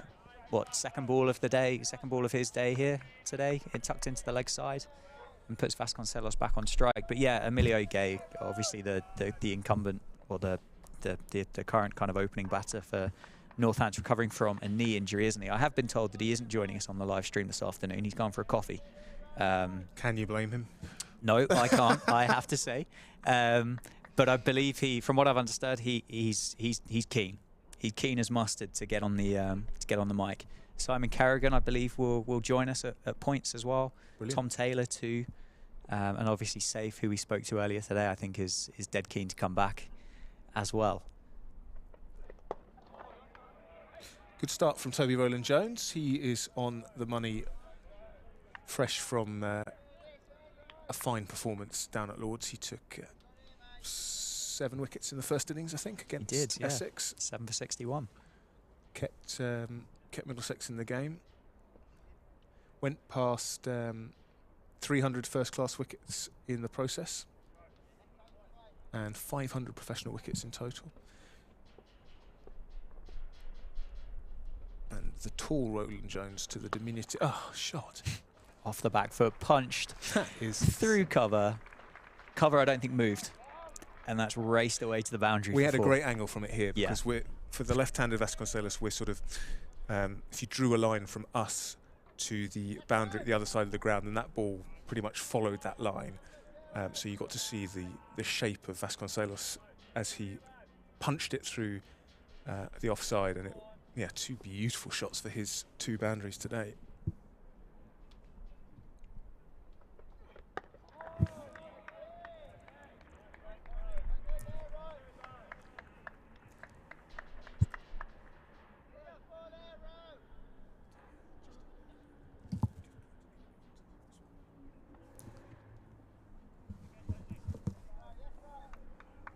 No, you said earlier about the quality that Rowland-Jones possesses, and I mean Middlesex are going to need every little bit of that they know that he's got in order to get themselves back into this game, aren't they? And that's that another one there for Vasconcelos. I don't think he's going to come back. Well fielded by the Middlesex fielder down at fine leg. And it's been a good start. 10 for no loss off 2 overs. Middlesex bowling a little short, maybe. Yeah, it feels like it, doesn't it? As I said earlier, I did wonder with the height. It's normally a little bit more difficult for a taller bowler to really kind of pitch the ball up. They've got to go away from, I guess, what they would consider to be their natural length, in order to exploit those conditions. But yeah, maybe it is a little bit better to bat at the moment at 3 o'clock in the afternoon than what it was at 11 o'clock this morning. No, an encouraging start for the home side. Just going back to Hassan Azad, so I think I understand the reasons why he was released by Leicestershire. Paul Nixon in an interview was saying that they just can't afford to have one format players given their playing budget. Okay. So they need guys that can play red and white ball. And Hassan Azad is a red ball specialist so far in his career. That said, his stats in first-class cricket are a lot better than a number of people who probably weren't released, averaging 36. Oh, and that's a wicket. Ethan Bamber picks up the first wicket for Middlesex. Vasconcelos goes, caught at third slip. Good catch. There, very good catch low. Was it third or fourth slip? Fourth sounds outrageous, doesn't it? Fourth. Yeah. Straight to fourth slip. Good catch, sharp catch. Very good catch. And that was just a bit fuller from Bamber, which that's the length which worked for Northants. And he tempted Vasconcelos. That's a shame. Just suckered him into the drive there, didn't he? But hey, I mean, Vasconcelos had played some lovely shots in the build-up to that. And I suppose what we spoke to Zaib about earlier is you would back yourself to continue being able to play those shots. As you said, the length definitely changed, but we've got a replay here. What's he? I mean, it's tailed in slightly, hasn't it? And it's probably on about fifth stump, would you say?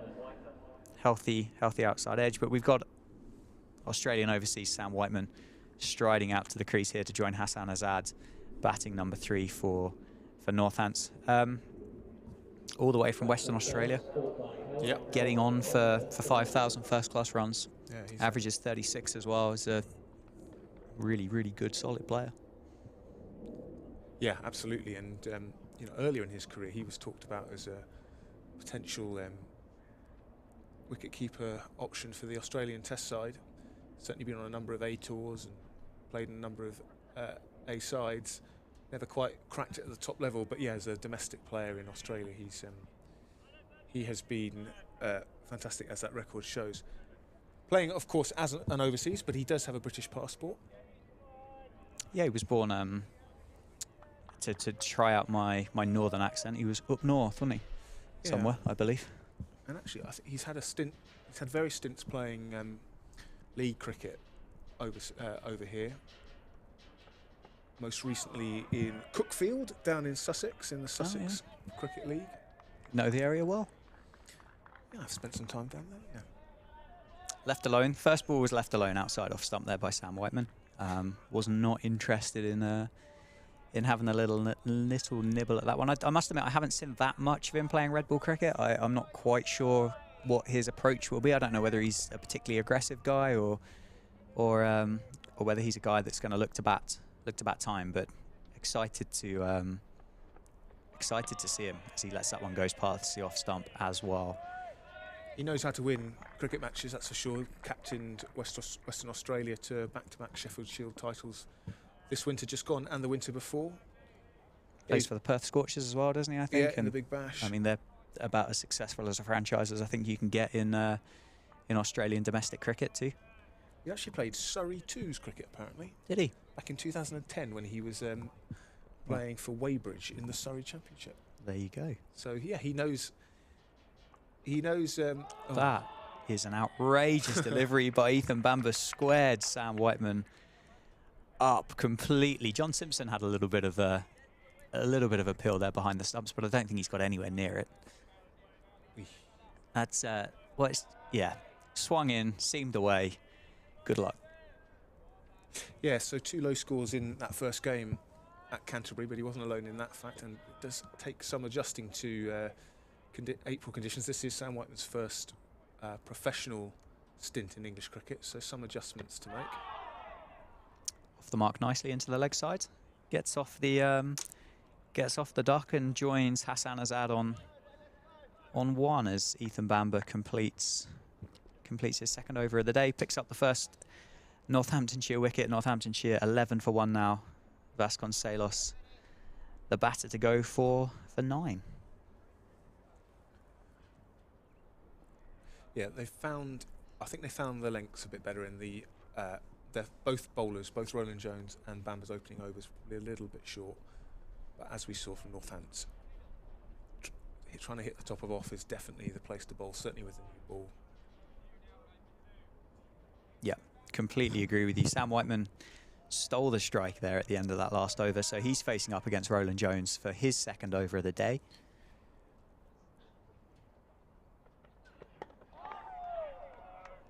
Tucked into the leg side for nothing. You can see the enthusiasm amongst the Middlesex fielders. You can see that they know there's an opportunity to give Northamptonshire kind of a taste of their own medicine to what they were subjected to earlier today. You can see that the guys are kind of up and about. That slip cordons have, well, 4 slips and a guy there at backward point as well. I'm sure they've got plenty to say at the moment, I suspect. Yeah, and this field reflects how crucial they see this new ball as Whiteman squirts one to 4 slip, but it drops well short. I think he's played that, to be fair to him.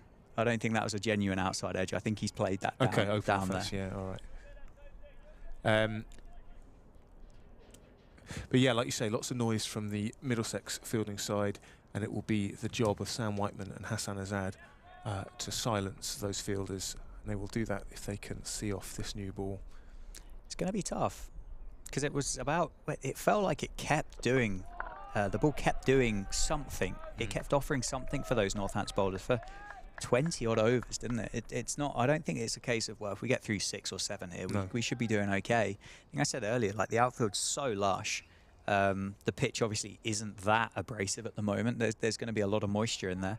That ball is going to maintain nicely, if that's the right way to describe it. It's going to stay consistent for possibly a lot longer than what it would do later on in the summer. Played nicely by Sam Whiteman, straight back to Roland Jones, who got a little fingertip on that. As you said, he's consciously gone a bit fuller here, hasn't he, Roland Jones, to Sam Whiteman in his second over. Yeah, and from our very early sort of look at Sam Whiteman, perhaps someone who isn't necessarily automatically getting on the front foot. So again, that full delivery, bringing in chance of the LBW as well as the nick. Yeah, he started off as a very promising wicketkeeper, Sam Whiteman. He actually injured his finger keeping to Mitchell Johnson, which I guess could happen. And he gave up wicket-keeping after that, which I don't think you can really blame him for. Became a specialist opening batter and has gone from strength to strength ever since. I think if somebody said to me, you've got to keep wicket to Mitchell Johnson, I think I probably would have given up wicket-keeping before I kept to Mitchell Johnson. Yeah, fair point. That's well played. Very well played. Tucked into the leg side. Picks up another single, leaving Hassan Azad at the non-striker's end, watching from the other end as he steals the strike again. We'll face up against Ethan Bamber from the Lynn Wilson Centre ends that we're located in what I think can be best described as a greenhouse. It's a lovely view. Yeah, certainly warmed up, but in order to get that lovely view, you do need a lot of glass. Yes, you do indeed. Not that I'm complaining. We do have air conditioning as well. No, it is a beautiful vantage point. We're very, very grateful indeed to be here, and indeed for your company here on the Northants live stream, powered by Dafabet. 4 overs into Northants' reply to Middlesex's 149 all out. Ricardo Vasconcelos, the early man to go for Northants. He went for 9. Northants 12 for 1 in reply to that 149 all out. Just a tricky little period for Northants to start their innings, isn't it, as well? 20 minutes before tea. It might get called at 20 to 4. Might be a bit longer than that. Okay. Because it's 20 to 4 or 32 overs remaining in the day, isn't it? And so what we've got just under 9 overs. Okay, fair enough. In which case it might be a less tricky period then. I think regardless it's going to be tricky just because of the that new ball factor.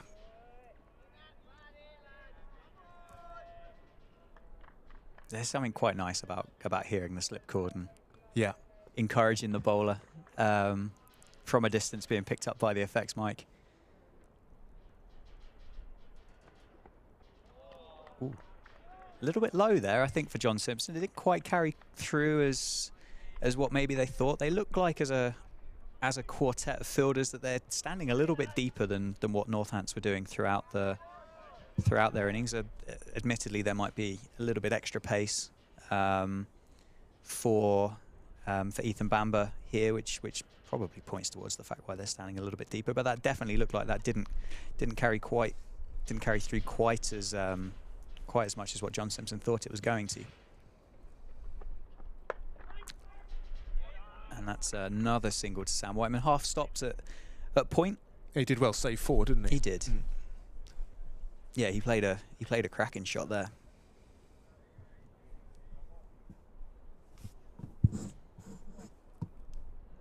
Hassan Azad back on strike though. Only faced 2 balls so far in this innings. Yeah, probably quite sensible. Let someone else see off the new ball.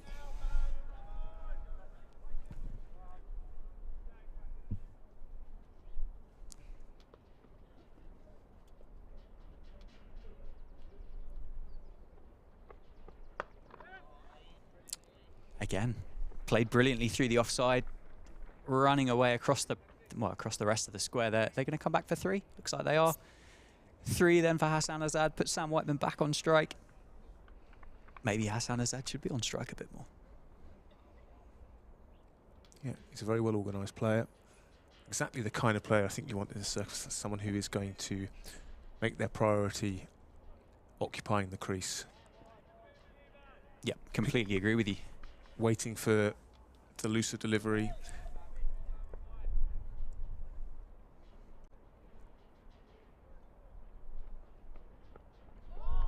Left alone again. It's still doing plenty, isn't it? That just looks like that's tailed in and carried on going as it's gone past the stumps.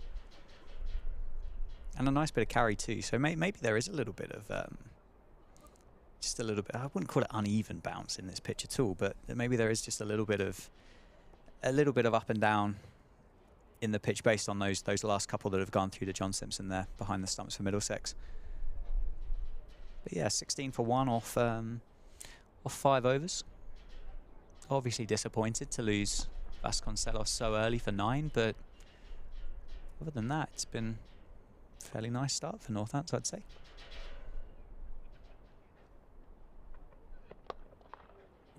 And that's has he played that? I think he probably has, but it's gone on the outside half of the bat through probably a gully region, I would say, down for 4 runs. It looks like he has just opened his yeah, he's opened the face on that, hasn't he? He's played that deliberately down through that gap, and that's 4 runs for Hassan Azad, his first boundary of the innings. 20 now. I tell you what, Sam, one thing I will say is now Northamptonshire are batting, I'm quite nervous about stitching one of these blokes up. Yeah, giving them a kiss of death. Yes, yeah. And I don't want to do that.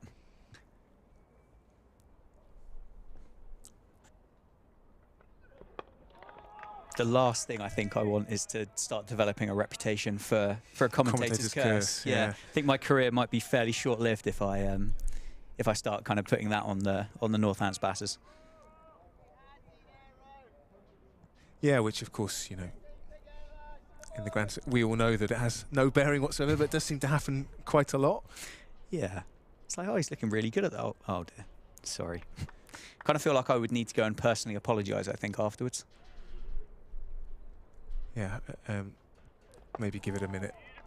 Yeah, maybe not straight away. I don't want to be in the trajectory of whatever items might be thrown back in the kit bag. But it'll be interesting if we get Zaib back up here to find out who reacts particularly emotionally to being dismissed. Is there a Northants rage monster in the dressing room? Yeah, everybody's got one. There's got to be one somewhere.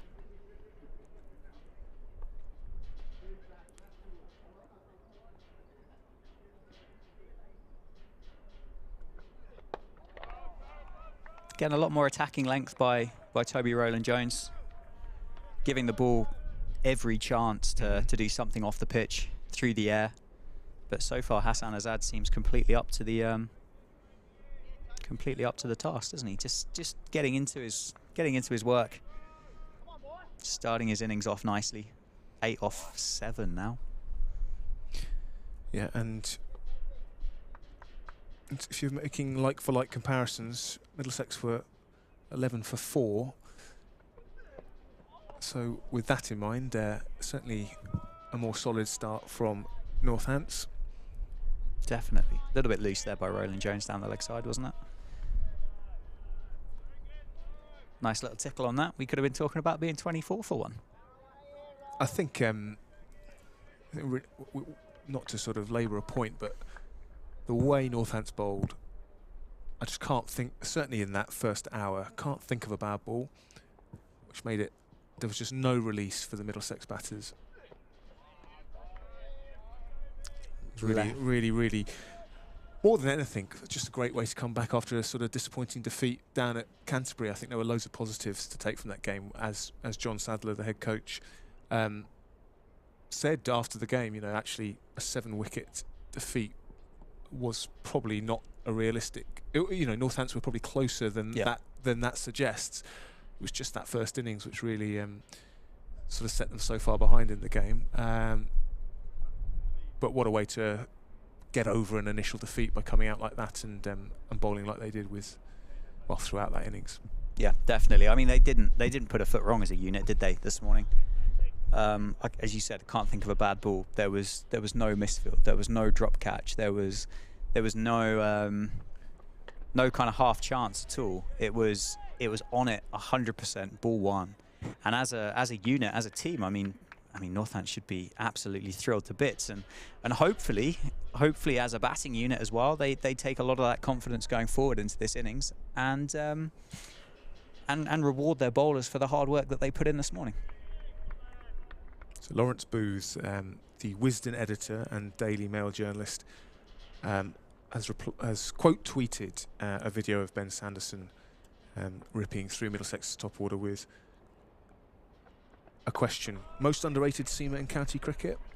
Not by everyone here at Wantage Road. He is rated very highly. Yeah, and I think he's not a fashionable bowler, is he? He's not express pace. He's not going to knock your head off. But you know, if you're looking for someone to just plug away, yeah. And I think a comment like that probably speaks volumes of the work that possibly needs to go into the Red Bull game in order to generate the eyes and the views and the thoughts and the opinions on a lot of these cricketers that are having a terrific career playing county cricket, because they don't really get the plaudits, they don't get the coverage that they quite rightly deserve. Well, there's sort of leaps and bounds that have come on in the last couple of years with streams, hopefully is making a big difference there. You can now see, you were saying to me earlier, Dan, how when we were younger, you know, your only knowledge of a lot of players was from end of play scorecards. Yeah. And now actually you can watch, if you wanted to, every ball a bowler bowls. You'd need one of those American style sports bars, wouldn't you? You know, the ones with like the TV walls. Now there is a business idea. You could have every county stream going across the entire wall of your... Sign me up. Yeah. I'll invest in that. What a place to be. The county championship bar. I like it. I like it a lot. Just imagine. Could have county championship themed drinks and cocktails and... Drinks served in flasks. I like it, yeah. Egg sandwiches on the menu. Oh, hello. Bit of cress. Bit of egg and cress, yeah. If we're splashing out. Why not? Let's have it as a bougie establishment. Bookshelves with Playfair, Wisden, yes. Yeah. Cricketers Who's Who. Yeah. Are we allowing patrons to bring their own packed lunch? That is the question. Corkage charge for any of your own packed lunches. Good idea. I think what you might have just in there, what you made the point to earlier about the Northants batters using their feet towards the Middlesex players. Hassan Azad definitely walked at Ethan Bamber on that last ball there. Ooh. Not on this one. Nibbled at that. Yeah, a little play and miss there that's gone through to John Simpson there. He's bowled really well, Bamber. Yeah, and it's that is Asad's scoring area, isn't it? Behind square on the offside. So he likes to sort of dab the ball down to that third boundary.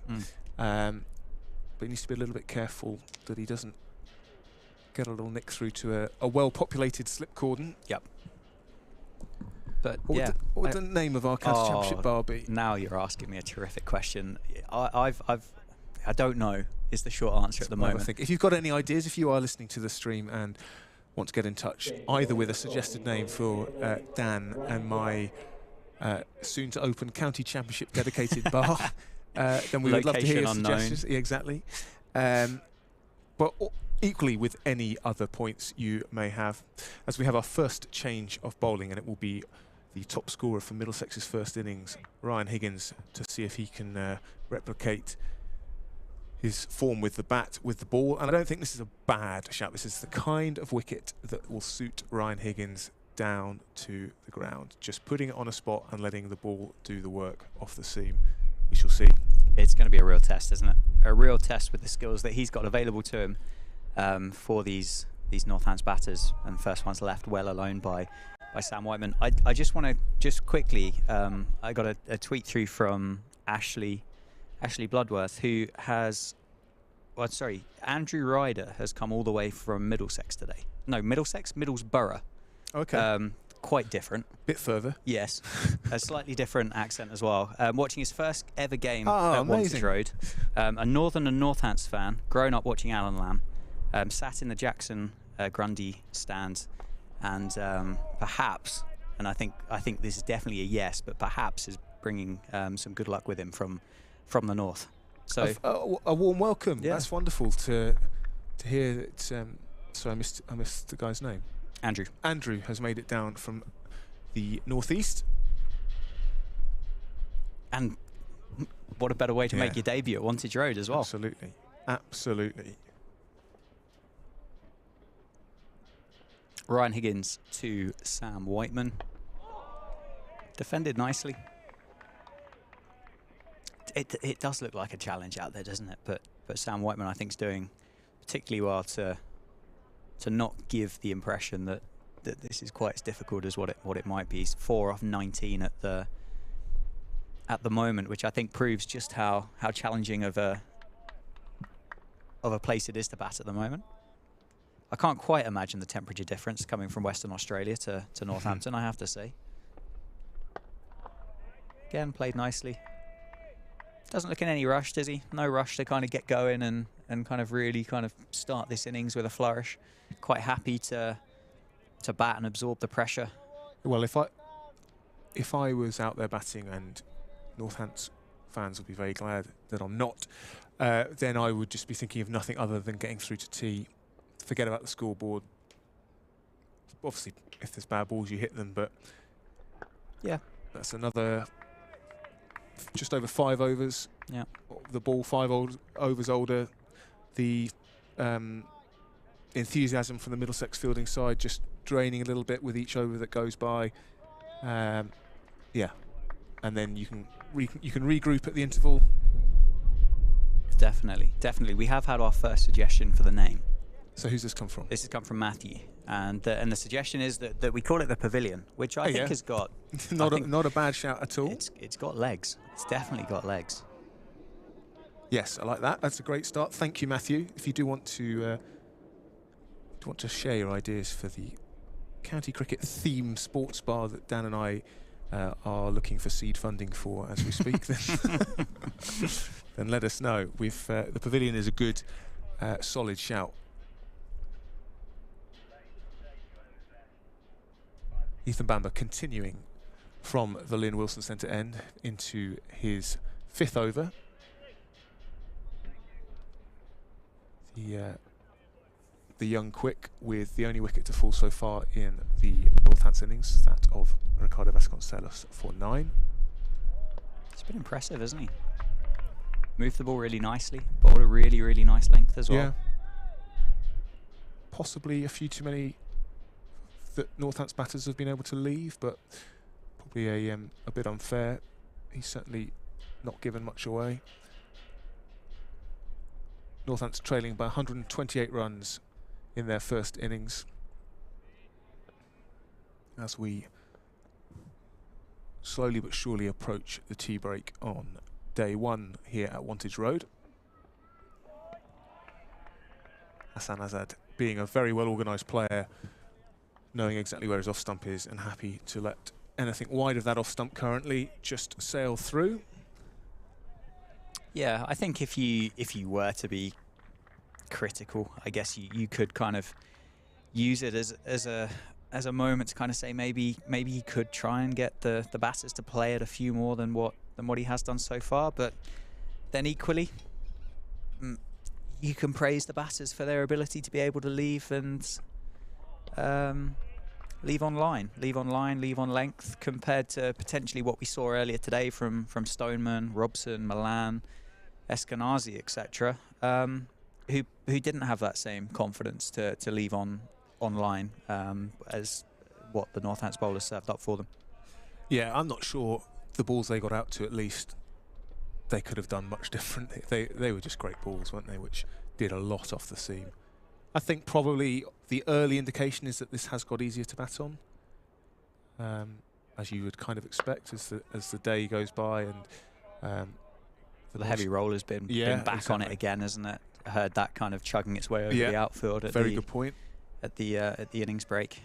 Very good point indeed. So yeah, it's well, at the moment Northants hold all the cards, and it's about making sure they take full advantage of that.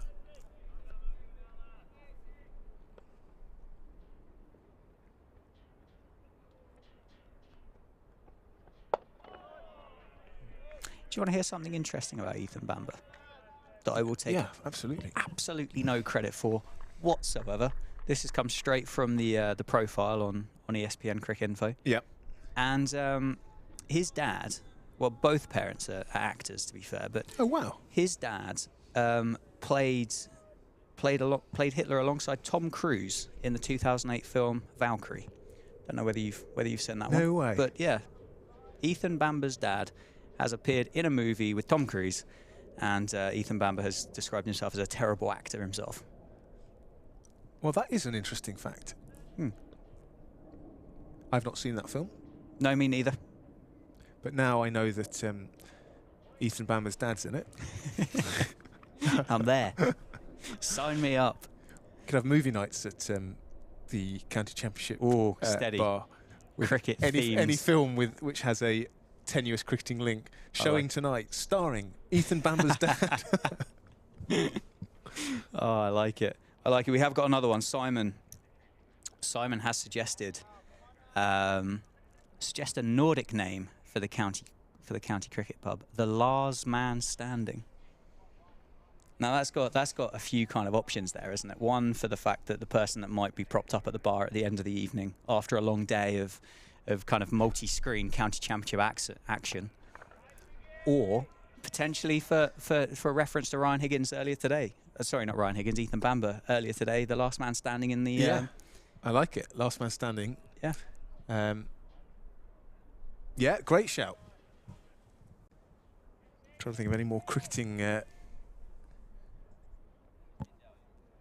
I think the people of Twitter might be slightly more qualified than the two of us to come up with those. They're doing very well.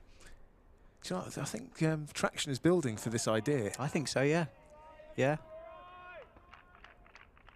10% discount with a valid county membership. You know what? I think we might get laughed out of Dragon's Den though if we turn up on the BBC with that as an idea. True. They'll turn us down like those trunky wheelie suitcases, and then we'll be laughing all the way to the bank when. And the guy who made those Ring doorbells, completely unrelated to what we're talking about in cricket, but he appeared on the American version of Dragon's Den. They didn't like it, and he himself now is actually a dragon on the American version of Dragon's Den. I better stop coming up with these kind of... I was going to call them insightful kind of bits of knowledge, but that one there is completely useless. No, I like it. It's context. Do give us your feedback via the Northants Twitter feed. This is, of course, the first day of the brand new live stream service powered by Daffabet here at Northamptonshire County Cricket Club. So All your views, opinions, questions, very, very welcome. And I think as the days and games progress, we should have a dedicated email address. But in the meantime, do get in touch at Northants CCC on Twitter. And we're very happy to hear from you.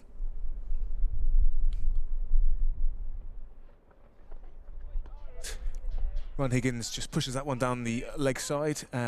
Middlesex persisting with their 3 slips. Man at backward point, 4 slips, sorry. Man at backward point. Then a big gap through the covers, inviting that drive, a tactic that Northants used earlier on. A man at a wide-ish mid-off, and then a fairly conventional mid-on, a forward square leg, and a fine leg. I think once you've been bowled out for 149, I think you potentially might find yourself being slightly more aggressive than what you might do as a standard. Clearly, there is a lot of assistance. Chasing wickets. Yeah, a lot of assistance here for the bowlers, and I certainly don't think 4 slips is a bad ploy at all by Middlesex. But yeah, potentially it's kind of a case of, well, let's make sure we take every chance we possibly create at the moment, because we've got some catching up to do. Yeah, and it's not as if they're leaking runs. You know, at the moment, quite rightly in my opinion, Sam Whiteman and Hassan Azad are focusing on seeing off this new ball and getting through to tee. So, well, we've got 3 overs, haven't we, before tee? Yeah. I think. So I think the attacking field is the right option for Middlesex, but they're being very disciplined outside the off stump, both Azad and Whiteman. And what have we got now? We've got 4 slips and a gully to Ethan Bamber. Yeah. And they'll be very aware of the fact that tee's just around the corner. Yeah, and if they can burgle one now, then yeah, for 17 deliveries, we can be even more aggressive than what maybe we would have been in the past, because the context of the game, with the way that the 2 Northants batters are batting at the moment, probably isn't going to change it that quickly from a batting perspective. But a couple of quick wickets before tee, or a couple of edges through kind of a vacant 3rd slip area, you could be left ruining those chances that you've let go. So I think it's a really, really good move by Middlesex to be quite so aggressive just before tee.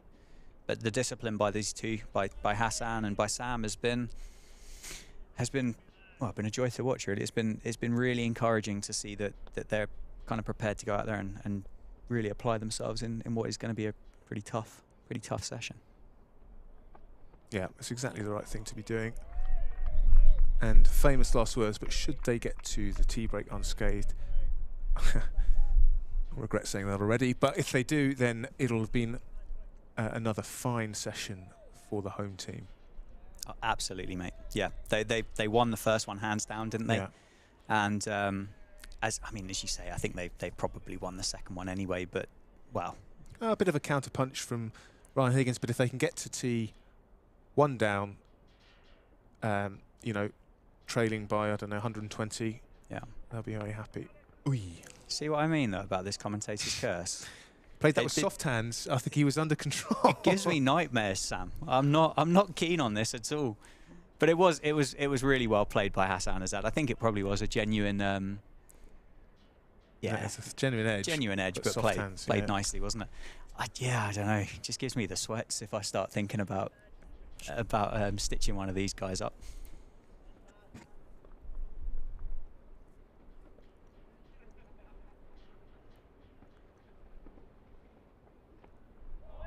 Well left again. He looks really well organised, Hassan Azad, as a man with a first-class average of 36. You would expect 7 first-class hundreds.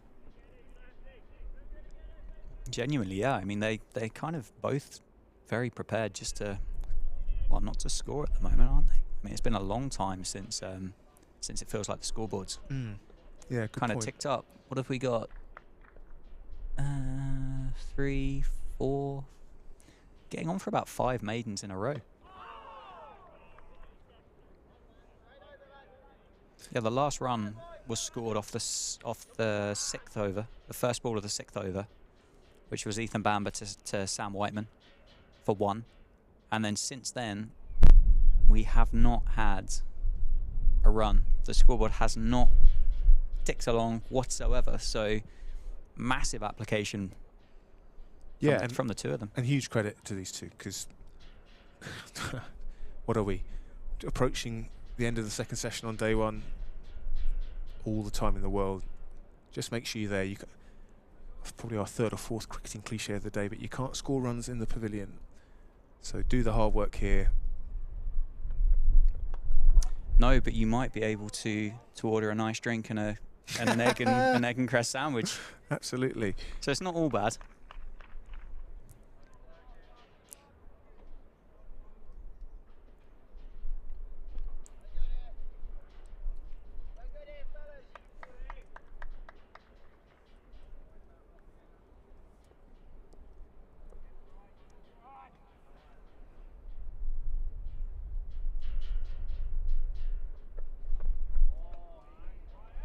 Yeah, just amazing discipline.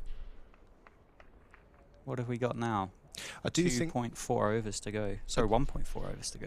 I do think Middlesex probably could have made this pair play a little more. Have been able to leave quite a high proportion of balls outside the off stump. Yeah. Again, it just shows how well Northants bowled this morning. That's trademark. Whiteman, the cut shot, but this time intercepted at point, just backward of point, and there is no run. I think that criticism's fair. I think they'll be disappointed, I think, if they look back on it and realise kind of how little they have forced these two guys to play over the last 5 overs. Potentially kind of look back on it as an opportunity missed to put a little bit more pressure on the guys. Not to say that it's been easy out there by any stretch, but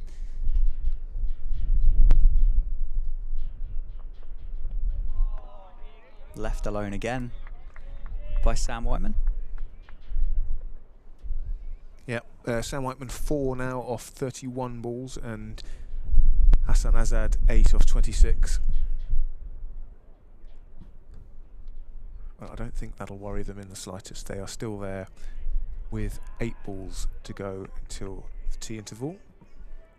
The clock just ticking past 4 o'clock. Can't remember the last time we had a 20 to, suppose certainly early in the game, a 20 to 4 tea. Yes. Does make for a long afternoon session. I think that probably highlights the way that I consume my international cricket. I think I was probably just expecting the fact that was going to happen at 20 to 4, without taking into consideration the uniqueness of the county championship and its own rules. And it makes perfect sense, doesn't it? You got to try and split the day into thirds, and why not kind of make sure that there's 32 overs left in the day before you take tea. Yeah, well, the 16 overs an hour expected over rate. Can't remember many times, especially when seamers are operating. We have obviously had 11 wickets today, which does take time out of the game. Do you know how strictly is that enforced? Well, you have over rates on the board.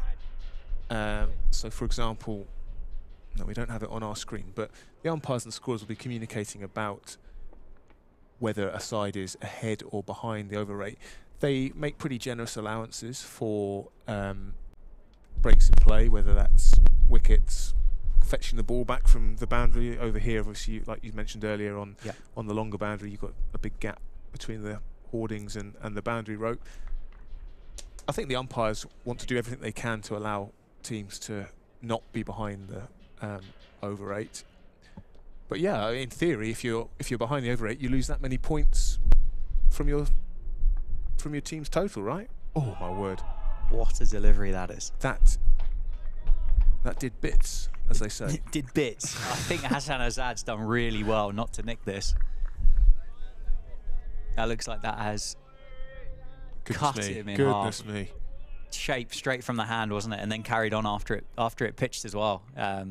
Yeah, he's done incredibly well to not nick that. That's probably the first shot that we've seen that's been a full shot as well. The first time that you get the impression that Bamber and Middlesex have really forced a mistake there from one of these two. and there's the second one. Yeah, well, that was again letting the ball do the work. It was, you know, pitched in the area you'd want to pitch the ball, and then the seam did the rest. It really nipped back at Hassan Azad, and I think he was a bit late on the shot, and that's what saved him. Is that the ball was long gone by the time his bat sort of closed the gap between bat and pad, and I can't imagine it missed the off stump by a huge amount. Wouldn't have thought so. But he's still there. 4 balls to go until the tea interval on day 1. Better bat pad together.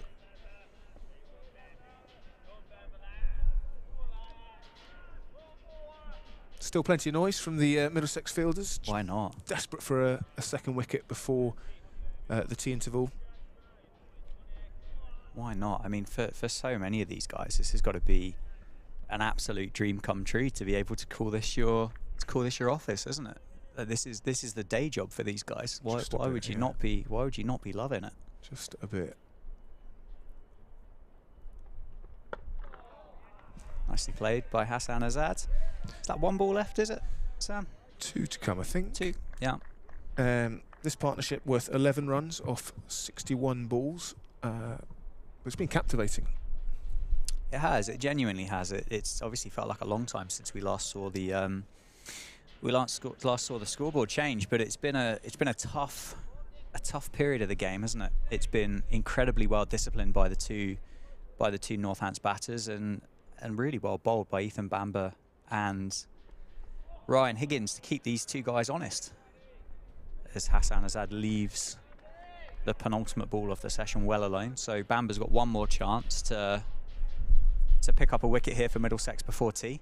It would make me feel slightly better now I've made the mistake about tea. If maybe they don't take tea at the end of this over, then I feel like that kind of evens it out for us. So, well, there are so many vagaries to the playing conditions that it's never easy to keep up. As we have the last ball of the session, Ethan Bamber to Hassan Azad, and he safely sees that into the onside, and that is indeed tea. Yes, call it, that's Sam. a relief Call for it. me. A 6th maiden in the row to finish the session, a session which Northants will be very pleased with, finishing off the Middlesex first innings after some counter-attacking strokes from Ryan Higgins, who top scored with 70. They were bowled out for 149, having been inserted by the home side, and in reply at tea, Northants are 21 for 1. Ricardo Vasconcelos, the man to go for 9. He was caught in the slips off the bowling of Ethan Bamber.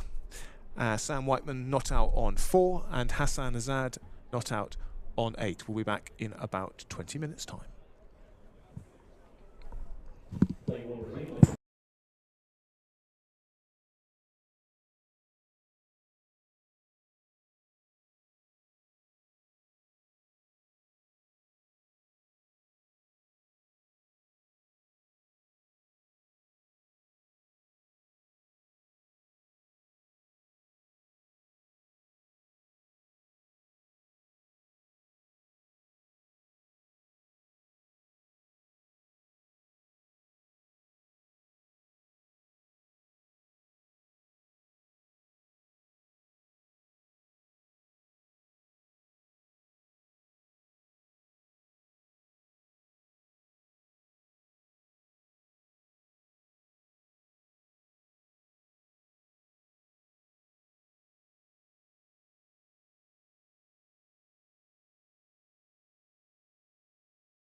Ryan Higgins.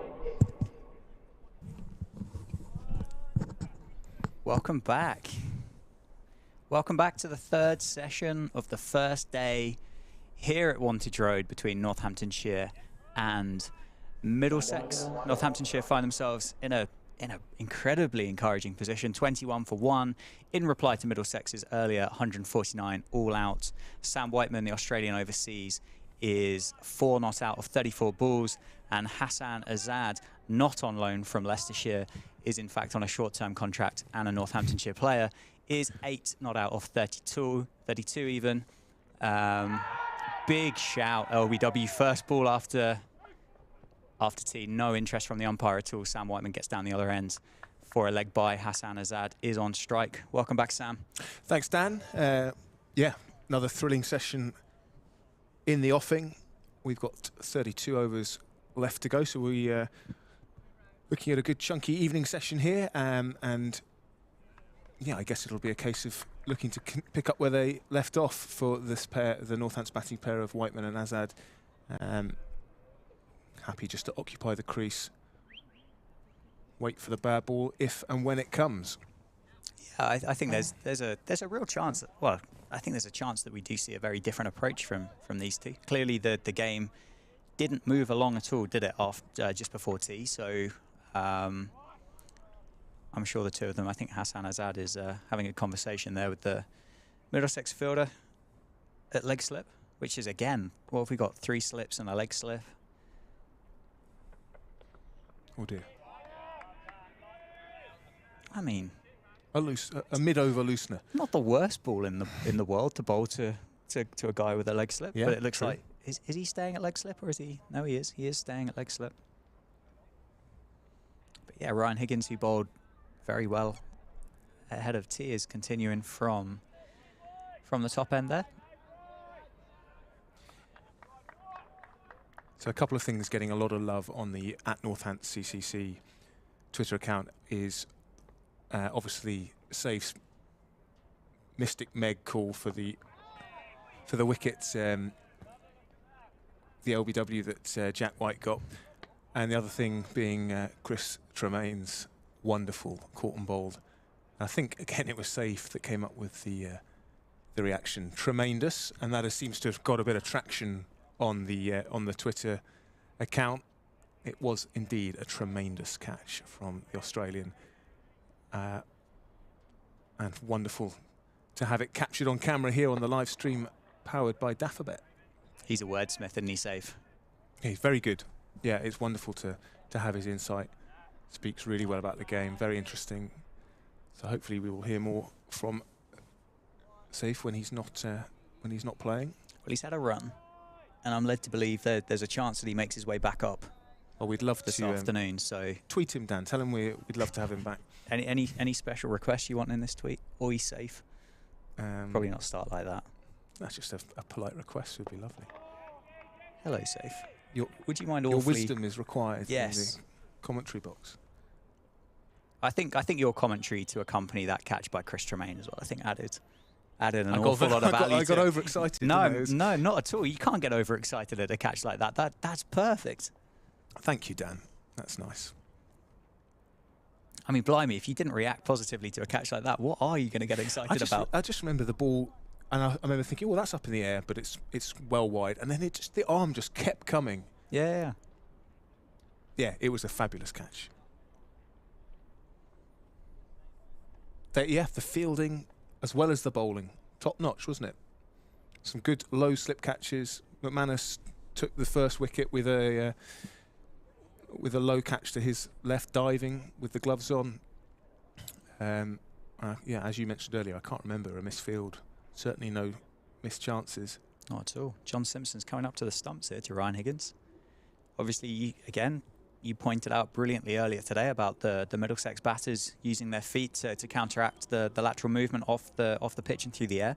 Hassan Azad, we saw doing that before tee, and John Simpson has obviously had enough of that as the Middlesex keeper. Yeah. And said, well, I'm going to come up to the stumps for you, mate. So give you a bit of company up your end. So again, we might see a little bit of a harder period here for Hassan Azad if he isn't able to, or isn't confident enough to still use his feet and and walk towards Ryan Higgins and counteract some of that swing. But that is the first over bowled after tea.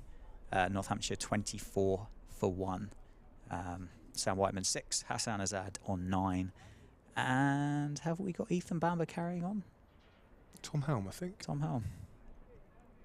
Change of bowling then from the Lynn Wilson centre end. Yeah, our first look at Tom Helm, the tall paceman.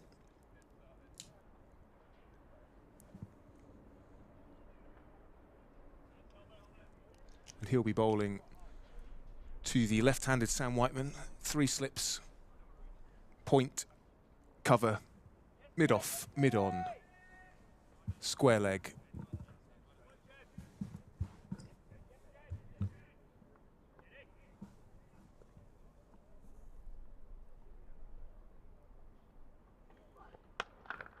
Shot. That is absolutely crunch through mid-wicket. That's a pull shot of authority, isn't it, by Sam Whiteman?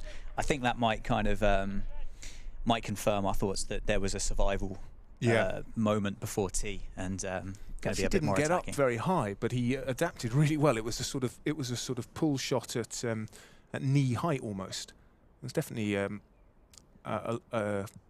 loosener from Helm, but he made the most of it, Sam Whiteman. Yeah, and that is a statement of intent this side of the tea interval. The sound off the bat was smart as well, wasn't it? Yeah, really crisp. Yeah, the effects mic picking that up nicely.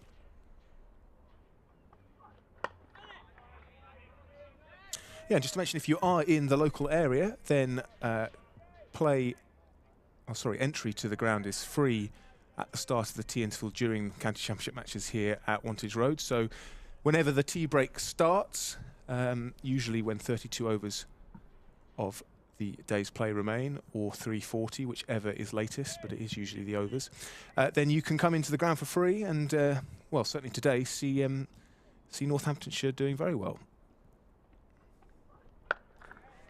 But if you are watching from a bit further afield, then you are very, very welcome here on the Northamptonshire County Cricket Club live stream powered by Daffabet. It's a real privilege to be joining you for this opening home game of the season. Do let us know where you're listening from.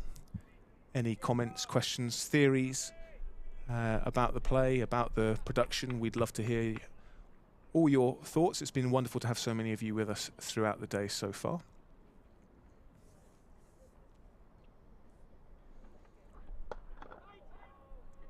Full delivery by Tom Helm. Still trying to exploit what is out there for the bowlers. And I think he is similar to what we saw from the other Middlesex bowlers. He's going to settle in, isn't he, to the line and the length that he wants to bowl. As you said, the first one was a bit short. That one was probably a little bit too full for his liking.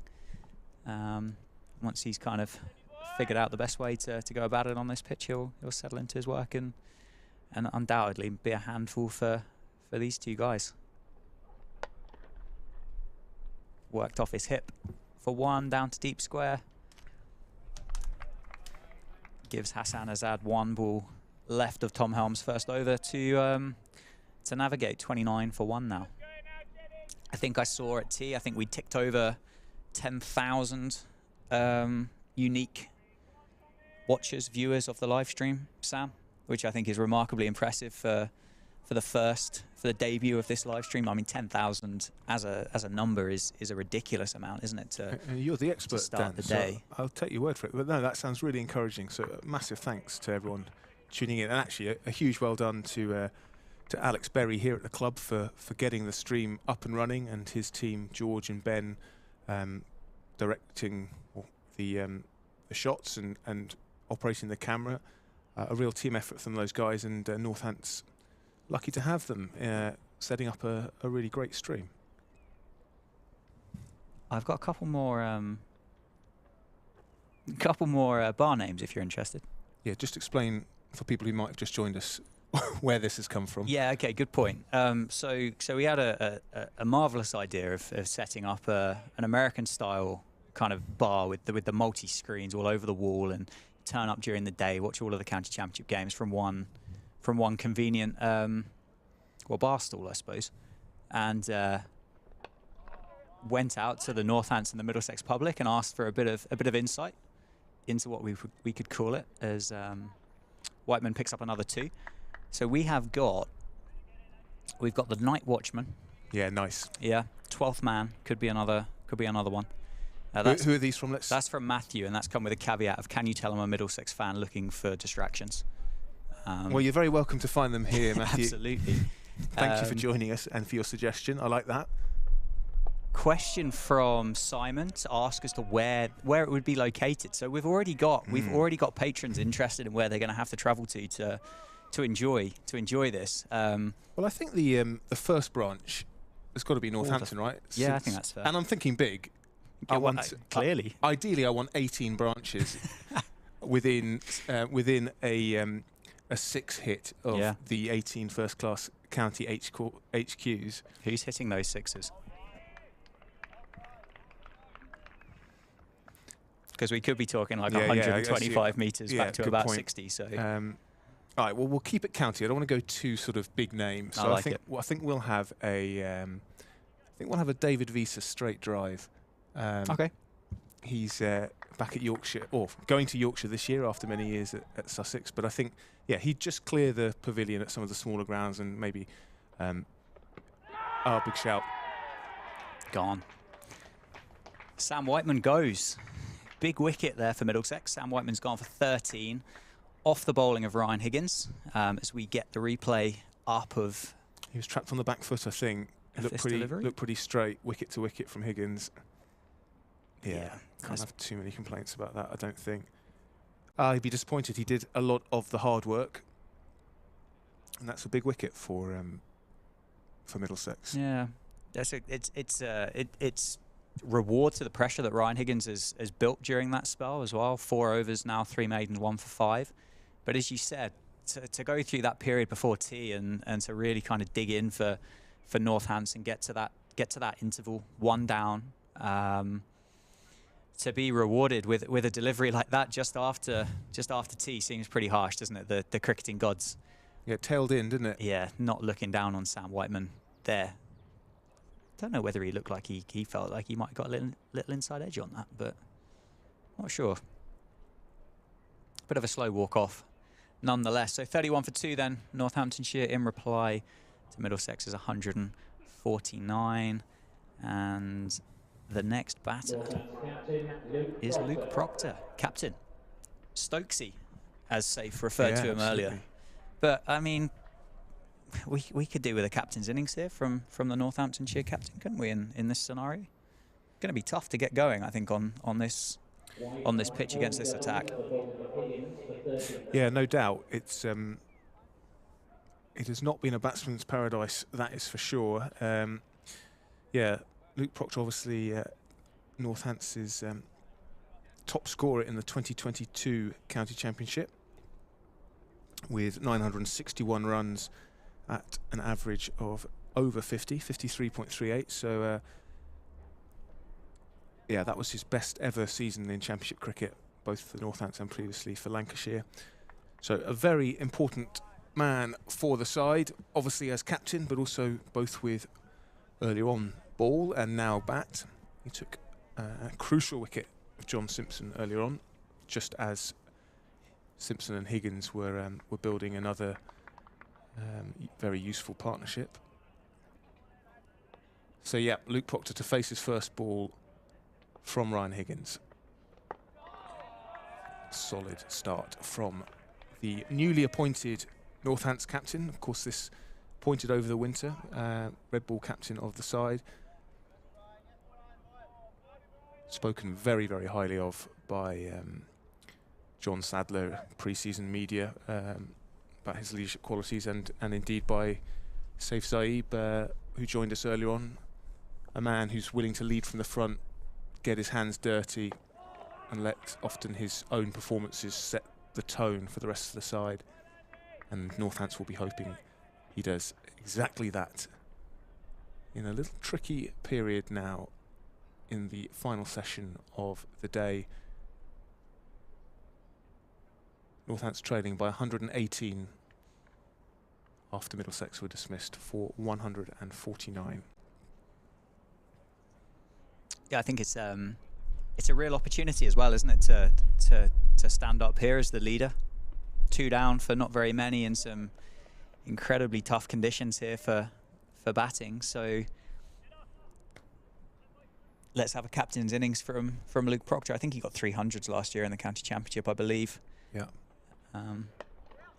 Never going to be a bad time to get your first one in the calendar year, is there? So why not make it today? Well, maybe not today, but we can kind of build into that tomorrow. Absolutely. Set the foundations, lay the foundations. But to Middlesex's credit, they have come out after tea and been on the money. Dan and I both thought maybe a few too many balls that Hassan Azad and Sam Whiteman were able to leave before the interval, but they've been bang on the money since the interval. Credit to Helm and to Higgins. Helm took a few balls to get going, but he seems to have shaken off the rust from the joints and is now steaming in. And that is not a million miles away from being played on by Luke Proctor. He just dropped it into the ground in front of his wicket, but the ball rolling safely past, much to the relief of Luke Proctor and all Northamptonshire fans. Looks like he bowls a really heavy ball, doesn't he, Tom Helm? I think that one definitely surprised Luke Proctor. Just caught him off guard a little bit.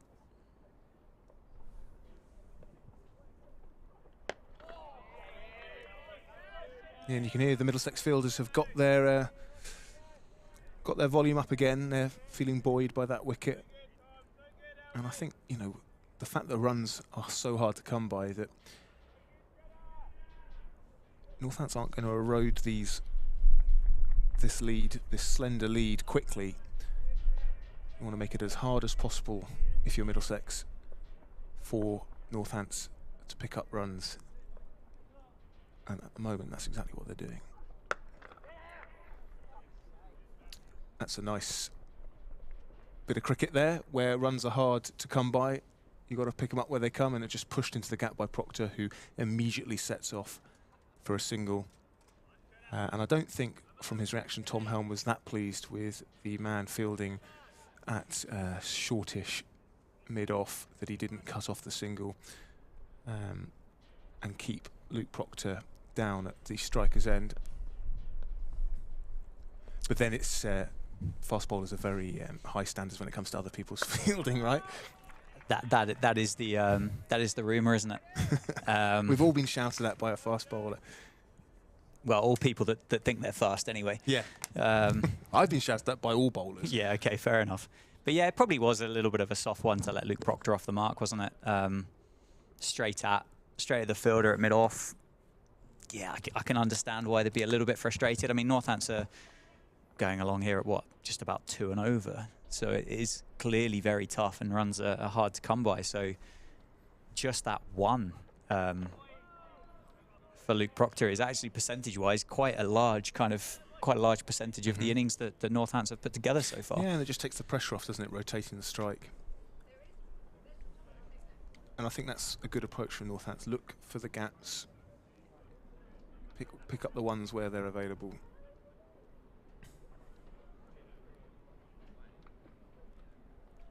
Yeah, you know, Tom Helm's pedigree, played for the England Lions. He's got all the raw materials. I think injury has been an issue for him, so he's never really been able to string seasons together.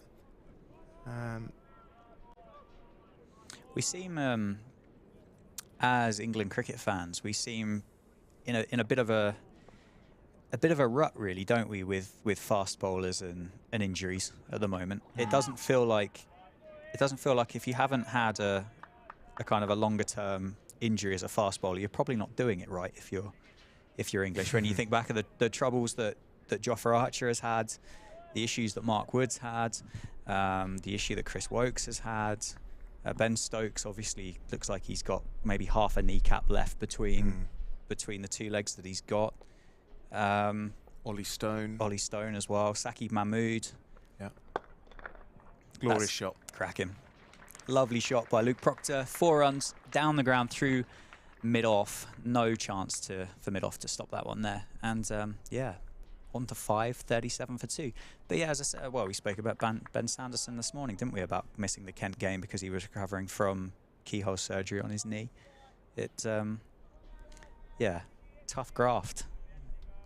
Yeah, which makes the fact that Stuart Broad and Jimmy Anderson have missed so little cricket through injury even more amazing, right? Yeah, absolutely. Well, look at Tim Murtagh in the Middlesex ranks. Yeah. I know he's not playing today, but 42, 43 years old, 930 first-class wickets with a couple of test matches as well. I think he got 5 at Lords against England for Ireland in that quite famous day that England got rolled for 85. Absolutely. So yeah, it just shows that although it's tough, it clearly shows that there is an ability to have quite significant longevity in your career as well, if you can kind of maintain your body in the manner that it needs to. Although I suspect, I think when you're bowling at 90 miles an hour, then the forces through your body, yeah, it's a big difference from bowling 83, 84 miles an hour. You know, I don't claim any expertise on the subject whatsoever, but just you hear about the kind of the loads that go through the front leg, the brace leg of a fast bowler, and you know that's something you're doing hundreds of times a game. I guess it's no surprise. No, not at all. Not at all. I think the old school view, like Bob Willis used to say, oh, the way you get fit as a bowler is by bowling. Yeah. Which is, you know, he would say, well, the more you bowl, the less likely you are to get injured. But I think there is value in that approach, but I think now there is clearly an awful lot more science and a lot more technology and a lot more knowledge that analysts and coaches and physios, etc., have available to them to be able to manage these guys' careers. And I think the other thing as well is to remember that these guys are people. It's not just a case of, well, get out there, flog yourself for 30 overs and don't worry about it afterwards. Like, there is an element here that these guys need to be looked after and treated properly as professional athletes and as human beings. Not just a case of, well, the more you bowl, the fitter you'll be and get on with it type thing. Of course. Helm bowling, still to 3 slips with Azad on strike. So they're continuing their attacking fields, Middlesex, which, given the way they're bowling after tea, is very reasonable. They've been excellent since tea, the visiting side. Now we've got our friend Zaib back, which is great news.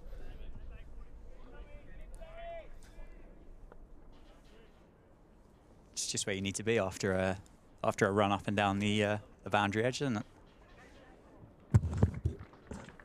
The 4 runs, I think, off the gloves of Hassan Azad. No, Zaib, I definitely didn't fancy joining you running up and down there. I mean, what distance did you cover there? I don't know, it was a lot though. Okay. 10k, 20, half a marathon, gotta be. Felt about 20k to be honest.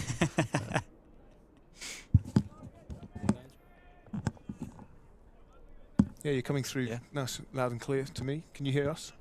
No. What about now? No.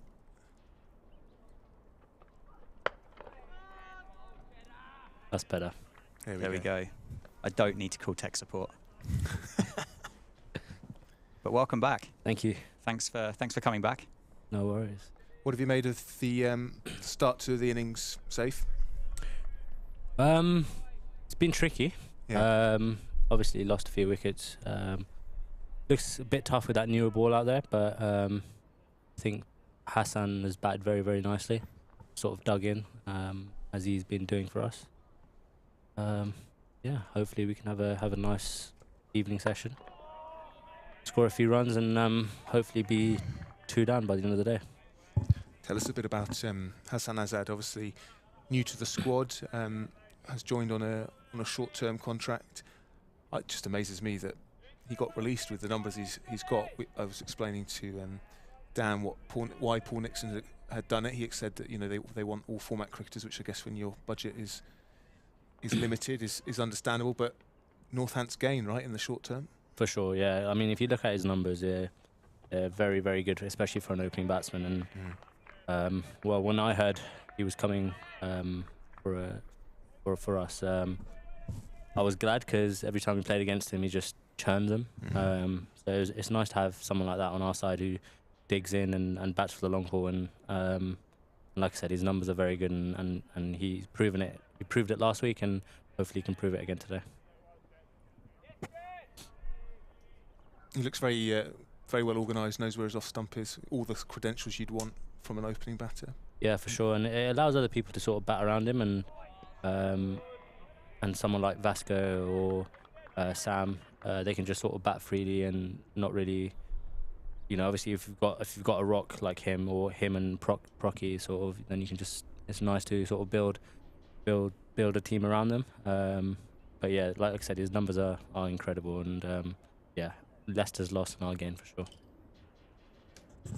And as a character, as a personality, what's he like? I roomed with him last week, so and I've known him a little bit over the last few years playing against him. No, he's quiet. He keeps himself to himself, and yeah, he's a real team man, and he loves talking about cricket, which I love as well. So yeah, he's a great asset for us for sure. Looked incredibly organised so far. That period before tea looked ridiculously tricky, didn't it? Kind of felt like Northants were making sure let's try and get through here without any more damage being done. But the way he's left the ball so far seems really, surely not umpire. Seems really at home, really kind of content with his technique, with his mindset at the moment as well. Seems like he's a genuinely good place.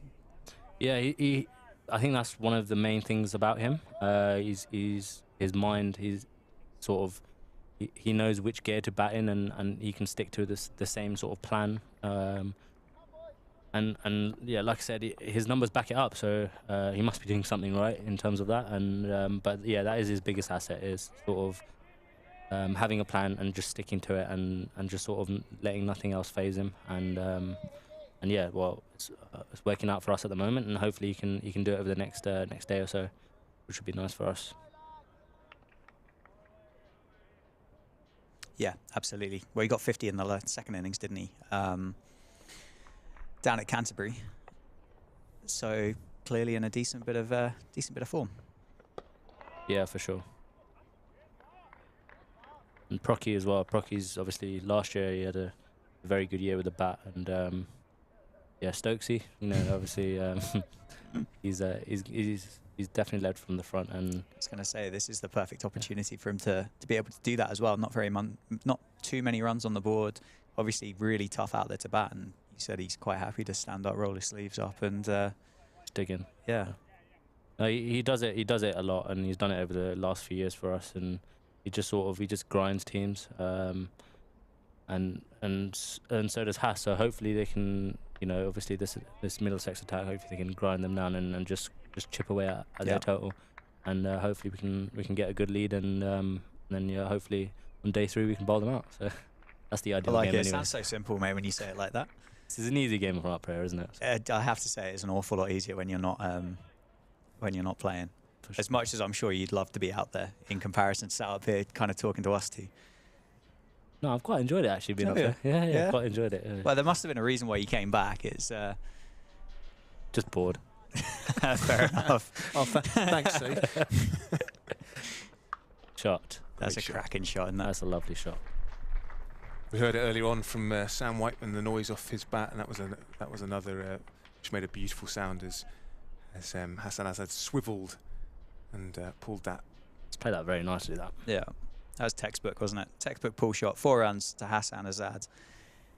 End of the over. Northamptonshire moved to 46 for 2. Azad now on 18 off 48. Well, I mean, don't give away too many of his secrets. But where would you say his strengths lie as a cricketer? Would you say he's front foot, back foot, leg side, offside? Any preferences, do you think, or what you've seen so far from him? So one of the main things is he knows where his off stump is. I think that's very big, especially as a top order batsman, especially in Div 1.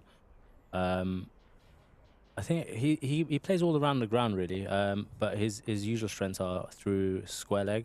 So like that pull shot, he's very good on the pull shot. He's good off his legs, as is Proctor, as he. Yeah. Back-to-back boundaries as Luke Proctor joins in with another one through square leg, just on the other side of the ground this time. Yeah, I think him and Proctor are pretty similar in the fact that they play on the leg side very, very nicely, and Yeah. they both, like I said, have a game plan. They stick to it, and yeah, they just sort of grind teams down, and they did that a few times last year, especially Proctor. So yeah, hopefully they can keep doing that for us this year. A lovely way to bring up Northamptonshire's 50 for 2 in the 21st over. You know what I love? I love the fact we've gone past that kind of mentality of we've got to learn how to bat in an MCC textbook, and we can look out here and we can watch and we can enjoy two batters with very different techniques. Luke Proctor there, I think that it kind of, people waxed lyrical about it last week down at Canterbury about the crouch and the bob and whatever, but I love the fact that there's enough confidence now to kind of go, well, this works for me, and I'm gonna stick with it. Yeah, I mean, if you look at someone like Joe Root, obviously reverse sweeping second ball of a test match, like whenever he comes in, that's not exactly sort of textbook either. So No. I think you got to have the right to do it your own way, and I think someone like Steve Smith batting, you watch someone like him, and I think he sort of freed up a lot of different people and different sort of people's sort of thoughts on the textbook technique. Sorry. Yeah. So I think if you find a way and it sort of works for you, then I mean, you score runs, and if it helps the team, then it's not really a problem, is it? So No. I think Shot. Yeah, cracking shot. Is that racing away, Sam? I No, can't see he past didn't the quite. TV. Actually, didn't quite time it as well as it sounded, and it only probably made it 2/3 of the way to the extra cover boundary, and it was in the end 2 runs there, but looked like a nice shot off the bat. Really did. Just didn't quite have the legs. I think, like, going back to the technique stuff, there's been remarkable techniques throughout the years, hasn't they? Like Chanderpool stands out. Mike Yardy kind of had quite an enormous trigger from outside. I think if you even look at someone like Alistair Cook, I mean, he scored thousands and thousands of runs, but True. he essentially only had 3 shots, and you wouldn't exactly call that a textbook sort of technique either. No, there was quite a big kind of duck down, wasn't there, at the Yeah. and a big step across as well towards the end of his. But I think the thing that's like consistent throughout is like how still, like, you are at the point that you're actually playing that shot. Like you've got rid of all whatever quirky movements you might have by the time you get to playing the shot. Yeah. Yeah, I mean, it's still, you've got to have the basics in place. Still head and sort of trying to stay as still as you can on contact. And the best players in the world, even if you look at someone like Steve Smith, obviously all that sort of big extravagant movement, but on point of contact he's still, and his head's in a good place, and you can sort of hit sort of 360 from there. So even if you look at someone like De Villiers, who plays all the shots around the ground, he still makes sure his head is as still as it can be. So I mean, whatever technique you have, you still got to have the basics. It tends to help when you look at the ball, doesn't it? Yeah. Tends to, as a general rule of thumb. Yeah. What's your as a clearly a competitor and a player, professional player? Do you have any kind of opinion with regards to someone like Steve Smith coming over and playing a few rounds of the county championship ahead of a test series? Like, do you look at that as a positive? Do you look at it as I'd rather kind of he didn't, or like where do you sit as players with that kind of news? Obviously, you guys have got 2 Aussies today with Lance Morris to come later on with Chris Lynn coming in the summer. I just wondered what your thoughts are with regards to that. Change of bowling at the David Capel end. This is Toby Rowland-Jones returning. I mean, having someone like Steve Smith playing county cricket, especially for someone like Sussex, we've got a lot of youngsters. It can only help the game in my eyes. I'd love to have him on my team. It's just sort of, even if it's for 3-4 games, you can still learn so much being around someone like that. It's the same as Pujara down at Sussex at the moment.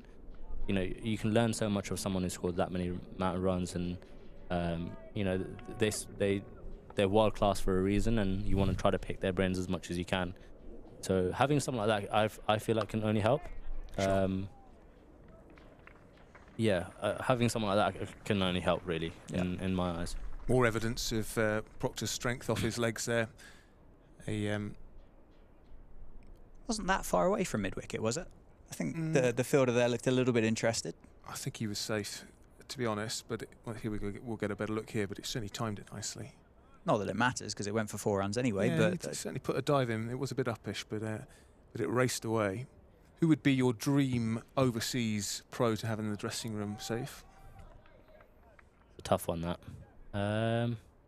Maybe someone like Babar Azam. I wouldn't mind having him.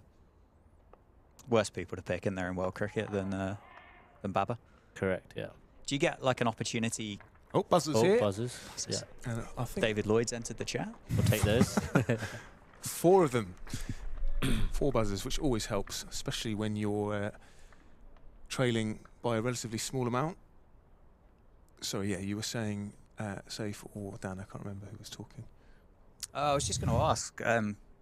Obviously, the two guys that you've got playing today, probably not in the middle of the game, but would say Northamptonshire were playing Sussex, different divisions. I appreciate, but would you, as a Northamptonshire player, have an opportunity to have a chat with Steve Smith at the end of the game, or is it kind of Sussex's benefit and say the teams that he comes up against aren't going to get that opportunity to kind of tap into the knowledge that he's got?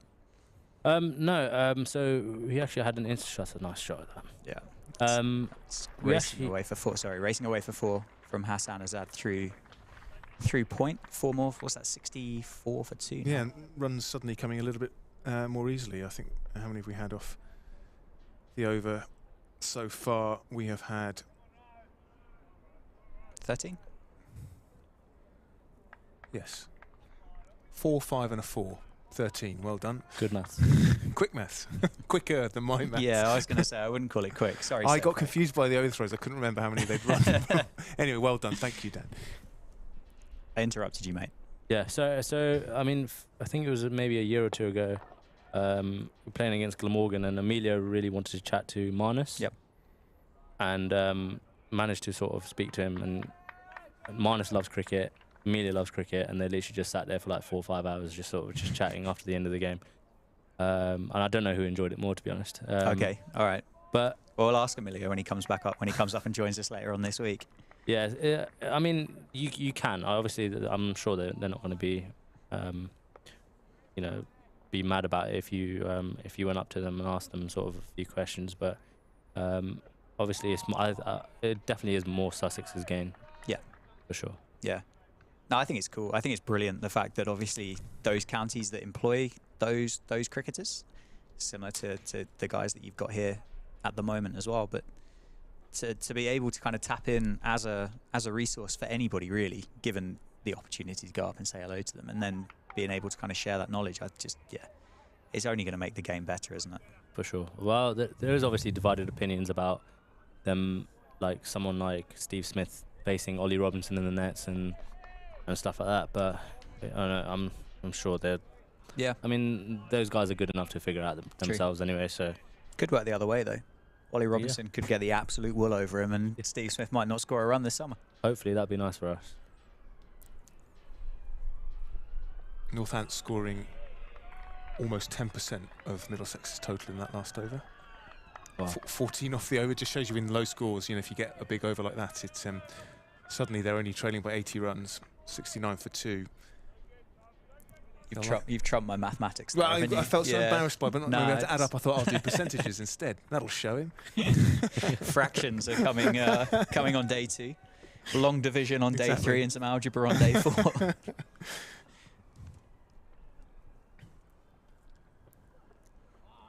And if we're really struggling, we can maybe learn how to measure the inside of a triangle come the 2nd or 3rd game. Yeah. What's that? Trigonometry. Is that Pythagoras? Well, it could be that, yeah. Yeah. Anyway, moving swiftly on. This Middlesex attack, Safe. How much cricket have you played against these guys, and where do you see the strengths of the individual bowlers in the attack? So Tom Helm, I played played bucks with him. Yeah. Played a bit of club cricket at Tring Park. Like I said, I've played a lot with him. Played not too much against them. They obviously they were in Div 2 last year. Yeah. We haven't really played a lot of 4-day cricket against them, and we don't get to play any white ball cricket against them. But yeah, like someone like Bamba, haven't played too much against him, even age group stuff. And Roland Jones, never faced him. Wouldn't want to really face him, to be honest. Very, very good bowler, and Murtaugh's got me out before, so they've got a very, very good attack. How much do you think Tim Murtaugh would have enjoyed bowling on this wicket? I think he enjoyed bowling on anything really. He's pretty good, and it's tough to face him, to be honest. I opened the batting against him a few years back now, and every time you think it's a half volley, it just nips the other way. Yeah. And it's just like you don't know what to do, to be honest. I mean, how many wickets has he got? He's probably got about 1,000 now. 930 odds. Well, there we go. I mean, you As don't a take percentage, 930. though, as a percentage, if he's only got you once, then you're quite a small percentage of that statistic. It's a very low percentage. Yeah, 930 first-class wickets is obscene. It's the kind of thing when you look at records from like the 1940s when they were playing 38 first-class games a season. That's when bowlers are taking 1,000 wickets in a career. But in this day and age, it's remarkable. Yeah, what a player. I mean, he's only about 920 ahead of me or something. I've got a little bit of a way to You've go. got a few years on him, though. You never know. If you're still going when you're 42, then... I saw you turning your arm over in the nets this morning. Yeah, I'm trying to work on it. Trying to be sort of that second spinner for us, and I'm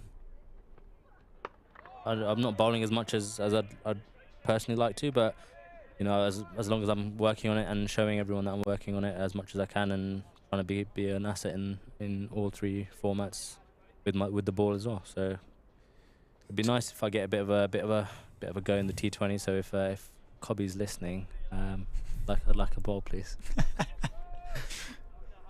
Tim Murtaugh has 818 first-class wickets for Middlesex, which puts him 1, 2, 3, 4, 5, 6, 7, 8, 9, 10, 11, 12, 13, 14th on their all-time list. Of Middlesex? Yeah. Wow. Is this a website that you've got access to, Sam, or is this your own my personal own research, archive? It's my own research. Yeah. Went through before the game and counted through each Absolutely. Middlesex scorecard. Oh, that's a good ball. Yeah, Toby Roland Jones beating the outside edge there. And Luke Proctor has done well not to get anything on that. Is that the message from Josh saying you're not having a bowl in the T20 plus? I wish. Yeah.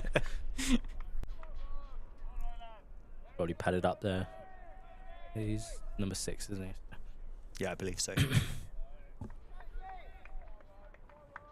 Been a lot more productive for Northants in the last 10-15 minutes here. Yeah, hasn't it? absolutely. But Middlesex persisting with their attacking field, still 3 slips in a gully. Men close in on both the off and on side. We've got a mid-wicket, mid-on, mid-off cover point. And the man down at a longish leg. Ryan Higgins, say if you were singing his praises as a batter, have you faced him much as a bowler? Obviously, when he was at Gloucestershire, you would have played some cricket against him. Yeah, faced him a reasonable amount over the years.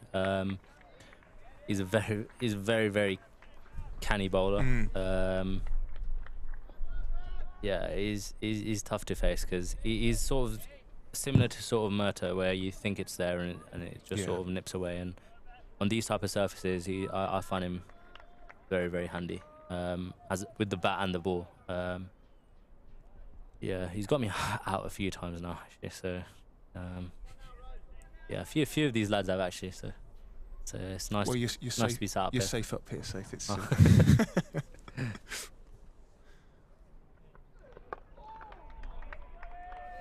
He looks very composed, Hassan Azad. Doesn't look like he gets ruffled by situations. Very calm. No, nothing phases him. Like, as in, I know that from experience, sort of trying to you know, being on the opposition, playing like second team cricket or anything against him, and he just stays in the same gear. And testament to him, like, as in, it's a very hard thing to do nowadays, especially with bowlers coming hard at you and sort of getting in your face, and you just sort of just keep doing the same thing. You mentioned you roomed with him last week. How does the rooming arrangement work? How do you do you choose who you end up with, or how is it allocated? Sometimes I think you can, and sometimes I think the captain and I think maybe a couple of senior players get their own room, and then everyone else sort of you just share around. But yeah, we nice like big room, so you don't really get too much in each other's ways. And I guess you want to be rooming with someone who has this sort of similar habits as you when it comes to whether they're like to go to bed early or late, and whether they're up at 5 o'clock in the morning. Try and find someone who matches your own routine, right? Yeah, well, you wouldn't want to stay with someone who has a kid, because you know, they're up at like 4 or 5 o'clock in the morning. Out of habit. Yeah, so I think someone like Bergie, I think he's up at like usually like 5:30 in the morning, and yeah, I quite like my sleep, so that would be a bit of a clash right there, I think. But no, I've been pretty lucky with sort of with roommates. Vasco for quite a while.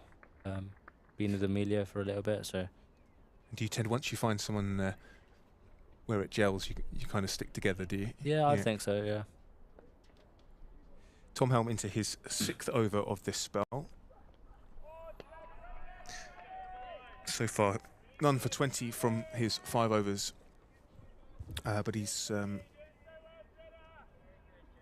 been there or thereabouts since the break. Yeah, he's on the England radar at the moment, isn't he? He's been with like a few England Lions and stuff like that. So he's been bowling very, very nicely over the last year or so. Every time I've watched him, yeah, and I obviously know him. So yeah, he's a very, very nice bowler. So.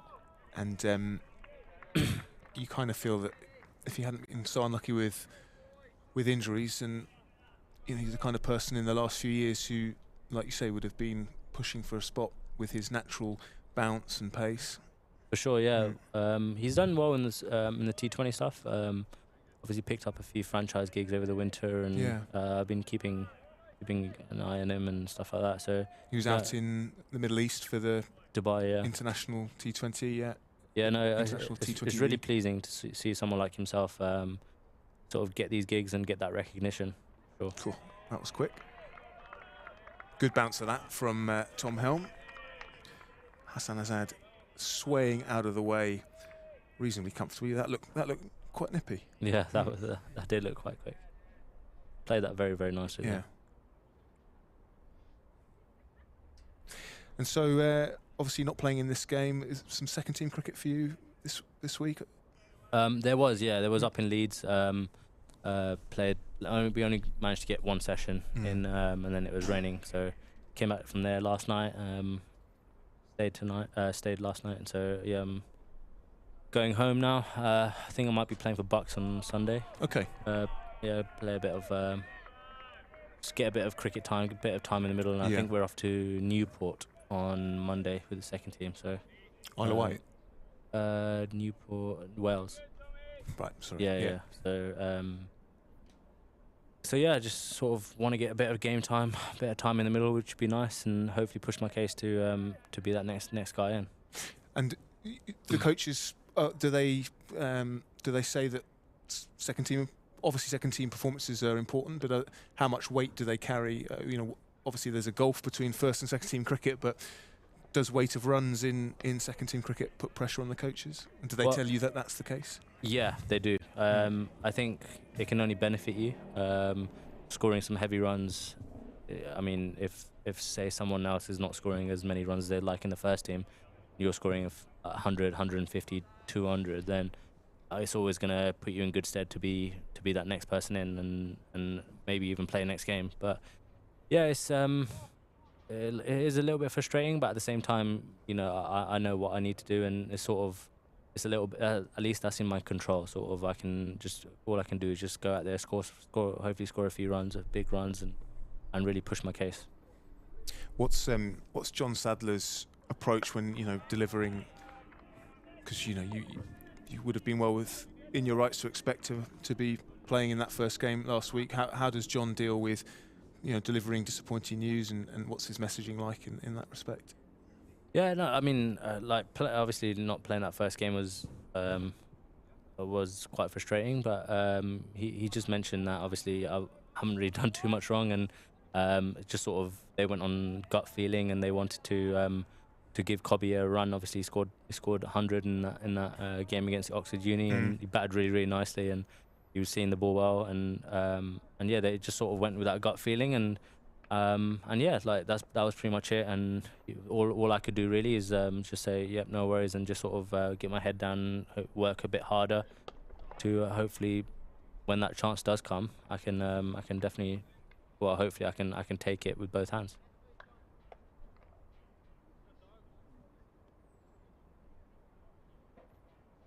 And national counties cricket, actually Northants as a county has done very well in sort of picking people out from national counties. When you look at Jack White and Ben Sanderson, and earlier on with Richard Gleeson, all sort of players who were a bit older when they started their professional career coming through national county. So it's obviously it's a place it's worth looking for talent, as Assad nicks through the gully region, I think falling short of the man there. So yeah, I guess some counties probably pay more attention to it than others. If you don't have the big budgets of other sides, and then it's a place to look for that sort of money ball signing. Yeah, for sure. I mean, it was the same thing for me with Bucks. Sort of came through that sort of setup, pretty much my whole childhood, and then obviously got a lucky break with Northants, and it is very important. There's a lot of very very good players playing in sort of minor counties now, and for me to go back and play whenever I can, it's just sort of, it shows that it's still a very very strong sort of standard, and I want to play. So it's sort of it's like usually sometimes you just almost just sit back and just be like, I don't really want to play because you're not sure what the standard's like. But last few years, every time I have played has just been outstanding, and we play against some very very good players, ex-professionals and stuff like that. So yeah, as in it is a very very good system, and yeah, long may it continue. And you were talking about sort of overseas pros, test internationals who come over to counties, and young players can pick their brains.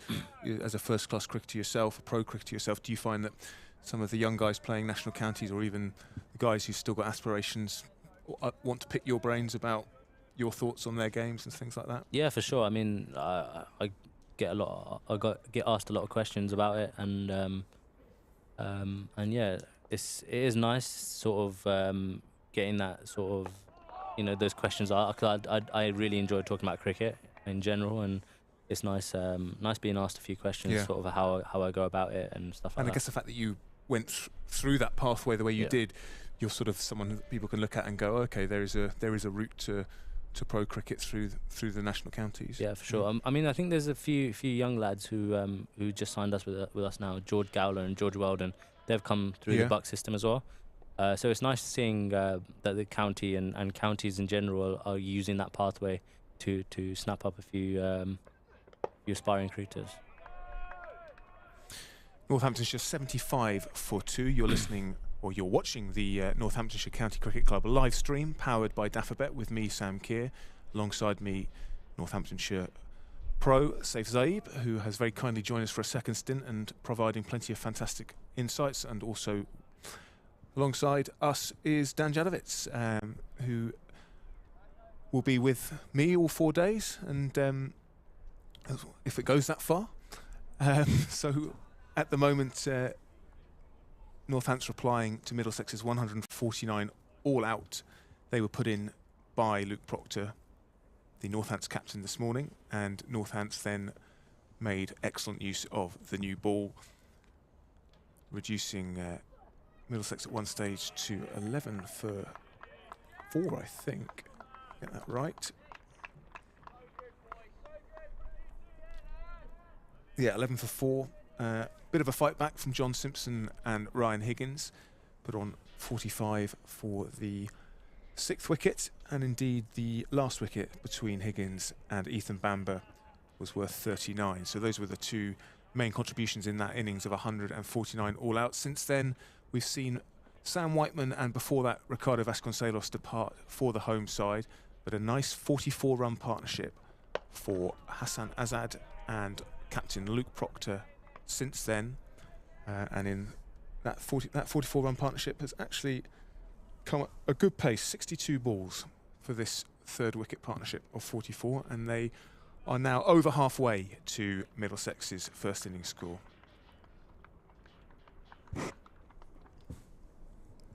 It's been a nice turnaround after tea, hasn't it? Disappointing to lose Sam so early after the break, but to have these two guys build this partnership together and to have Luke Proctor batting quite so positively at the other end, I think is really complementing the discipline and the mindset that Hassan Azad has come to the crease with. And that said, he's clearly up to strike rate from the kind of the game plan before tea, hasn't he? And they've both kind of worked incredibly well together here to create what's turning into be a really fruitful partnership and making it look like a completely different day to what it was when, as you said, Middlesex were 11 for 4 this morning. Did you get a close-up look of the pitch this morning, Safe? Yeah, I did. It's got a little bit of live grass on it. It's carrying a lot more than usual. That was one of the things that we were talking about in the dressing room. Yeah, usually on the Northampton pitch, a little bit lower bounce, but as you can see, the ball's carrying sort of nicely, chest high, and yeah, and it's not a typical sort of Northamptonshire pitch, which is nice because it sort of has batsmen and bowlers sort of into it. Do you think that's been a deliberate move, especially given the change in points for a draw and a move towards pitches with a bit more life to them? I think so. Yeah. We did talk about obviously like the point system. Obviously you don't get as many points for a draw. Obviously last year points were very draw was quite a few points. I think I can't exactly remember how many points it was, but 8 for a draw last year. 5. Now it's 5 this year. Yeah. So I mean it's only 3 points, but in the long run, sort of towards the end of the season, it does count. So like I said, it was. We talked about how we want to play cricket, be nice and positive, and like I said, throw that first punch. And even when I went back in sort of lunchtime, that's what they kept saying. Look, we've thrown the first punch, now let's just keep at it. And luckily they did that after lunch. And hopefully these two can keep batting till the end of the day, and hopefully we'll be in a very, very nice position.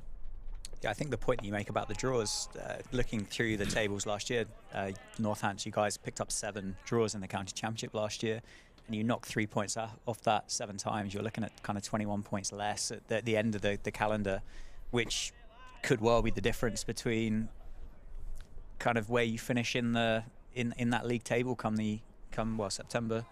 I mean, I think they finish in September. We haven't quite got to playing in November yet, have we? In the county championship. I think the Bob Willis Trophy final was in October when they were still playing that. December 24th. Exactly. Early starts, late finishes. Change of bowling at the David Capel end. Ethan Bamber replacing Toby Rowland-Jones. Yeah, it was very important for us last year. Sort of, we were in a few games where we were in a position where we found it tough. Sort of, we were in a position where we were last week, and we fought back.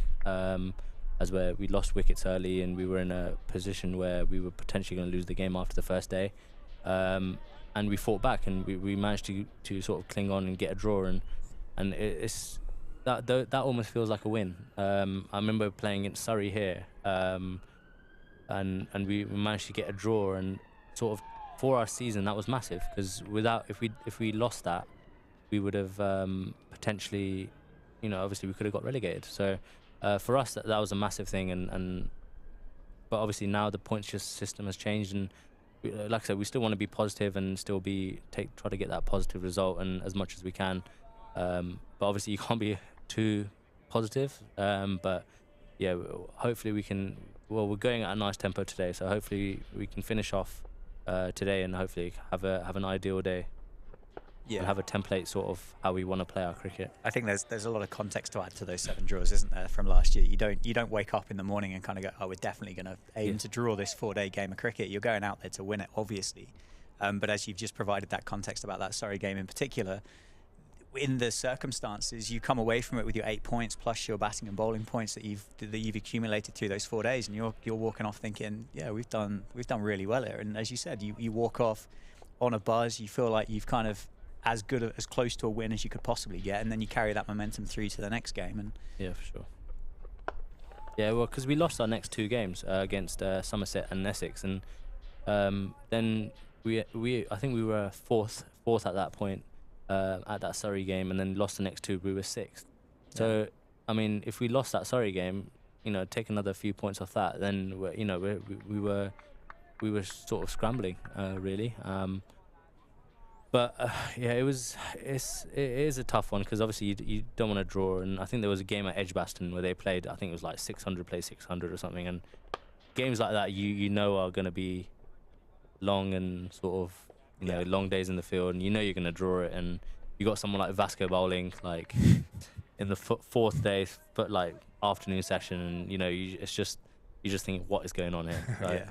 But like those are the type of games where you can get very, very long, and when you got like sides like Warwickshire, like it was just dead game and just flat wicket. Yeah. But let's talk more about that Surrey game. I'm sure you want us to say. Is that what, cheeky well, 124? that's why I brought it up. Yeah, it was a fine knock, and like you say, under pressure. Was that the game which secured safety for? Yes. Yeah. Well, that's.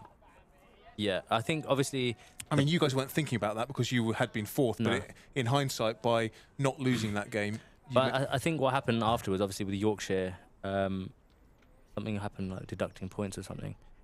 So obviously then they went down, but it was Warwickshire won that That's incredible right, that game, didn't thriller. they? Yeah. Norwell. Yeah. But I think if we'd lost that Surrey game and then obviously lost the next 2 games, there was obviously potentially we could have gone down as well. So yeah, like as in for me that was my like best knock, because it wasn't exactly how many runs I got. It was more the fact that what was on the line.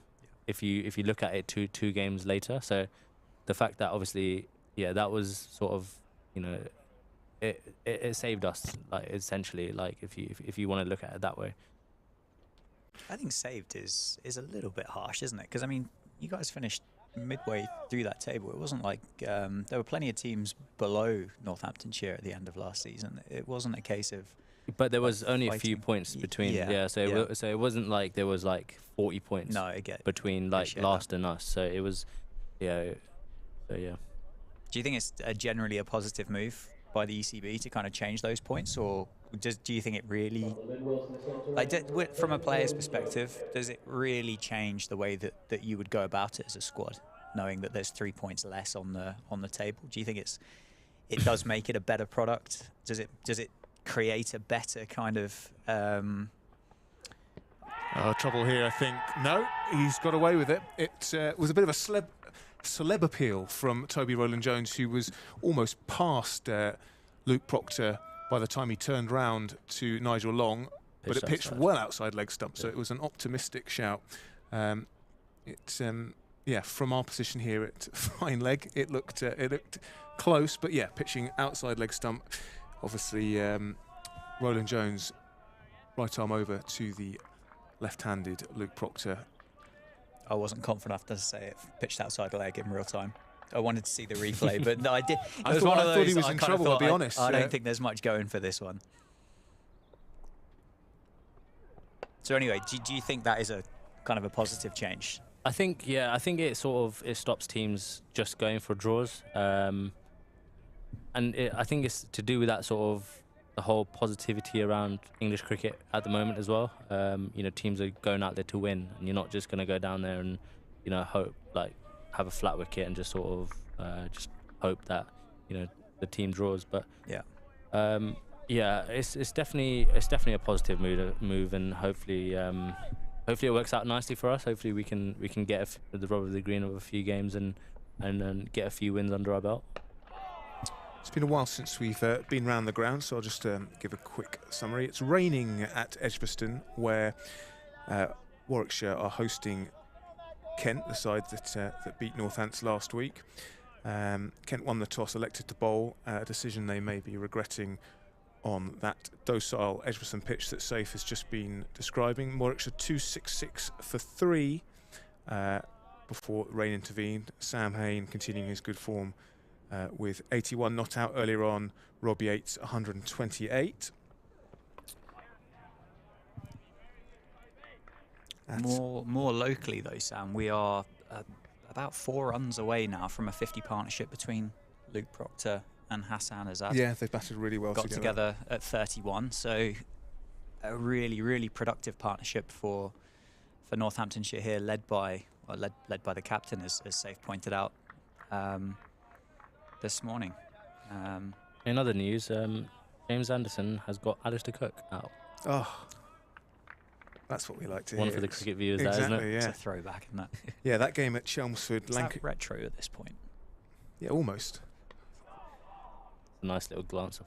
Yeah, that's a lot of Leg. test runs and a lot of test wickets involved in that dismissal. Yes. Yeah, so Lancashire were bowled out for 207, having won the toss and elected to bowl against Essex. Essex 31 for 3 in reply.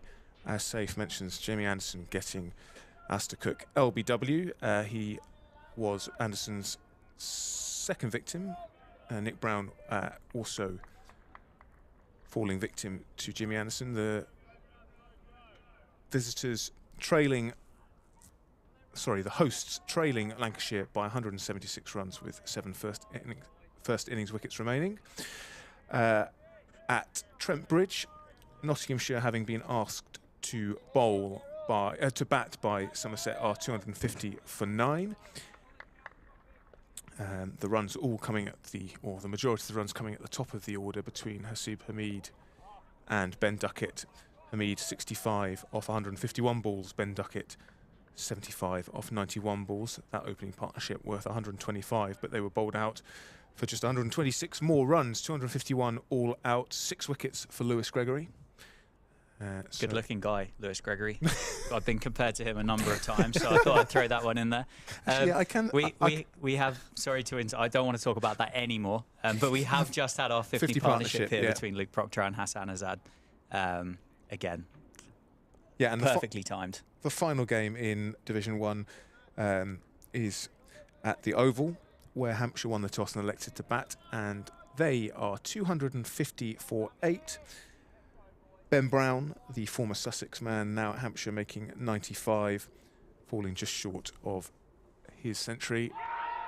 That looks close. Oh, his hand was triggering. Steve O'Shaughnessy's hand was jittering, but it's not out in the end. Let's have a look at the replay here. Ethan Bamber bowling stump to stump, and that is close. That is very close.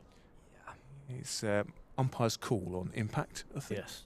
Heart in the mouth moment, I think, for Luke Proctor as he saw the umpires. Just hands started to shake there a little bit. I've got a question for you. When do you reckon they're going to introduce some DRS into county cricket? The umpires have been trialling wearing these cameras, haven't they? Yeah. Have you been involved with that? They were talking about it. They did it last game. I think they're only doing it for a few different umpires are doing it. I don't think they're doing it in this game. So the idea is that you can almost get DRS on a mobile device based on a camera being worn by the umpire. I'd be nervous as a batter unless the technology is good. I don't know enough about it. I mean, it's a lovely idea because suddenly, if you can take a lot of the human error side out of it, I think there's a lot of value in the technology that is available. Right. I think there's a lot of counties, and I don't know whether Northamptonshire is one, but they have been using the software. For one, I don't think I'd be putting iPads on tripods at the end of net lanes. I have to say. But the technology does seem to be legitimate. Have you played around with it? Yeah, I have played around full with track? it. Yeah. Yeah. Played around with it, made some content about it, and it genuinely does feel like a really good thing. There's a fair bit of fine tuning involved to it. It's not like it's not a plug and play bit of equipment yet. You couldn't just kind of put it on a chest mount for the umpire and kind of go, off you go. You've got to make sure that you're stood far enough away from a particular point so that the camera can then frame up where you are, and therefore it knows how far it's traveling and all this other stuff. So it's not probably quite the plug and play type system that I guess something like this would need, and also to be able to react in real time. It was quite quick, to be fair, to come back for a response. But I was in the scorebox at a trial of this at a pre-season game, and the scorer had to spend a lot of time on the radio to the umpire going, "Oh, can you just move your camera a bit further up?" As the ball beats Proctor's outside edge. That was a good ball from Ethan Bamber. Yeah, every sort of half an hour, oh, can you just move your camera up a bit? So I guess, what does it have, reference points where it has to hone in on so it can know where it is relative to the wickets? Yeah, exactly that. Yeah, it's a great idea. I think that's another really cool thing about cricket and how it's going in the future, is the technology that can be used to enhance it and make it a better experience for everybody playing it. When it will be chaos is when it filters down to club cricket. Imagine. I tell you what, when I played club cricket last couple of years, every time people get out, because obviously they've got the frog box. Yeah. So every club that I've been playing out there have that in there, and every time someone gets out, the first thing they do is go into their phones, go on the stream, and they just rewind it. And then go on to when they got dismissed and be like, "How? That's not out." They're like 100 yards away. Yeah. Well, it's the same with you guys, isn't it? Straight up the stairs. Yeah, 100%. Over to the analyst. Let me have a look at that. Yeah. Well, the thing is, because it's so accessible on your phone nowadays, it's it's quite easy. Just to go on it, just zoom in. You can imagine how many people overthink about stuff like that. Like I've been a victim of that, just overthinking, like, what am I doing wrong? Or what the hell's the umpire doing there? Or So are you someone who uses the analysis a lot? Yeah, probably a bit too much, to be honest. Because sometimes you just if you're feeling nice, like, you just go with it. But I like to sometimes just overthink a little bit. Yeah, sure. This turning into a really, really good partnership between Luke Proctor and Hassan Azad. 50 for the third wicket, now just trailing by 68 runs. And I think actually it shows what a good job Hassan and Sam Whiteman did before tea. Yes, Sam fell soon after the break, but seeing off that new ball in the way they did, it has got easier to bat as we thought it would. I think it also shows how well Northants continued to bowl even after the ball got a bit older. Yes, there was that partnership, but once they broke that, they were continuing to make the batsmen play all the time, and they've put themselves in a really good position. So let's not underestimate that contribution for tea from Sam Whiteman, alongside Hassan Azad, who is still there on 33 not out. As you say, a really, really impressive partnership between these two, and testament to the hard work that was put in before tea. Hassan Azad 9 runs away from 3,000 first class runs as well, which, again, as I've caveated a few times, I hope I haven't kind of put the mockers on him here, and certainly don't send him this way if I have. But yeah, 9 away from 3,000 first class runs for Hassan Azad. Yeah, which is brilliant. In not that many games, with an average of nearly 40, those have come quite quickly. It's a little bit. I completely see and empathise the point that Paul Nixon made with regards to Leicestershire, but it is a shame, isn't it, that it doesn't sound like there wasn't the want to kind of keep Hassan at Leicestershire. It was the nature of, I guess, county cricket didn't allow Leicestershire to keep him there. Exactly. But it is genuinely a shame that there potentially are cricketers like Hassan about that aren't seen as well 3-format cricketers or whatever, and then I guess Leicestershire's lost its Northamptonshire's game in this instance. Well, I've played against him in a white ball game and he scored 180. So I mean, I wouldn't just label him as just a sort of one-dimensional cricketer. I mean, I've seen him score runs in 50 overs and stuff like that. So yes, it is a bit of a shame, but it's our gain at the end of the day, and have someone like that of his experience and his numbers coming in when excuse me, when Emilio obviously unfortunately got injured. It was amazing to have someone like that. Were you in the dressing room between innings, and did you hear what was said, or what will the guys have learned from what they saw this morning in terms of how to approach things? I guess we then saw it being put into play with soaking up that pressure, but is that obvious to the guys, or is it something that would have been discussed? I think it's more when you're looking to take the game head on. You naturally get into better positions as a batsman if you're looking from a technical point of view. If you look at someone like Higgins, who was looking to sort of attack first and then defend after, he was obviously got into a much better position. That's something obviously like Proctor, obviously he was going at a good rate. He was pretty much run a ball a little bit earlier, and it's not being reckless, but it's still being positive and having that positive sort of mindset, and you naturally get your feet moving, and you get into the ball and stuff like that. So yeah, it's just sort of it was just positive chat, just sort of how we can work in partnerships, which is what we talked about earlier. And the new ball, was that recognised as get through that and then things become a lot easier? I mean, that's obviously how it often happens, but it just felt like in these conditions that's been a huge factor. Yeah, I think with this Dukes as well.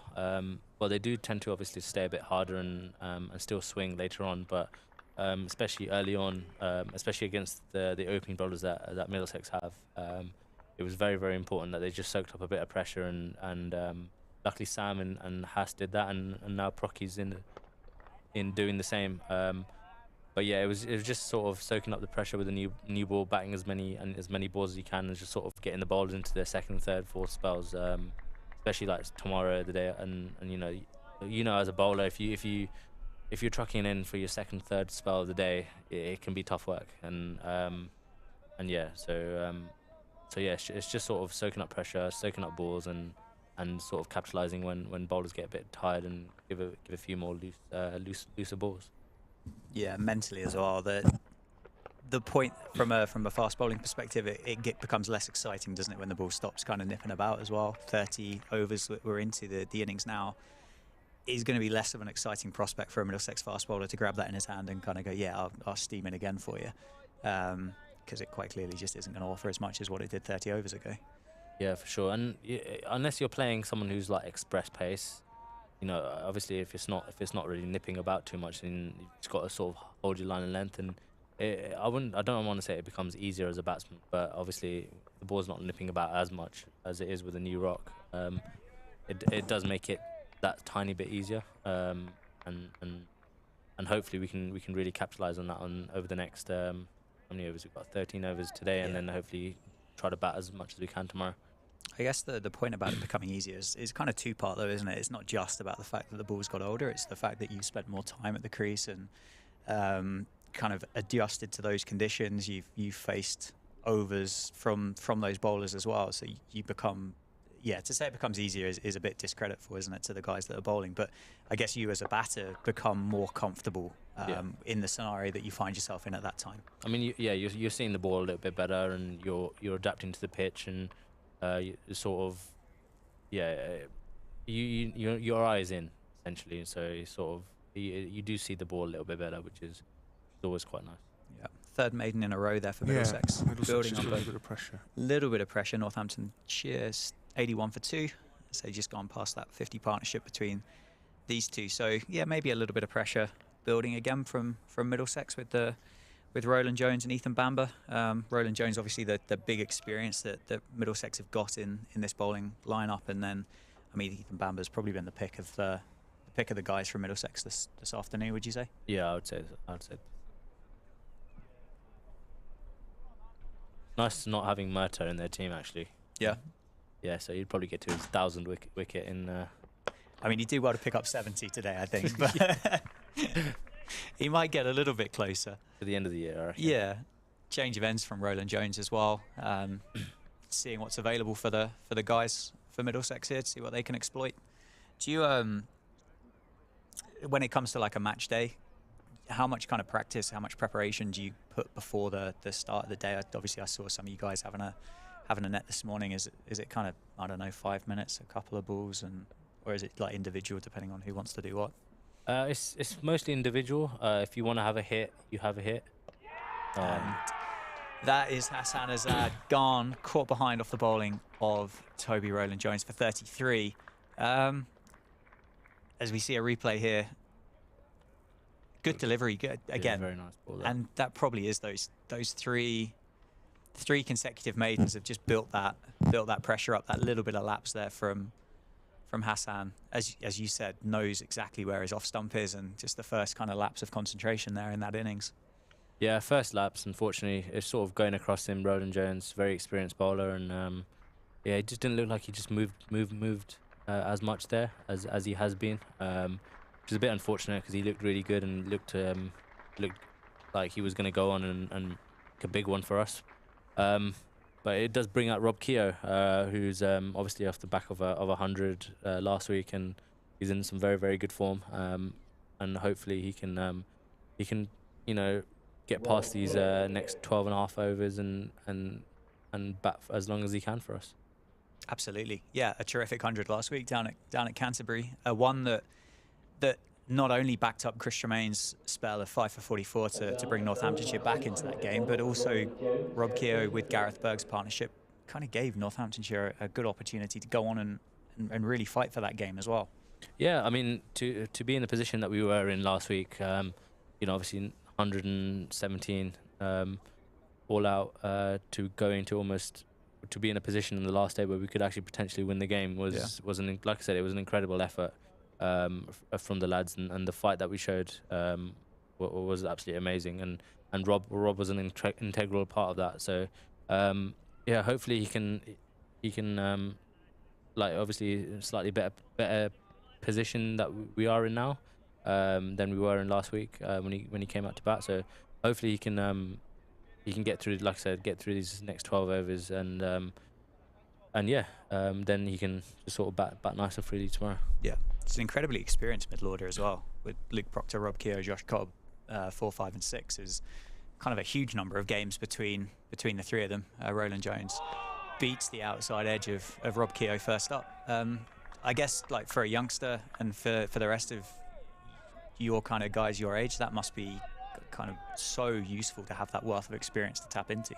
Having someone like Cobby there is, for me, is absolutely amazing. As a white ball sort of everyone says he's a white ball specialist, and I've heard that a lot, but as a red ball player as well, he can be just as destructive, and having someone like that down at 6, when the ball's a little bit older, hopefully a little bit flatter, he can really take a game away from you in a session, and I've seen him do it on many occasions.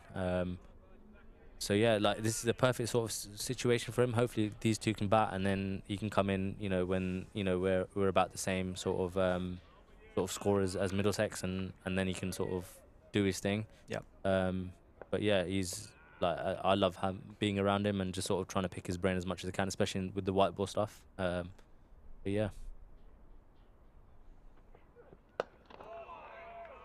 Solid start for Rob Keogh. Yeah, even having someone like Bergie at he's batting at 8 this game. Even having someone like himself is pretty cool. I think this is his 150th first class match. There we go. So Stats by Safe. Yeah, well, the only reason I know come that, into the to the stream. The only reason I know that is because they were talking about it earlier on and gave him a little round of applause. Oh yeah, I did hear that. Yeah, so yeah, having someone like him, even batting against him in the nets is tough work, but it's also if you get through it, you're like, right, I've had a very good session there, because obviously he's taken a lot of wickets, and if you're getting through a session, with him bowling at you with a new ball, then you're doing something right. Yeah, for sure. 81 for 3 then Northamptonshire. Toby Rowland-Jones with the wicket maiden. 9 overs, 1 maiden, 1 for 36 now for the Middlesex captain. Again, the live stream debut for Northamptonshire here, powered by Daffabet. joined by current Northamptonshire cricketer Saif Zaib.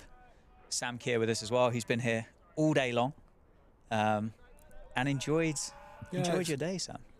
It's been brilliant. Good cricket, lovely weather, the ground looking absolutely picture perfect, and the game set up very nicely. I think that wicket of Hassan Azad will just lift Middlesex. 68 runs the deficit, 7 wickets in hand. I think Middlesex will be thinking if they can nick another 1 or 2 this evening, then it's something close to even Stevens. Yeah, obviously from a completely biased Northamptonshire perspective, we don't want that at all. 3 down is perfect, Sam. Yeah, it would be nice to see these two see it through to the close, but yeah, so far Luke Proctor has looked very comfortable as he plays a beautiful cover drive for no run. Yeah, he's looked good, and as did Hassan Azad, and yeah, he'll be very disappointed not to have gone on from that score of 33. But he's had a solid start to his Northamptonshire career with a 50 in the second innings at Canterbury, and 33, which on paper is it's fine, but actually the pressure he soaked up, the lacquer he took off the new ball earlier on, that 33 is probably worth a few more in the situation, and it'll be now down to the middle order to capitalise on his good work at the top of the order for Northants. I think, as you say, you can add an awful lot of context, can't you, to that innings of 33. You mentioned earlier on in the stream about the fact that before the invention of this live streaming technology, you might kind of pop on the website at the end of the day and check the scorecard, and you'd look at 33 and you'd go, oh, that's okay. But to have the benefit of watching the live stream or sitting here and watching the way that he batted for those 33 runs provides an awful lot of context. And as you said, it's been a solid start to his career here at Northamptonshire. Saif, do you know how long his initial contract is for? He's here for how many games? I've got absolutely no idea. Yeah, I just got told that he's with us for, I'm assuming this block of 6. Yeah, sure. But I'm not 100% sure. Hopefully he can stay with us for most of the season. But it'd be interesting to see what happens with obviously Amelia coming back into the team and what they do with that. Whether he stays and everyone just moves down one or. The latest on Emilio, do you know how his progress is? He was hitting today, so okay, that's good. I'm pretty sure he was hitting probably a day after his surgery as well. Right. Okay. He does love hitting balls, but yeah, no, he's hitting again. So I think they were talking about maybe May he can try to get back full fitness. But yeah, we'll see what happens. But hopefully he can come back. The sooner is the better for us, really, because he had a very, very good year last year, and yeah, it's such a shame that he's missed the start of this season because, like you say, it was a bit of a breakthrough, a breakthrough year. I think he was the second leading run scorer in the championship for Northants. So for him to then get injured, start of this campaign, obviously gutting for him, but also for everyone involved with the club. Well, yeah, but he would have been gutted last week as well. He's actually the king of Canterbury. He's right. Is that self-appointed? I think everyone. Yeah. You could say that now because okay. I think he's played maybe 3 or 4 games there. He's scored 200 and 80 odd. So, yeah, he quite enjoys playing against Kent at Canterbury. He's such a great guy. I had the pleasure of meeting him and working with him last summer. Filmed with him, made a really cool bit of content, and the second that the cameras went off, he walked from the outdoor nets with his pads on, helmet on, gloves on, carried his bag straight into the indoor school and just started hitting against like the automated the bowling machine by himself. Yeah. And I love the fact that like you guys are that keen to the point that you're going, no, I'm just gonna go net some more. Yeah, no, to be fair, everyone says he hits too much, but I'm just like, well, how is he meant to get better? Yeah. And if you enjoy it, if you love it, then keep hitting as much as you can. And I think if you love something as much as we love cricket, I mean, it's not really a job. You don't see it as a job. You see it as a hobby, and you just sort of it's just one of those things where where you can't really go wrong, to be honest. Like, as in, I absolutely love cricket, so I'm just, like, as in hitting balls is just fun for me, and it's just sort of, obviously you got to be specific about what you want to work on, and sometimes you can just sort of have a bit of fun. But yeah, Emilio loves cricket, and he's hitting balls even when he's hitting the balls at home. He's sleeping with his bat in bed, and you know, he's one of those. There's an insight. Exclusive. You heard it here first. Hot take from Safe Zaib. Curious just to know is how he's going to stitch you up in a couple of days, though. Yeah, I'll be interested to see what he says. I'll definitely be tuning in. Yeah. So, just over 10 overs left on day one of this championship match between Northamptonshire and Middlesex. Toby Rowland-Jones operating from the Lynn Wilson centre end and bowling to Rob Keogh, the Centurion from the second innings at Canterbury, currently without a score here. And that's a good ball from Toby Rowland-Jones. A big thanks to Saif for joining us. It's been brilliant. Yeah, it's been brilliant. I thought you did give the signal that you got to go, didn't you? Yeah. Okay, good. I thought I wasn't me going. You served your time. You looked at me like, oh, have I got to go? But I thought I saw you doing that. What's your plan for the evening, Saif? I'm just gonna go back home, just sort of spend a bit of time with the family. Yeah. Not really sure what my plans are the next couple of days. I've got to do a bit of running, a bit of gym. More running. Yeah, unfortunately. I thought I'd done my running for the year, but I've been told I've got to do a bit of running. Hard craft. Yeah, and then hopefully play for Bucks on Sunday. A couple of T20s, I think.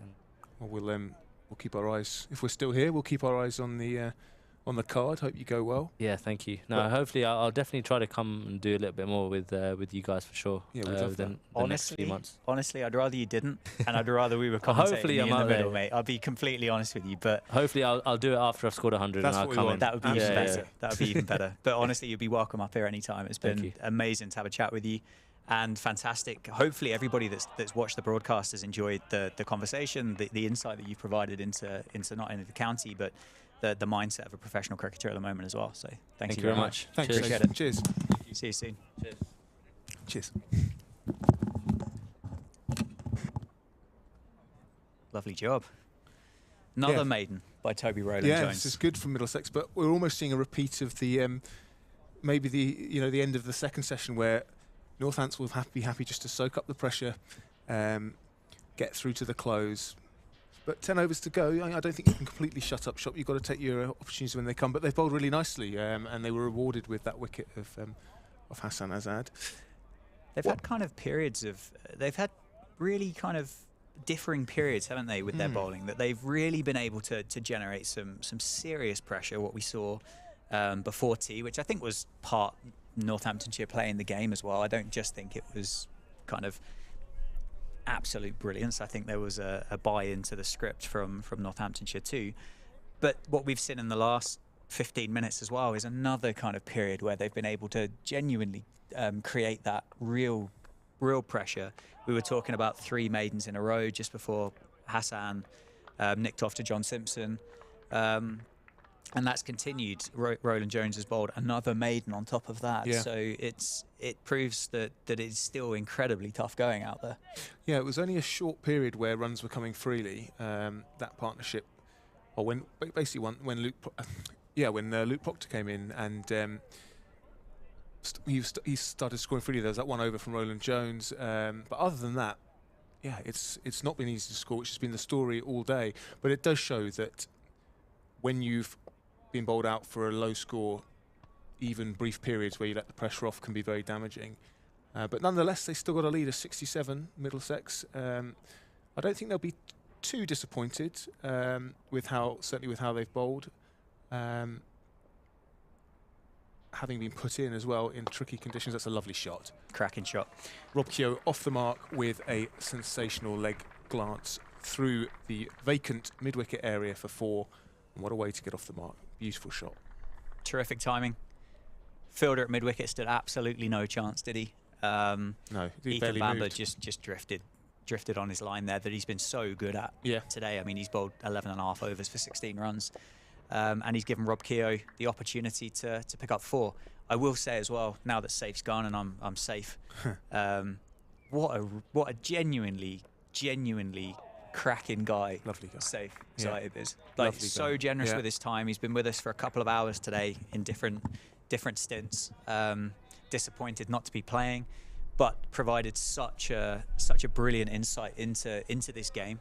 As I said, into the mindset of a professional cricketer at the moment as well. Couldn't agree more. And incredibly lucky to bring that to you guys watching the stream, and obviously for us to kind of enjoy his company. Yeah. And as far as I'm aware, we've got an awful lot of guys here at Northamptonshire that are really keen to get involved, and hopefully we're going to be able to kind of extract some more stuff from those guys and really kind of enhance this live stream for the people watching. Like you said, it gives us an insight that you know, we couldn't hope to give, so it adds massive value to the live stream, and we are extremely grateful for Safe's time. And yeah, we'll be keeping an eye on his progress on the weekend, and hopefully it's not too long before we see him out here in the middle at Wantage Road. I think you're right. Bamber for Middlesex has been the pick of their bowlers. You know, I think probably to start with, maybe he didn't make the openers play as much as he could, but since then he's been on the money and coming into the game for this match in the place of Tim Mercer, and he's done a pretty good job of emulating the great man. Definitely. I think his nickname might be Mini Merter, I think, just to Brilliant. add something else into the Ethan Bamber fun facts column Yeah, of the day. absolutely. No, he's done a fine job, and he's still going, still charging in from the David Capel end. This his 5th over of the spell, his 12th overall, and just 17 runs from those 12 overs, including 6 maidens. Rob Keogh picks up another one. Northamptonshire go to 87 for 3, just gone past 6 p.m. here at Northampton, depending on where you are in the world. Watching, we've got 9 overs left of the day. By all accounts, looks like we're going to get every one of those 9 in. It's a cracking day, and it's a lovely evening up here too. If you are watching the stream and you have watched it and you've enjoyed it all day, thank you so much for your company throughout. It's brought to you by Daffabet. They're the company that have made this possible with the brilliance from Alex behind the scenes here at Northampton. And yeah, if you're new, please drop us a subscribe on the channel. Let's get that ticking forward. Give us a little like on the stream as well if you've enjoyed it. And Toby Rowland-Jones is going to continue, Middlesex captain, bowling to Rob Keogh. It's a good nut. It's not a bad one, is it? Yeah. Play that. Yeah, this has been a good spell from Rowland-Jones. He switched ends after being plundered for 14, bowling at the other end. But since then, that is a real good ball. And Rob Keogh knows it. A wry smile on the face of Rob Keogh, as Toby Rowland-Jones cannot believe that has not found an outside edge. But he's still there, Rob Keogh. 5 not out. Yeah, and some runs here as Misfield. Yeah, that's going to be sore as well. Yeah. One on the end of the finger at 6 o'clock in April. That sounds unpleasant, doesn't it? Played nicely. Played with soft hands. Didn't get anywhere close to carrying to third slip, did it? And actually, the Northants batters have done that really well this afternoon. They have the edge has been found on a few occasions, but by and large, they've played with soft hands, and the ball has fallen short of the slip cordon. So that, you know, again, that's a way of minimising or reducing risk if you can play with soft hands, and even when the ball is moving around, if you do find that edge, you're still giving yourself a chance of it not carrying. So yeah, they've looked really organised, really switched on, and this has so far been a solid bounce back from that disappointing defeat down at Canterbury. Big appeal by Rowland-Jones. I think that's probably pitched outside leg stump again. Yeah. I think it's going to be so difficult for him on that angle to really bring LBW into play. Bowling right arm over. Yeah. Pitched outside leg stump again. It is going to be very difficult, particularly with the ball now in its 36th over, getting older, not moving quite as much as what it would do. I mean, your LBW there, you're going to be trying to swing it back in towards the batter. And the 2 big appeals that we've had so far have pretty much stayed straight on the line. It really feels like it's just kind of slowed down slightly, the cricket ball, hasn't it? It's not quite offering as much as what it has done throughout the day. Yeah, it'd be interesting. So you'd say if we had a good forecast for tomorrow, then tomorrow would probably be the best day for batting on this pitch. But some moisture around, so it might get another injection of life, given how much water there is already underground. So it'd be interesting to see whether that does change conditions back into the bowler's favour. I tell you what, the pitch, looking at it on the live stream, appreciate we're not stood right on top of it, but it's held together remarkably well, isn't it? There's not a great deal of damage on there. There's no huge footholes from the fast bowlers. The rest of the pitch looks, I mean, almost as it did when we started at 11 o'clock this morning, I would say.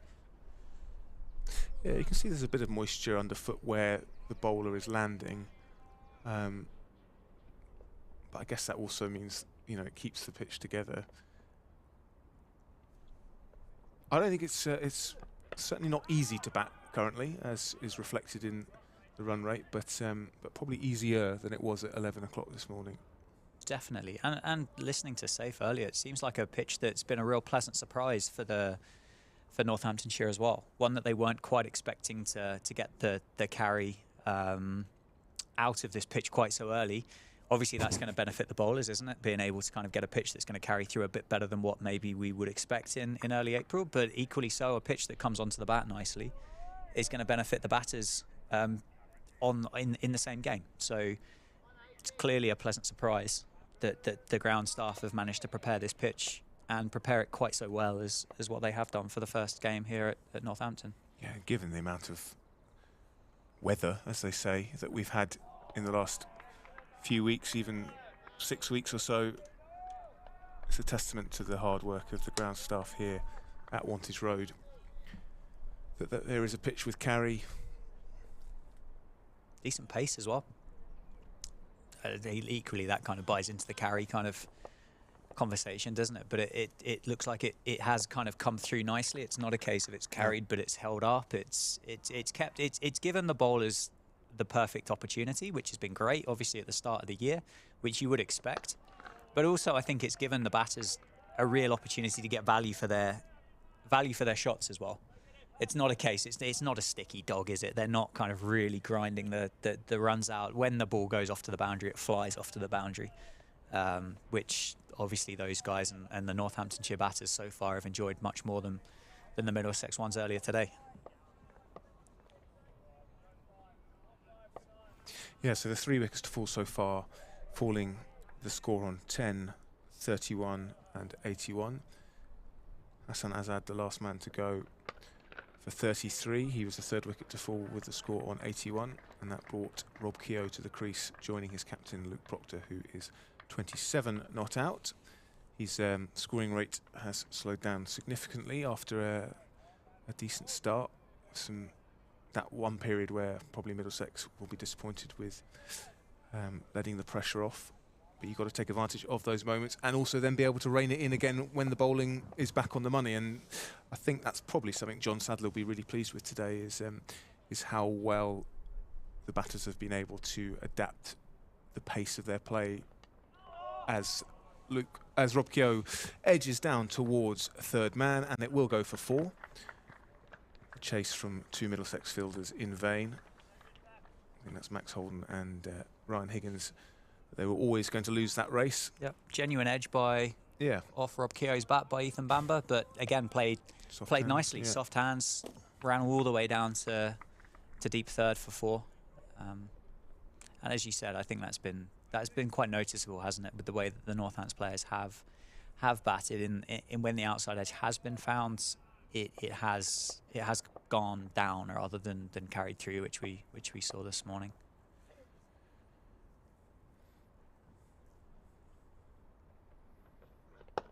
So the light starting to fade ever so slightly as we go past 6 o'clock local time. When I said we were going to get all 9 overs in, I forgot the fact that there's a weather condition or an atmospheric condition called light that might have had I think we'll be okay. an impact on that. 7 overs, so what are we looking at? Probably half an hour. Yeah. Still blue sky about. Floodlights can be used, of course, although it'll save the club treasurer a few pennies if they're not turned on. Don't you just have to feed the gerbils at the bottom of them? They start running around the wheels and... No, that's the players that aren't playing, that's where they do all their running. We've solved another problem.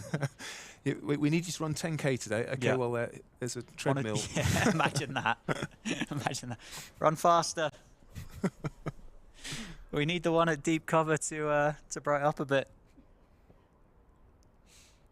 94 for 3 though. 7 overs left in the day.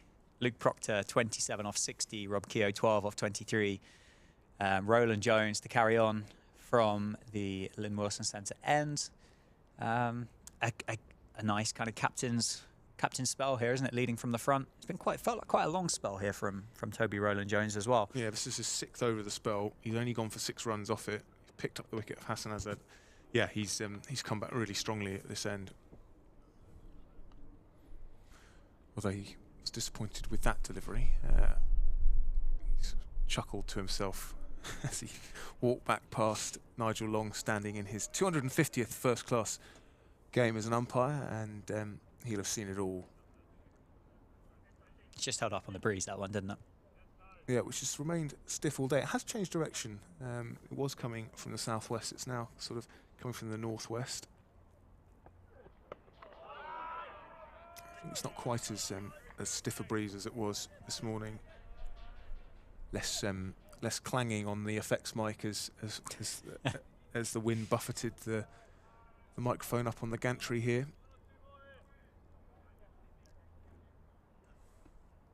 It's been brilliant to have the effects mic that we heard just outside the door. Is I think added an awful lot of context to this stream as well. It's been great to kind of have it come through the headset too. You picked up on Chris Tremaine's fruity language, I think, earlier today. But to be able to hear that from that microphone, particularly from this far back, is great. It kind of feels like you're an awful lot closer to the game than what you actually are, doesn't it? Yeah, no, it really does pick up the I was about to say the sights and sounds. The sounds of the county ground, the sights coming through the cameras, being operated here by Ben. So thanks to Ben for braving the breezy, chilly conditions to bring us these live pictures. Ooh, great take by John Simpson there. He was heading down the leg side, and I think the ball must have swung after it had passed Rob Keogh, and it wrong-footed John Simpson. But yeah, that's exactly what happened, and John Simpson did very well to stop that being 4 byes. Absolutely love watching those guys work behind the stumps. Just so much kind of admiration for the agility, the concentration as well that you possess to do that role in a cricket team as well. You don't really get a moment where you can switch off. Every single ball, you're part of the game, aren't you? I see. Just case in point, the fielder here at mid wicket that's taken a jog back out. Quite happy, kind of hands in the pockets, kind of enjoying the afternoon. You don't get that. Well, mostly because your hands won't fit in your pockets when you've got those wicket-keeping gloves on, but you don't get that privilege as a wicket-keeper, and that's what I love about it personally. You're never not in the game in that role, and it's so much fun. And to watch some of the best in the world doing it is brilliant. Yeah, and John Simpson is right up there, isn't he? He's a fantastic gloveman. And that was recognised, of course, when he was called up for England in that COVID-struck squad for those Pakistan ODIs, and I think he scored a 50 as well, didn't he, in one of those games? I don't believe he had that successful of a series with the bat personally, but yeah, again, testament to his glove work. Obviously gets picked up in the 100 drafts as well, and been at Middlesex for a long time now. Yeah, quality player. We're going to get a change of bowling at the David Capel end after 6 overs from Ethan Bamber, 6 decent overs, 13 runs from that spell from Mini Murta. Will be Ryan Higgins to come back into the attack and hope that he can nick one of these resolute Northamptonshire batsmen out before the close here on day 1. 6 overs remaining as the shadows lengthen across the county ground. Going to be a tough 36 balls to get through, isn't it? Yeah, I think this is a good move by Toby Rowland-Jones, bringing Ryan Higgins in. Got to think hard about every ball, as Saif was saying. You know, he makes it very difficult to judge whether you can go forward or whether you should stay back. And he backs up that point with a delivery that whizzes past Luke Proctor's outside edge, and that was exactly the length you want to be bowling, right? Leaving the batsman in 2 minds. Yeah, no, and he's been fantastic at that today. As you said, 7 overs, 14 runs, 14 for 1 in that spell, and was part of the reason the pressure was built before tea, wasn't he? He bowled so well from this end through that period of the game.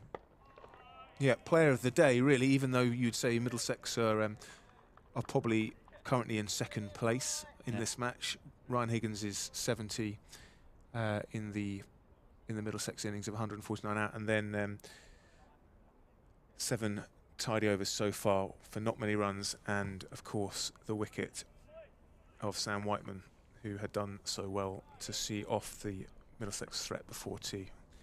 Whiteman falling LBW to Higgins soon after the break. You earn your match fee as an all-rounder, don't you? I thought you were talking to me. Oh, no, not you. I mean, I'm sure. Well, you definitely have. You've been here all day, Sam. Like you've definitely earned it. I'm saying Ryan Higgins. Yeah, he really has. With the 70, with the 7 overs, you certainly kind of earn your keep, don't you, as an all-rounder? Absolutely.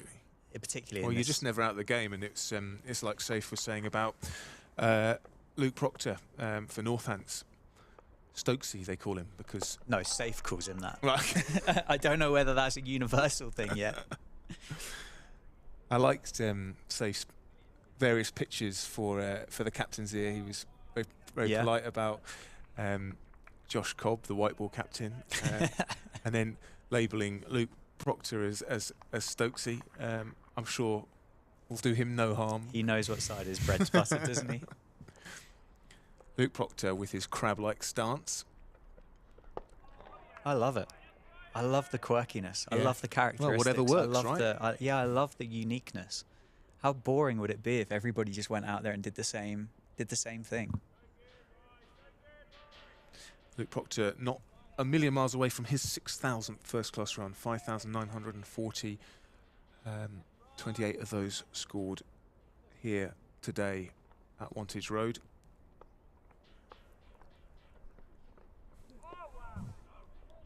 Did Hassan get to his 3,000? He didn't. He was 9 away. I don't feel like I can take any responsibility for that whatsoever. I felt it was a nugget of information that needed sharing, and I shared it. Yeah, well, it won't be long before he reaches that landmark. I have been informed that the opinion is that we will get the full quota of overs in for the day as well. Yeah. So we got 5 to go, and Tom Helm returns from the Lynn Wilson Centre end for his 2nd spell of the day. Yeah, replacing Toby Rowland-Jones, who we were singing the praises of his spell there. 6 overs, 3 maidens, 1 for 7. Guess they'll want Tom Helm to bowl. It's only going to be a 3-over spell. They'll want him to bowl quick and nasty, right, for the final part of this day, to see if they can just take that 4th wicket. Yeah, I think so. I think there could have been a real conversation if there was the physical ability to do so for Toby Rowland-Jones to have bowled the right way through to the end of the day. Maybe there would have been an opportunity if the ends had been reversed. Maybe there were just 2 overs left at this end compared to the 3.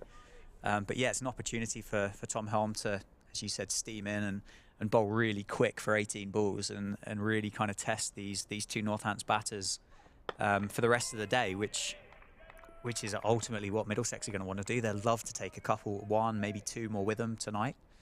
That's a classic end of day phrase, isn't it? Yeah. Take him with us, lads. Yeah, exactly. Yeah. How many cliches can you bring into cricket commentary? Well, I in think one, we've done pretty well, 4 or 5 today. I think so. The forward defence that Rob Keogh plays is a thing of beauty, isn't it? We've been talking about sort of unorthodox styles, but it's pretty textbook. High elbow, big stride with that front pad. He's looked really organised today, hasn't he? He looks like a guy fresh off a big innings last week. Yeah, and he's coming at a tricky part of the day when Hassan Azad went.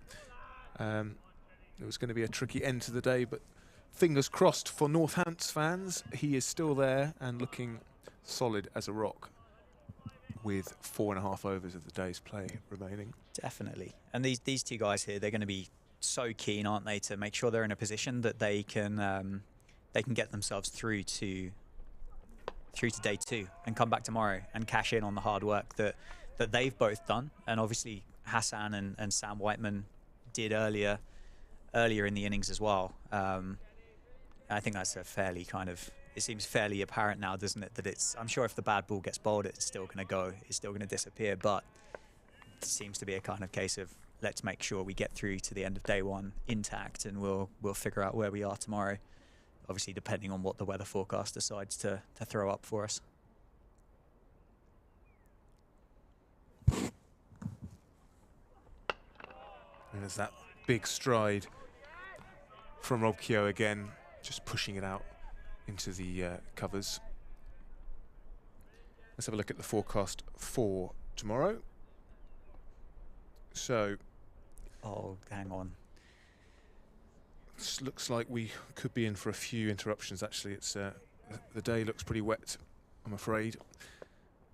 The Met Office suggesting rain certainly throughout the morning session, most of the afternoon session, and indeed much of the evening session. So could be that any play tomorrow is a bonus, but these things change. That has changed quite a lot over the last few days, so could change overnight, and maybe we'll get here tomorrow and get more play than we hoped. But yeah, not looking that encouraging. No, but we're an optimistic bunch, aren't we? Absolutely. We live in the hope. I mean, and you wouldn't be, I don't think you'd be British if you weren't talking about the weather at some point during the day either. Yeah, Tom we've done Helm, quite well about it. Yeah, I think we have. But there we go. We can kind of see that there's obviously a bank of clouds coming from the southwest over there, and that's we've avoided that all day, which has been amazing. So maybe tomorrow we're going to be in luck again, and we'll get more cricket than what maybe we're fearing tomorrow. But Tom Helm started his spell there with a maiden. Rob Keogh successfully navigated that one. Ryan Higgins to continue to captain Luke Proctor. John Simpson up to the stumps. We saw that earlier in the day, didn't we? With Hassan Azad using his feet to Ryan Higgins. Clearly that's something that John Simpson's seen, that Luke Proctor, a tactic he's employed as well during this kind of last half hour of the day. And I think it adds such an attacking threat, it takes away such a useful skill from the batter if they know that they have to be rooted in that crease, knowing that they've got a guy stood behind them prepared to kind of whip those bails off given the opportunity. Especially when you've got a bowler like Higgins who does make it so hard to judge length. Yeah, semi-appeal there from a few of the Middlesex players for an LBW call on Luke Proctor, but Ryan Higgins wasn't particularly interested, was he? And I don't think John Simpson was either. Looks like that might have been missing. Might have been hitting a 6th stump. Yes. Yeah. Good delivery in which case.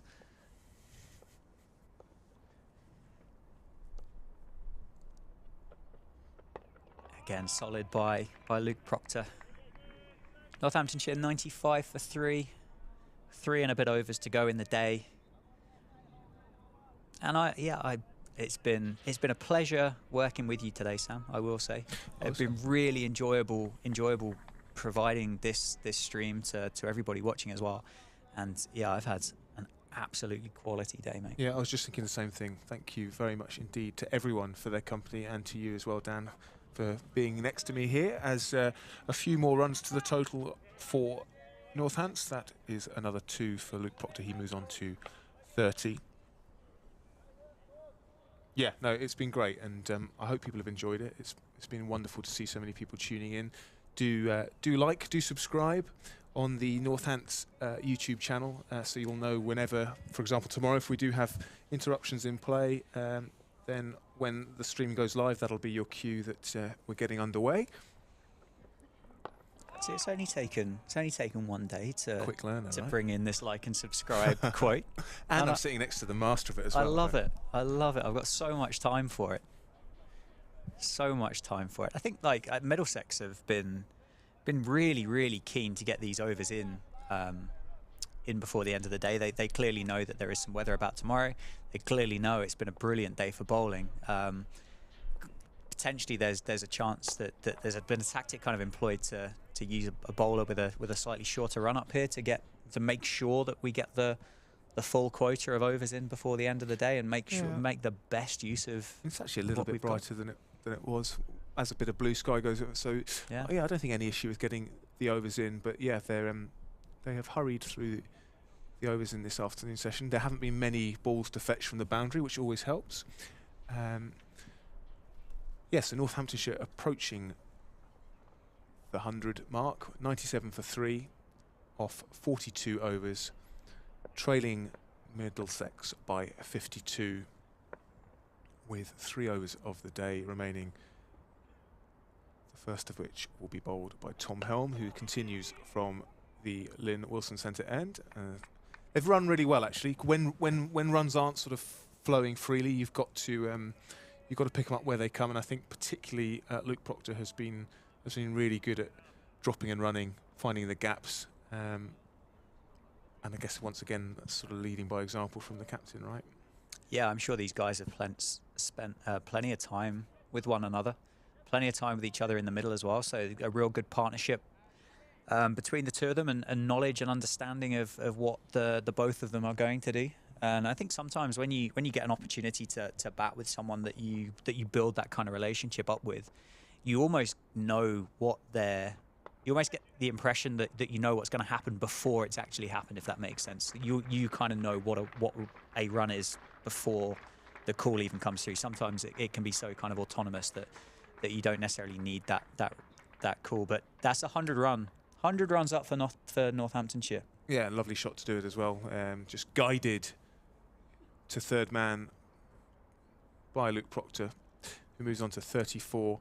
Yeah, 100 up, and actually this partnership now worth 21, and I say assuming they get through to the close with 2.4 overs remaining, will really have swayed things comprehensively into Northants' side of the equation at the end of day one, trailing just by 47 now with 7 first innings wickets in hand.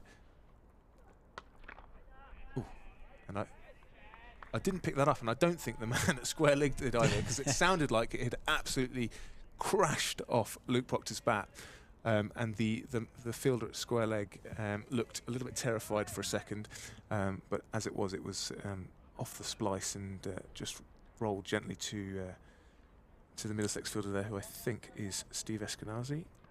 I mean, looking at the length of those shadows going across the outfield in his direction, I think fielding out there at this time of evening must be a fairly unpleasant place to be, I reckon. Yeah, he's staring straight into the sun, isn't he? Yeah, I'm not sure you're seeing a great deal. Left well alone by Luke Proctor. And he'll be very happy to not play any ball he doesn't need to play at this stage in the day.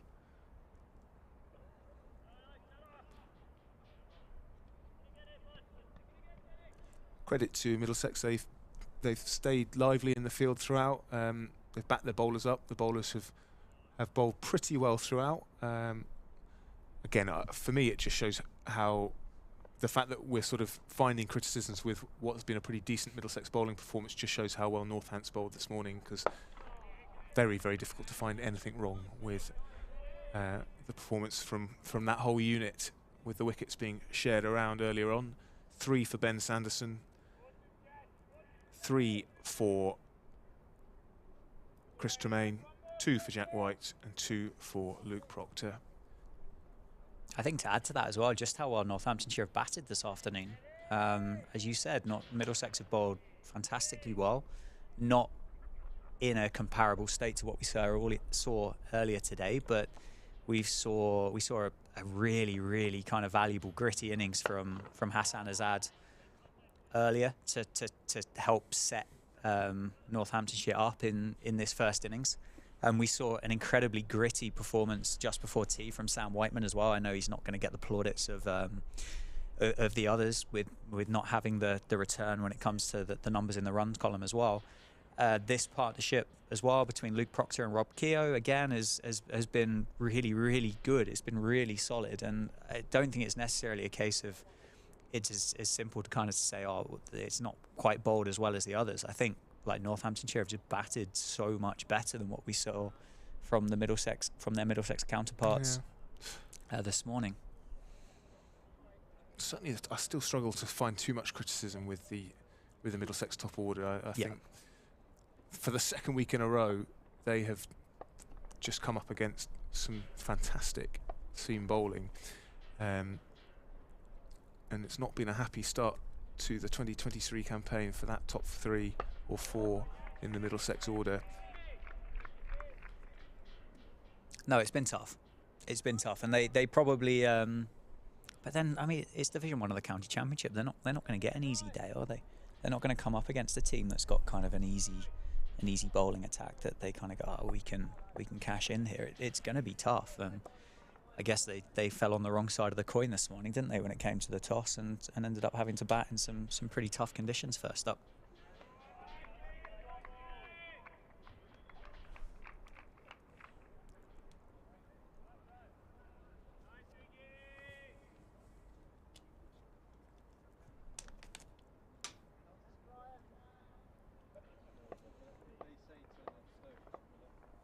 And again, as we've mentioned throughout the day, this stream is brought to you and powered by our partners at Daffabet as well. So huge thanks to the guys at Daffabet for making this production possible. Without their support, without the investment as well,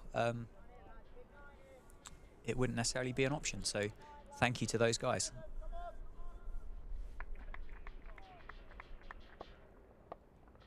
Nine balls of the day remaining. 3 of those to be bowled from the David Capel end by Ryan Higgins. He has 1 for 16, his 9.3 overs. Changing the field as well. Gully's moved across to a short mid wicket, so we might be seeing a slightly shorter length here from Ryan Higgins for the remainder of his work today.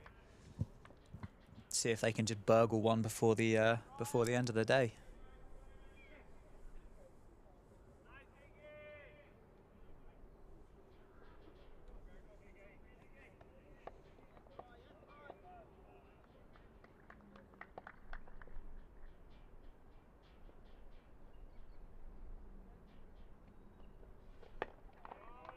Solid again by Rob Keogh. He's looked remarkably content, hasn't he, to kind of sit on that front foot and just take the pressure that Middlesex have been able to throw at him. Yeah, laying a strong foundation in this innings.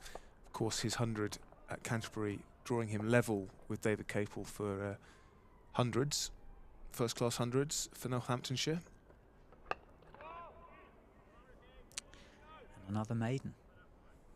Ryan Higgins' 5th maiden of the day. So he's finished 10 overs, 5 maidens, 1 for 16 for the day. We'll come back tomorrow and try again. 6 balls of the day left, which are going to be bowled by Tom Helm here. And hopefully from a Northamptonshire perspective, we navigate our way through these last couple of minutes and finish up 3 down and say thanks very much and have enjoyed a terrific day of County Championship cricket.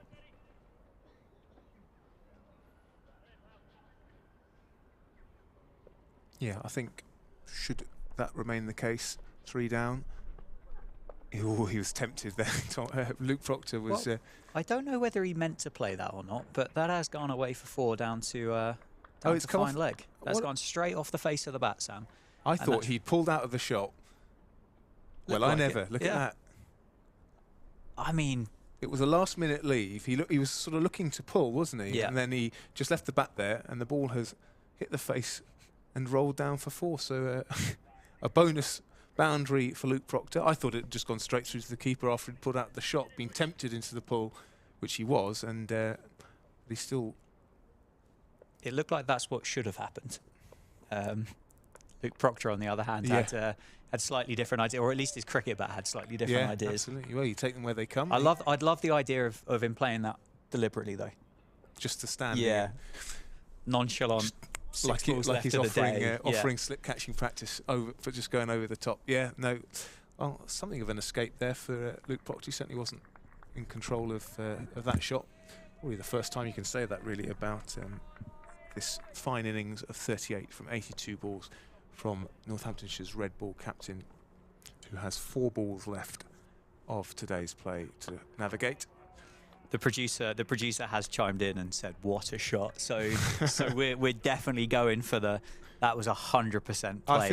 I feel bad that my commentary over the top of it was so awful that I hadn't worked out what was going on. That maybe I'll have to mute the clip when it goes out on social media. No chance. That's outrageous. I love that. Yeah, if I was Luke Proctor, I would be claiming I did that on purpose. 100%, yeah. 100%. 107 for 3. 3 balls to go. Rob Keogh now on strike. Tom Helm with the 3 balls left of the day. Worked into the leg side for nothing. 2 left. Still saying Ryan Higgins would be your player of the day? I think yeah, you have to say. It's funny because obviously Northants are in clearly the stronger position, but Middlesex would be in a lot worse position if it hadn't been for certainly that innings. Ethan Bamber has bowled really nicely for Middlesex. Yeah. The bowling units from Northants have obviously dictated the narrative. That's 4 runs. It's another 4. Rob Keogh moves on to 17. Runs are flowing Yeah, in the last absolutely. over of the day. Yeah, certainly down through that particular part of the boundary. Still the best shot I've ever seen that by Luke. Big call from Dan there. I love it. Yeah, I mean, Luke Proctor safely now at the non-striker's end has got a shout for player of the day as well with his 39 here, but also of that crucial wicket to break the Simpson-Higgins partnership earlier on. So he's really led from the front. Yeah. And very hard to look past Ben Sanderson on his return after missing that first game with a knee injury to return 3 for not many at all earlier on. And as you can hear from the ground announcer, that concludes play on day 1 here at the County Ground Northampton. The hosts reaching the close 111 for 3, trailing Middlesex by just 38 runs with those 7 first innings wickets in hand. Luke Proctor 39 not out, Rob Keogh 17 not out, and Dan, the home side have set themselves up very nicely indeed for the remainder of this match. All in all, it's been a fantastic performance, hasn't it, by Northamptonshire? It's been a pleasure to watch. Really enjoyed it. As you said, it's been a terrific performance by their bowling unit. It's really hard to pick one out of their bowlers from this morning that really kind of stands out. All 4 or 5 of them really contributed in their own way in building the pressure and picking up those wickets like they did. And then to have built the response to be 111 for 3 at the end of the day. As you said, 38 runs behind. Captain Luke Proctor at the crease, 39 not out. Century maker from last week, Rob Keogh at the crease, 17 not out. Leaves Northamptonshire with McManus, with Cobb, with Berg left to come in a really good and strong position for the next 3 days of county championship cricket against Middlesex. And your moment of the day for me, it's hard to look past Chris Tremaine's athletic caught and bowled catch. That really was something special from the big Australian. Amazing. I really want it to be that shot by Luke Proctor at the end, but I'm still not 100% convinced whether it was deliberate or not. So, but yeah, that catch by Chris Tremaine was, as we've seen, and without, I'll try and say it with a straight face, but tremendous, wasn't it? It was tremendous indeed. A wonderful day here on the Northamptonshire County Cricket Club live stream powered by Daffabet. I've been Sam Keir. I've been Dan Jadzovic. Sorry, I was waiting. We haven't quite kind of built that relationship. It'll come. Yeah, well, join us tomorrow where hopefully we'll get some play, and hopefully from a Northamptonshire point of view we will see them take the lead and extend that and to build up into a very strong position in this second round of championship matches in 2023. Absolutely. Have a lovely evening, whatever you're up to. Thanks for joining us.